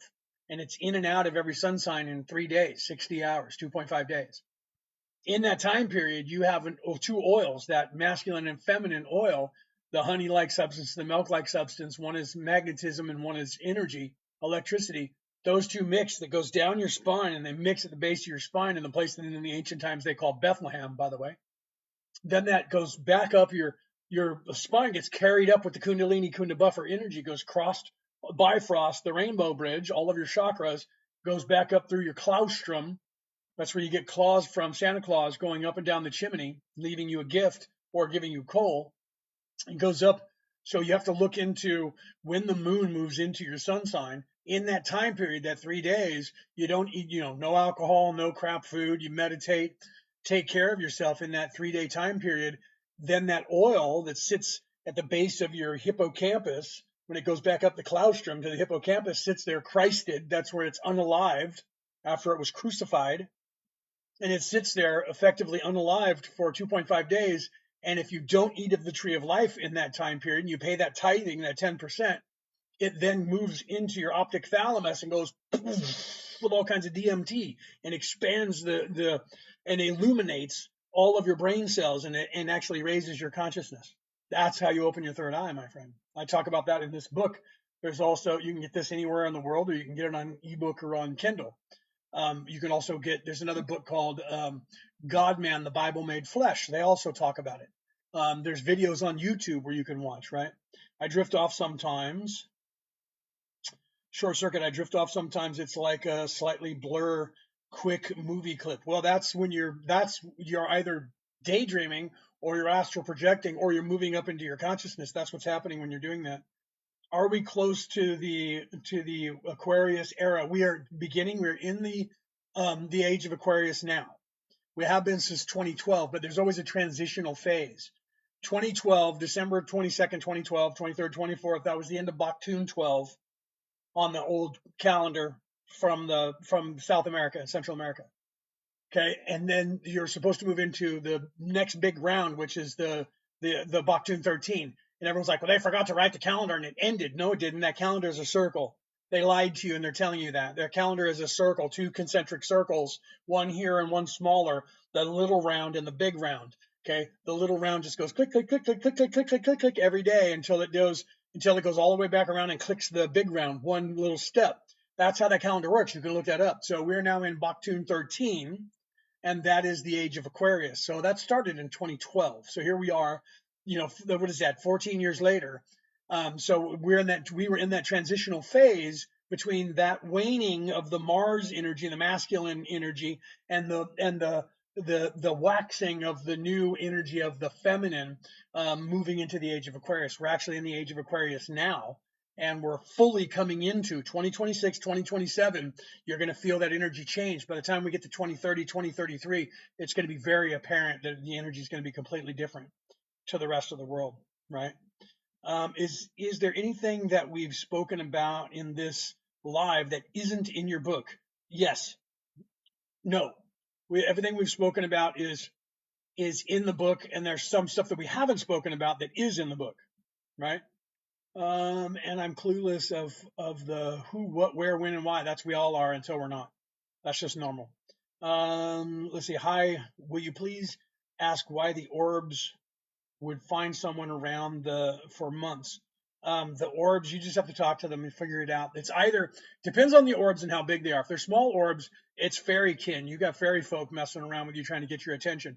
If it's big orbs up in the sky, then it's somebody from another dimensionality. Either way, it's somebody trying to get your attention. Yes, like a daydream, someone will be talking to me, and then I'm gonna zone out. That's normal. That means that you're communicating with either your higher self or your guides at that point, or you're starting to try and astral project. A daydream is basically doing that. When you meditate, what you're trying to achieve there is basically you're trying to control your daydream. You're daydreaming, and you're trying to orchestrate what you want to achieve with the daydream, and moving up to a higher plane of existence so that you're quieting the mind. So the ego, the conscience, and the thinking mind is still there, but it's quieter because you're supposed to be coming into who you are in that equation, that without those being loud, you're still there. That's what you're trying to achieve. So you're doing that naturally. You're being pulled out, and your focus is shifting into that place, and you're okay with existing there, and you're having communications. You should talk and ask questions and find out what you're there for. Right? you would probably learn something. Which dimension is the astral realm in? You're looking at 4 and 5D and everything above that. The astral realm is not in third dimensionality. Third dimensionality is physical. That's third dimension. The astral is outside of physicality, outside of time, in the density. Dimensionality, this place, dimension. Density is non-physical, spiritual. So when you're in astral projection, you're in the third density, or you're moving up to fourth density, fifth density, because that's eventually where you're going to be. The density is the denser that becomes, that's you moving away from your physicality more into your spiritual body. That's just what happens as you move up. Third dimension, very physical. Fourth dimension, slightly less physical than this place. Fifth dimension, if you were to literally shift into 5D right now and go halfway through 5D, you would find that if you're in a physical human body, you're going to have no legs. You're going to be floating in the air, moving around. You don't need to have legs, but you're still going to have arms, and you're going to start to become see-through. By the time you get into the sixth density, because there's no more dimensionality to the density, you're going to be energy, and you're going to be in a completely different realm of existence that is completely light energy from that point on back to the creator. So if I keep getting sleep paralysis and pulled into astral, it's important that I go, yeah, it's not going to hurt you. You're going to expand your consciousness. You just have to, when you're in the sleep paralysis, make the realization that you're actually out of body, you're astral projecting at that point. And then figure out why you're there. Why did I become conscious outside of my body, but still around my body? What is it that I'm needing to do here? Talk to your guides, your higher selves, angels, whatever you are aware of, right? And then find out why you're there. Let's see. Why is it that they want to keep us here and not to ascend? Because they're living in the physical plane. To them, this is everything. So money, power, fame is all that they see because it's reality to them. They're self-serving, so they're wanting money, power, fame, and control. So the longer they can keep you here, the more they keep all of that. If they keep everybody's attention on what they want, we're all sitting here going, they're in charge. We can't do anything about it. They're just in charge. It doesn't even matter if we vote. They're just in charge, and they just own us. And then they do. And then they just give it to their family members, and they just keep the physicality because they don't believe there's anything besides this. So this is important to them. They have to have it all. And that's what they're doing. And they're focusing your attention, keeping you stuck here so they keep control of you, and they own you. And they tell you they own you. And if they don't know that they own you, they'll just try to move from one country to another without question, without permission. You're not going anywhere. You can't get there. You have to run across the border or get your own boat and try to sneak on board to someone else's land because there's somebody who's in charge there, and you have to report in so they get some of your money from you. Do you see? So they're doing that because they believe that that's all. People who are 3D believe this is all there is. They think I'm crazy. If you're nothing but third dimensionality, you're going to think I'm crazy. You're going to think that what I'm saying is just insane. I'm just making it up because you're sure that this is all there is. So those people who are in service to self, they believe this is all there is. And it's only the top echelon of those people know that it's not all there is, but they don't want anybody to know that because they want all the riches. They want all the money. They want to own everything. And then they want you to believe that they own it. It's just it's the makeup of someone who is self-serving, is to use people, own people, collect people, do what they want to people and gain power and money and fame. That's all that's important to them. It's a diamond. It's a gold, my precious, my precious, right? Because it's stuff, because they don't believe there is anything else. So they have to have stuff. That's why they're doing it. That's what it's about for them. The latest one was 3 people. Wait, let me make sure I didn't. The latest one was 3 people. 2 may have been disagreeing and one holding a phone. And that was it. So it might have been just a daydream then. You have to look into that. It's metaphors. Dreams are metaphors. Even daydreams can be metaphors. You have to realize what is it? What is symbology? What is the symbology? What does it simulate? What is they're trying to tell me? Is astral projection one of the abilities that comes from third eye opening? Yes. Absolutely. All psychic abilities. I tell people we'll teach you Reiki 1, 2, and 3. If you're in service to others and you want to be a healer and you want to service everybody, but you want to wake up all of your psychic abilities, but you don't want to pay somebody to have to teach you every single psychic ability, because I can do that. If you only want one, I can teach you. That's what we do. My wife and I teach that. If you just want one, we teach every psychic ability you've ever heard of. We teach it. If you only want one, I'll teach you how to do it. It's going to cost you money. Because nothing is for free in this place, because I wish it was. Until I can eat, sleep, and not have to pay for all of this, I try to give away what I can for free, like I'm doing now. But if you want to become awake and open up your third eye in every psychic ability, Reiki 1, 2, and 3. Okay. But you have to go through the process of learning Reiki 1, learning Reiki 2, and then eventually learning Reiki 3. It'll take a year of your time, right? But when that's over and you become a master, you will go and everything will wake up. Ask my wife. Everything will wake up. You will then have every psychic ability that you need at your disposal. It is not a lie. I tell people all the time, we don't want this to become a religion, but it is a way of life, and it has been since the sensei, since Usui had that gift bestowed on him, right? Let's see, make sure I'm not. Yes, how do I do that? If you want more information, email us right here, merlinandmaeve@gmail.com. Put down, this is my handle on TikTok. This is who I am. I want more information. We will send you an email with all of our information. And then we can set up times to teach you whatever it is that you want. Even if you just want life coaching or spiritual life coaching, and you want to do it one-on-one, not on air, you want to ask some questions, right? You can book me, or you can book Brooke, or you can book us both, and then we can talk, right? Defense Against the Dark Arts gives you free access to me for 4 hours a day for 2 days, right? For $88 Australian. So if you're in America, it's more like 63 or 65. Right? And you can ask whatever questions that you want. We tell people this is the best bang for your buck. But if you want to wake up and you want to open up that third eye, and you want to also become a healer at that point and open up every ability, right there. Reiki 1, Reiki 2, and Reiki 3. That is also 2 days each. Zoom calls. I think we're going to do Reiki 3 might be 3 days. We're working on expanding that because there's more that we wanted to add to it. So we're looking at maybe making the Reiki 3 days instead of 2. Reiki 1 and Reiki 2 we can do in 2 days, but we think that Reiki 3 should be 3 days. So we're looking at doing that. So be aware of that, but that's not going to change the price, right?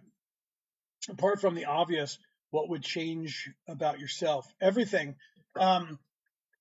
You will learn to eat better. You will learn to treat people better. You will no longer be aggressive in that you will not seek arguments. You will not try to have people around you that are full of drama. You will become less dramatic. In fact, you'll become a hermit at some point because you won't want that energy around you. Your energy will change. People that are 3D will start hating on you and thinking you're crazy. And you know what I mean? So every aspect of your life will change when you wake up. Every aspect. In ways that you can't even imagine until it starts happening. Some people in your family will think you're crazy. Some people around you will stop being your friend. That'll happen, and then you'll meet other people that are more awake, and you'll find that you have a better relationship with people that are awake. You'll find yourself trying to stay away from the children, because not like young people, but people, because you realize that humans are between 11 and 14 years of age mentally. Because you'll expand your consciousness and become an actual adult, and you'll look at them and go, wow, I don't know if I can deal with them right now. That's just crazy, right? I got a 5-year-old that is just like that. So everything about you changes, and it's like the list is just almost limitless, right? If they want us around, why create so much disease and people suffering? Because they need you to also recycle, okay? Because you're veiled and you go through life, you become unveiled the longer that you're alive. So they need your life expectancy to be short, so that you become unalived, and then you recycle and you get reveiled again. That's why they're doing that.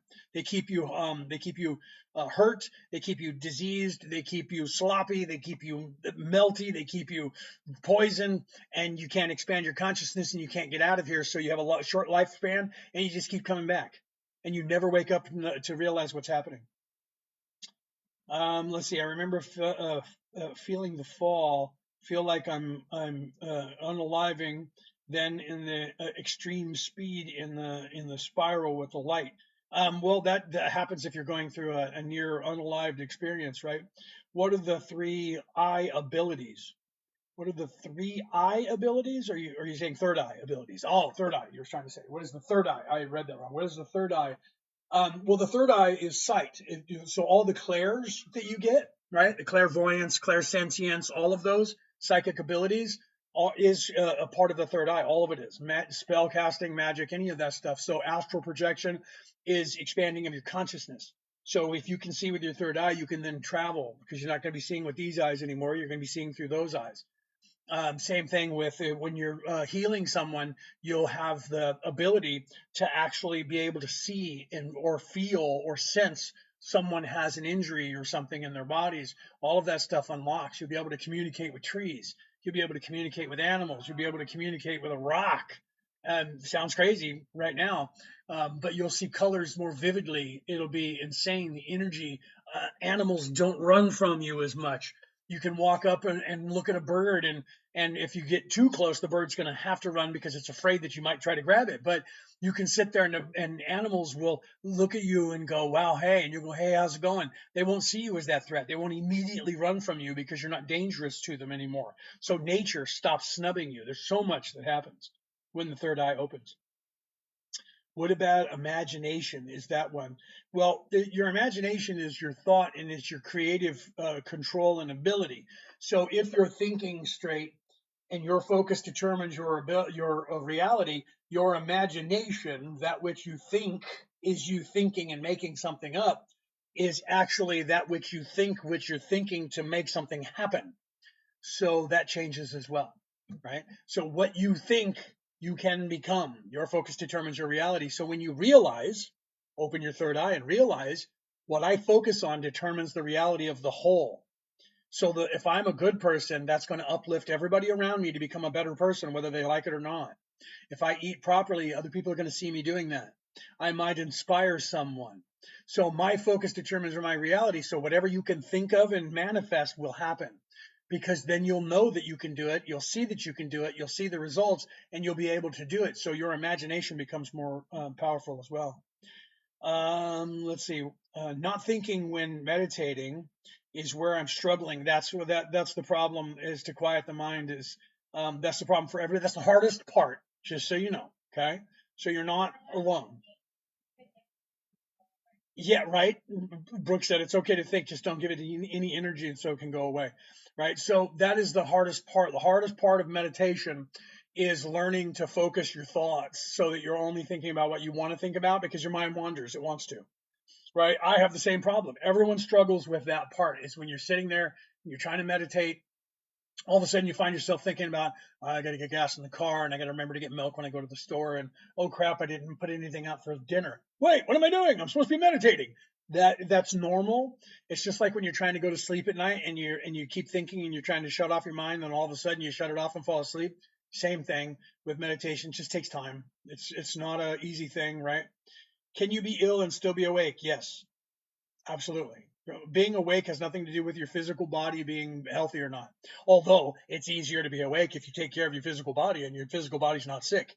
But we get sick. I still catch things, right? If that's what you mean.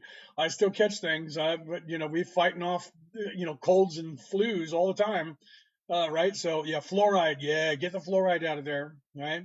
Fluoride is one of their tools to block. Yes, absolutely, my friend. Town. Yes. Stop putting fluoride and aluminum into your body, right? So get toothpaste with no fluoride in it. Get deodorants that doesn't have aluminum in it. Get that stuff out of your system so it doesn't get into your brain and clog your brain up, right? Learn nutrition so that you don't have that stuff. What does weed do to your state of consciousness, and what do you think of integration of experiences? Yes, I'm not a doctor, and all this information that we're talking about here is for entertainment purposes only, Justin, but anything that helps you expand your consciousness is a good thing for you. So conversation, thinking, learning a language, maybe doing a few other things is good for you if it's expanding your consciousness. That's why they make it illegal. That's why they don't want you to read. They don't want you to learn. They don't want you to think for yourself. And you can't have any of those things that expand your consciousness, but you can drink alcohol, which lowers your vibration, and smoke cigarettes, which lower your vibration, and eat all kinds of crap food with a bunch of sugar that lowers your vibration. But anything that raises your vibration, illegal. You don't come here any wrongo. You owe me $5 already, right? Oh, good. So I'm not doing it wrong. No, you're not. You're not doing it wrong. Is falling asleep with meditation okay? The monks, remember that I am a monk. I was knighted by the Roman Catholic Church. The monks have a secret: caffeine, tea. If you want to meditate, you don't want to fall asleep, tea, right? Drink tea. You won't fall asleep. However, your mind will race a little bit more, so you'll have to struggle with quieting the mind, but you won't fall asleep. Right? I live in the lead belt of Missouri, right? Yeah, right. Yes, that's what I asked. Yeah, yin and yang. Yeah, yeah. So yeah, right. So that's the Vesica Pisces, the yin and the yang. So that's the yin and the yang is the overlapping of your lower three chakras, your upper three chakras, and the heart chakra.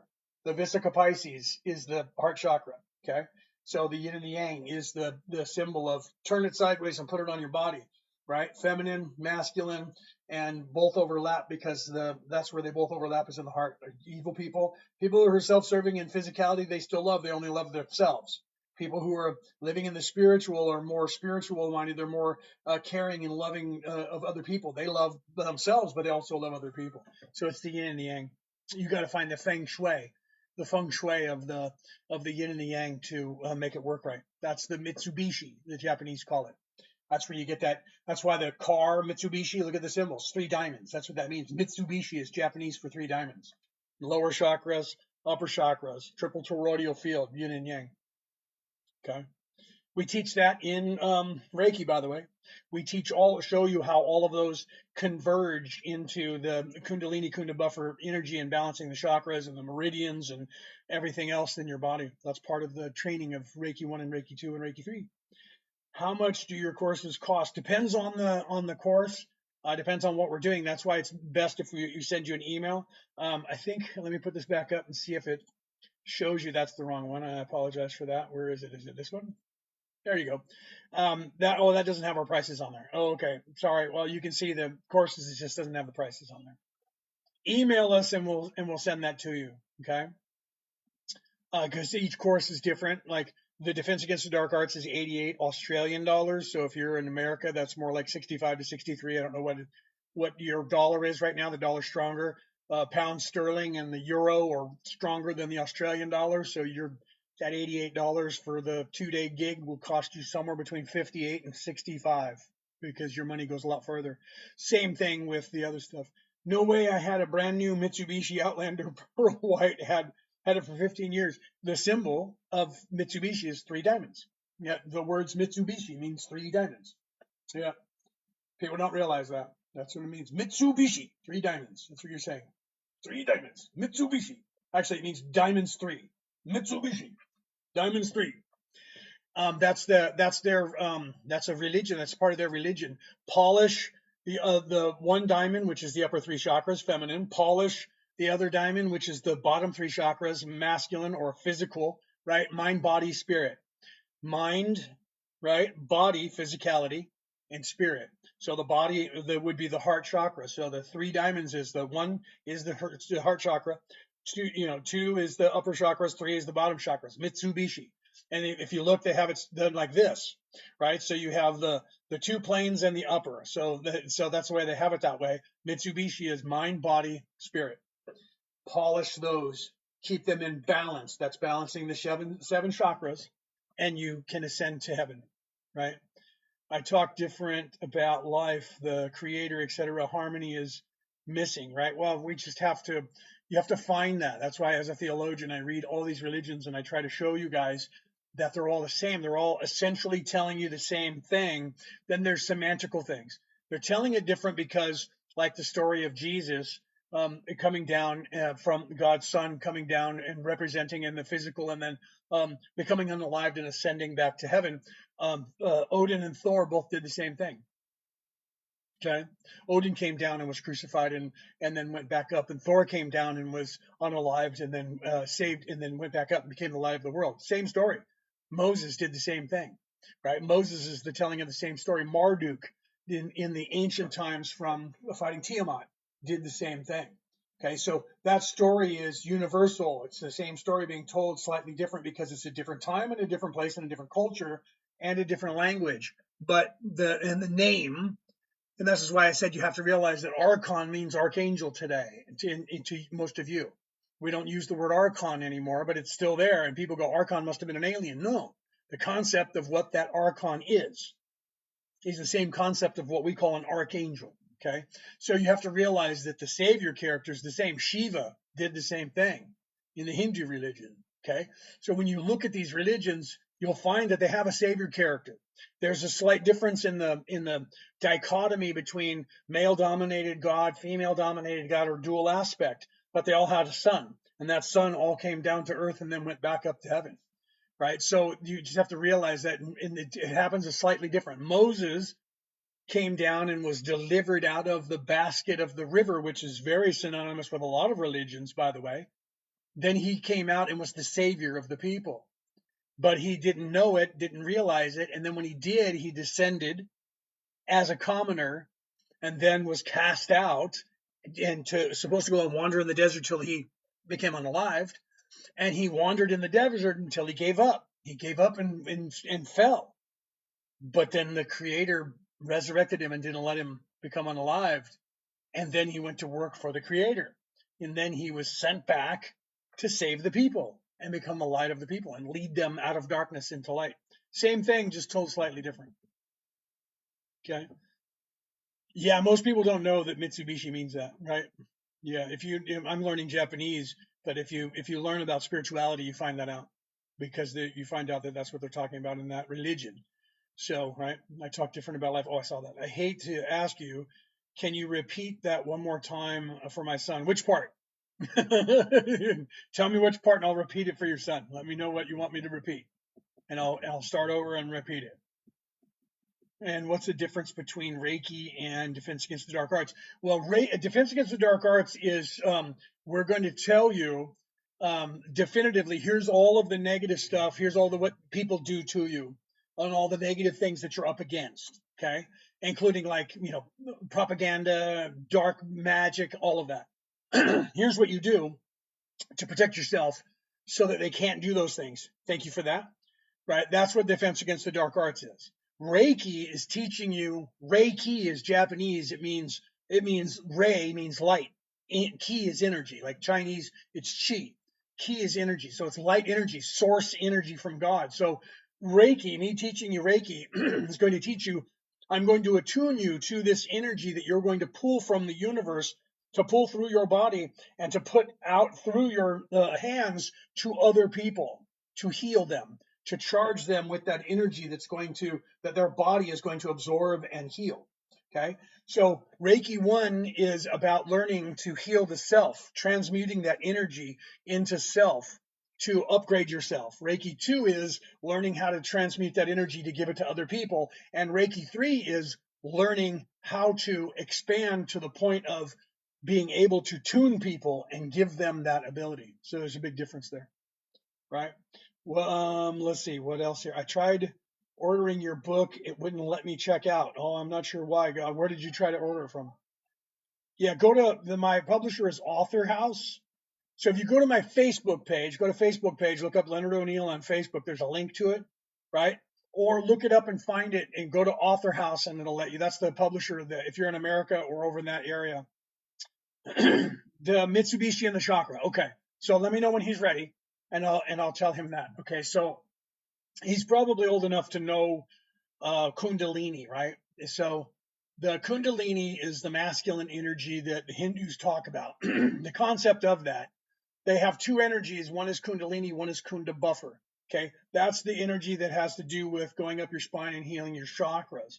The Japanese have the same version of that, but they don't call it Kundalini. The Greeks did too. They don't call it Kundalini. They don't call it Kunda buffer. They call it Mitsubishi.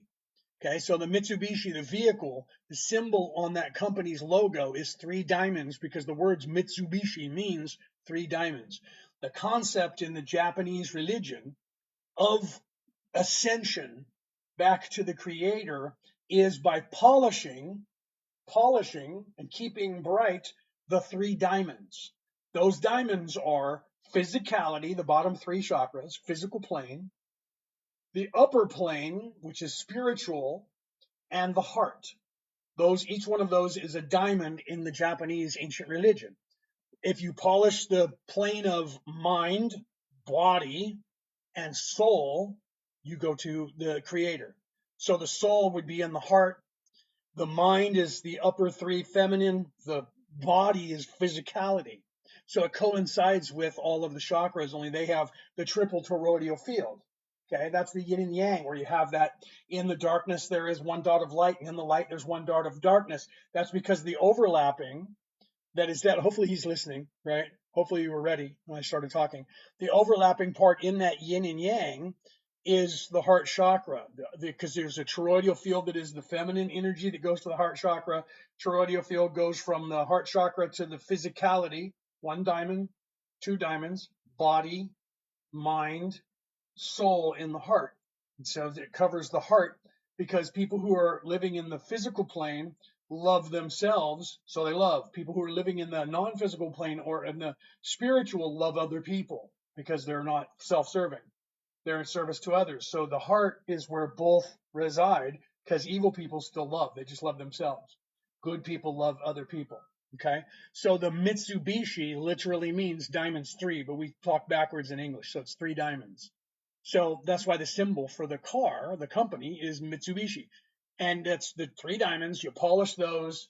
That is balancing the mind, the body, and the spirit, so that you can go to heaven. Hopefully he was listening and he heard that. If he has any questions, just have him ask and type it, and I'll answer. Let's see. Yes, that's the website it took me to. It should let you. Yeah, it should let you check out. If not, try it on Amazon. You'll just if you go to Amazon, you'll probably get it delivered, but then it'll. I won't make as much money off of it because Amazon takes a cut. So you can get it on Amazon. I don't know what country you're in. If you're in anywhere in Europe or the Americas, you can get it on Amazon. In fact, I think you can get it on Amazon everywhere, including here in Australia. So you should be able to get that right. Yes, you heard every word. Okay. And if he has any questions, let me know. So all of the people, the Greeks, the Romans, the Hindus, the Indians, the people over in the East, they all knew about the chakras. We use the word chakra because it comes from Hinduism, and that's the chakras. Like I said before, the Greeks called it the kirkos. That's the circle, spindle wheel, circle within a circle. You heard that in the Bible. So they called it that, right? Does Reiki teach ascension and third eye abilities in Kundalini? Yes. You're going to get all of that because we're going to teach you that. I make sure that the stuff I'm telling you right now is part of the course that I teach you, that we teach you. I say I, but my wife and I. Okay, we put that together. We were both, we're both Reiki masters. I had two different Reiki teachers, and she's had two different Reiki teachers. Okay, and we took all of that information from that, and there's a whole group of us that are Reiki masters around the world that compile on a website all of our information. Okay, and we're trying to keep things traditional without getting crazy and turning into a religion, but we want to get you guys the most information to encompass all of everything like this. And so Brooke and I have decided to show you guys how the Greeks, the Romans, the Hindus, how they all understood, the Egyptians, they all understood the same thing, even the Hebrews, they all understood the same thing. They just called it something different, and people don't realize it means the same thing, so we show you that in there. So when you become a Reiki master, by the time you do that, to answer the question a little bit further, who was asking that question, that one of you were asking in there about waking everything up, all of that will wake up. That was Justin that said that. All of that will unlock in you, right? His father and him loved car, so they found that very knowledgeable. Oh yeah, right. It was, yeah. And if people understood that, those guys, I'm not a part of that company, and I don't get any money from them, and I've never owned a Mitsubishi, but they were very like spiritual about making that car and making those. I'm very proud of that, and so that's why they named it that, right?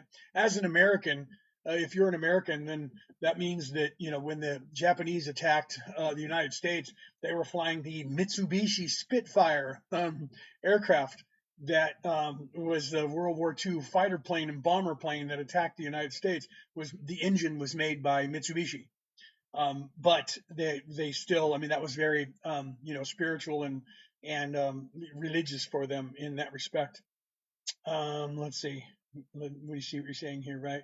Okay, I'm going to email you guys. Thank you, Justin. Yeah, just email us. Make sure you say I'm Justin Lewin in the chat, or in the from the live. And then if you want information, let us know, and then we'll send you. We have this whole thing, which is pow, and send it all to you with everything that you want to know. And let me know if you were able to get that book. You should be able to. I don't know why it wasn't letting you check out. Reset your. And then, yeah, Brooke said we can also email you the link. So if you send an email, we'll put the link in the email to there. You can either get it, like I said, you can get it on Kindle and ebook if you want it on your thing. But if you want a hard copy, do that. If you're over here in Australia, I'll mail you one. So if you're in Australia, let me know. I'll send the email and let me know that you're here in Australia, and then you can just buy one from me and I'll mail it to you. I'll even sign it for you. But if you're outside the Australia, it'll cost me $40 to mail it back to you. The United States, cheaper for you to just buy it over there and have it sent to you. All right, let's see. If I take the course and make progress, can I still operate in 3D like I have a career in that? Yeah, absolutely. Yes, it doesn't change anything, right? It doesn't change. If you're awake completely like I am, doesn't change anything. I'm still operating in 3D because this is where we're at, right? That just means that I'm attached to my higher self and I can talk as my higher self, but I'm still in 3D doing 3D things. Still in a 3D body. Still in the 3D body. This is why you get symptoms of dizziness and stuff like that when we go up. It's not because it's unhealthy for us. It's because our body's adjusting to being at a higher level. Yeah. Yeah. Yep. Right. Yeah, Lena. Hopefully it works. I don't know why it would be doing that. It should be fine, especially if you're at the Author House thing, because it is in production. It's not like I have it out of print. It's in print. But otherwise, try it at like Amazon, because I know you can get it at Amazon. It just means I get paid less. Right? If you buy it at Amazon, I make like $3 from the book or $4 from the book, if that. If you buy it on like ebook or Kindle for $5, I still get like $3 for the book, right? So I always tell people, and they're like, "Where do you make the most money?" I'm like, if you buy the book directly from me, or if you buy it on the ebook. But if you want a hard copy, which I don't have one here, I'd show it to you. You can see it on the screen here, right there in front, right there. But yeah, like I said, if you're in Australia, I'll mail it to you. But in America, it'll cost me $40 to mail it to you. It'd be cheaper for you to buy it online and have them send it to you, right? Let's see. It's so sick that we're literally in a video game where we can actually level up. Yeah, I mean, that's why as above, so below. So the reason that we've created video games that way is because this is that way, whether we know it or not. So we made school with the different levels that you level up, and your job has different levels and you level up, and so we're only emulating what we got from the creator. The creator has us leveling up, so whether subconsciously or super consciously, we know that leveling up is the thing, right? And so we just manufacture that and move it into the same thing, right? That's what we're doing. I'm gonna eat my last cookie here, right? Sorry guys, let me take a bite of this.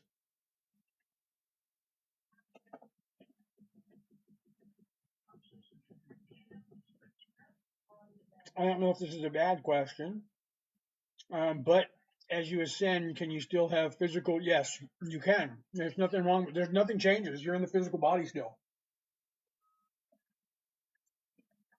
I tell you this, it gets better. And if you're a Reiki master, it gets better. As you ascend, you actually, because you feel better and your body works better, all sensations are better. So when you have sex, it's better sensation because you get more of a connection. And so if you're with somebody who's also a master, you guys mind meld more than you do. So everything is accentuated even more. So there's more sensuality in the sexuality. So there's more of an energy transfer that you can feel. So it actually enhances that stuff.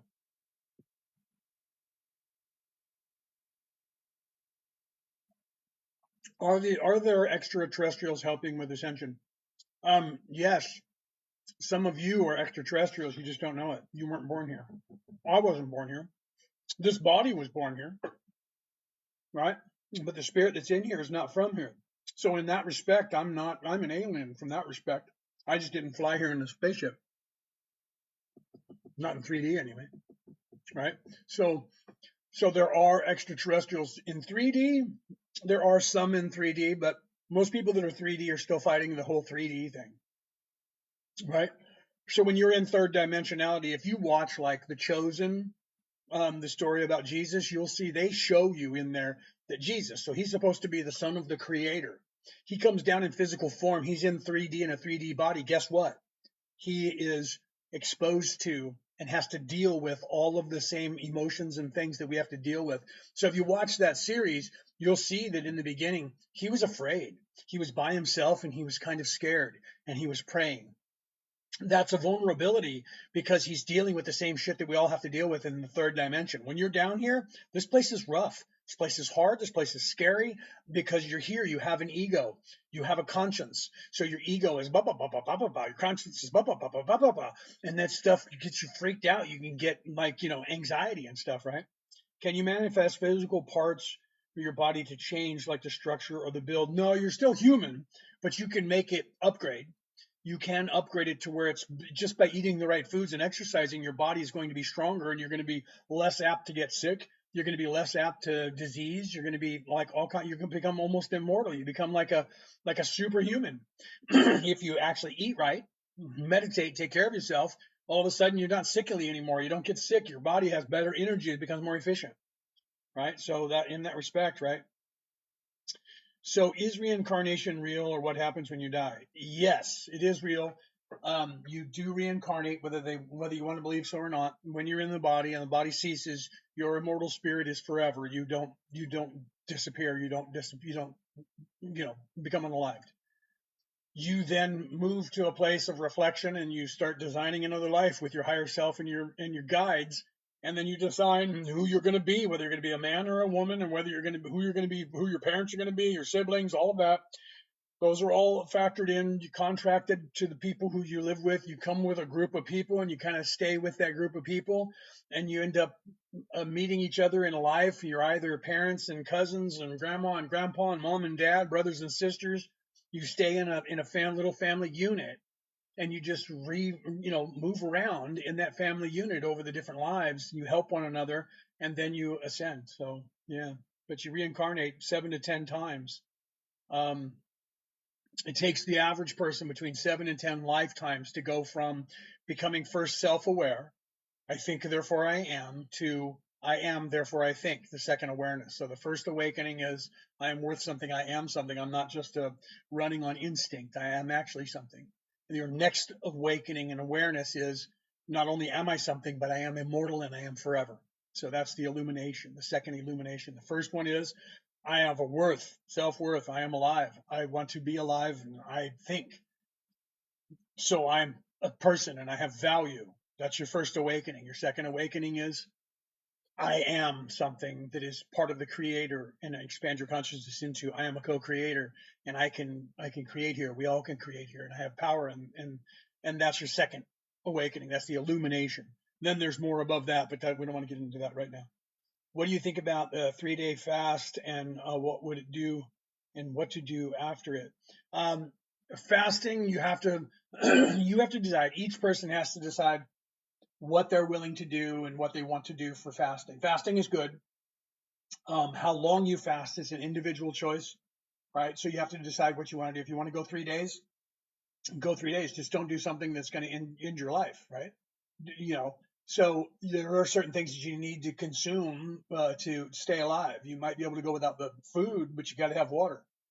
So be careful what you're doing. Make sure you're doing it right. Make sure you're not going to unalive yourself. But everybody should do some form of fasting, even if it's only 12, 15 hours every now and then or something. That's why they call it fast to sleep, because you get an 8-hour start by sleeping. If you sleep 8 hours, that's fasting. That entire time you're not eating, you're sleeping. So that's actually counts as part of your fasting. You have to realize that. You don't want to just go, well, it's only real when I'm awake. That's just not right. It's not what you're doing, right? So you have to realize that, right? So when do we go? Wait a minute. So when we go reincarnate and come back here? So yeah, when you become unalived, right? Your immortal soul leaves this physical body because it no longer needs it, and the body is deceased. Your soul goes to you get collected, and your soul goes to a place of healing first to make sure you reintegrate to your higher self. Then you go to a place of reflection, and that's the halls of Amente, that big, whatever you want to call that, the Akashic records, or the great, whatever you call it. Some people call it the mansion in the sky with all the rooms. You go there, and then you design your life. Then you get mind wiped again, unless you're going to come back awake.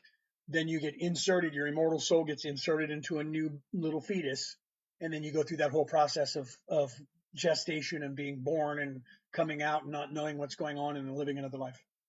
And you do that 7 to 10 lifetimes until you wake up. So how did Jesus and Moses go 40 days? They didn't go 40 days without eating. That's just people are like making stuff up. One of them even in the desert with no food or water. You can do that for a while. That's crazy. But those people who do that are usually ascended masters that do that. I mean, big ones, right? Because if you go, they would have water. You don't go without food and water. You can't make it. Your body, this physical body, cannot make it without water for more than like a few days. You will cease to exist from exposure. So you have to have water, but you can go without food for a while before you have a problem. If you're real skinny to begin with, it's not going to take long, and your body's going to start eating itself, and that'll shut down organs and stuff like that, right?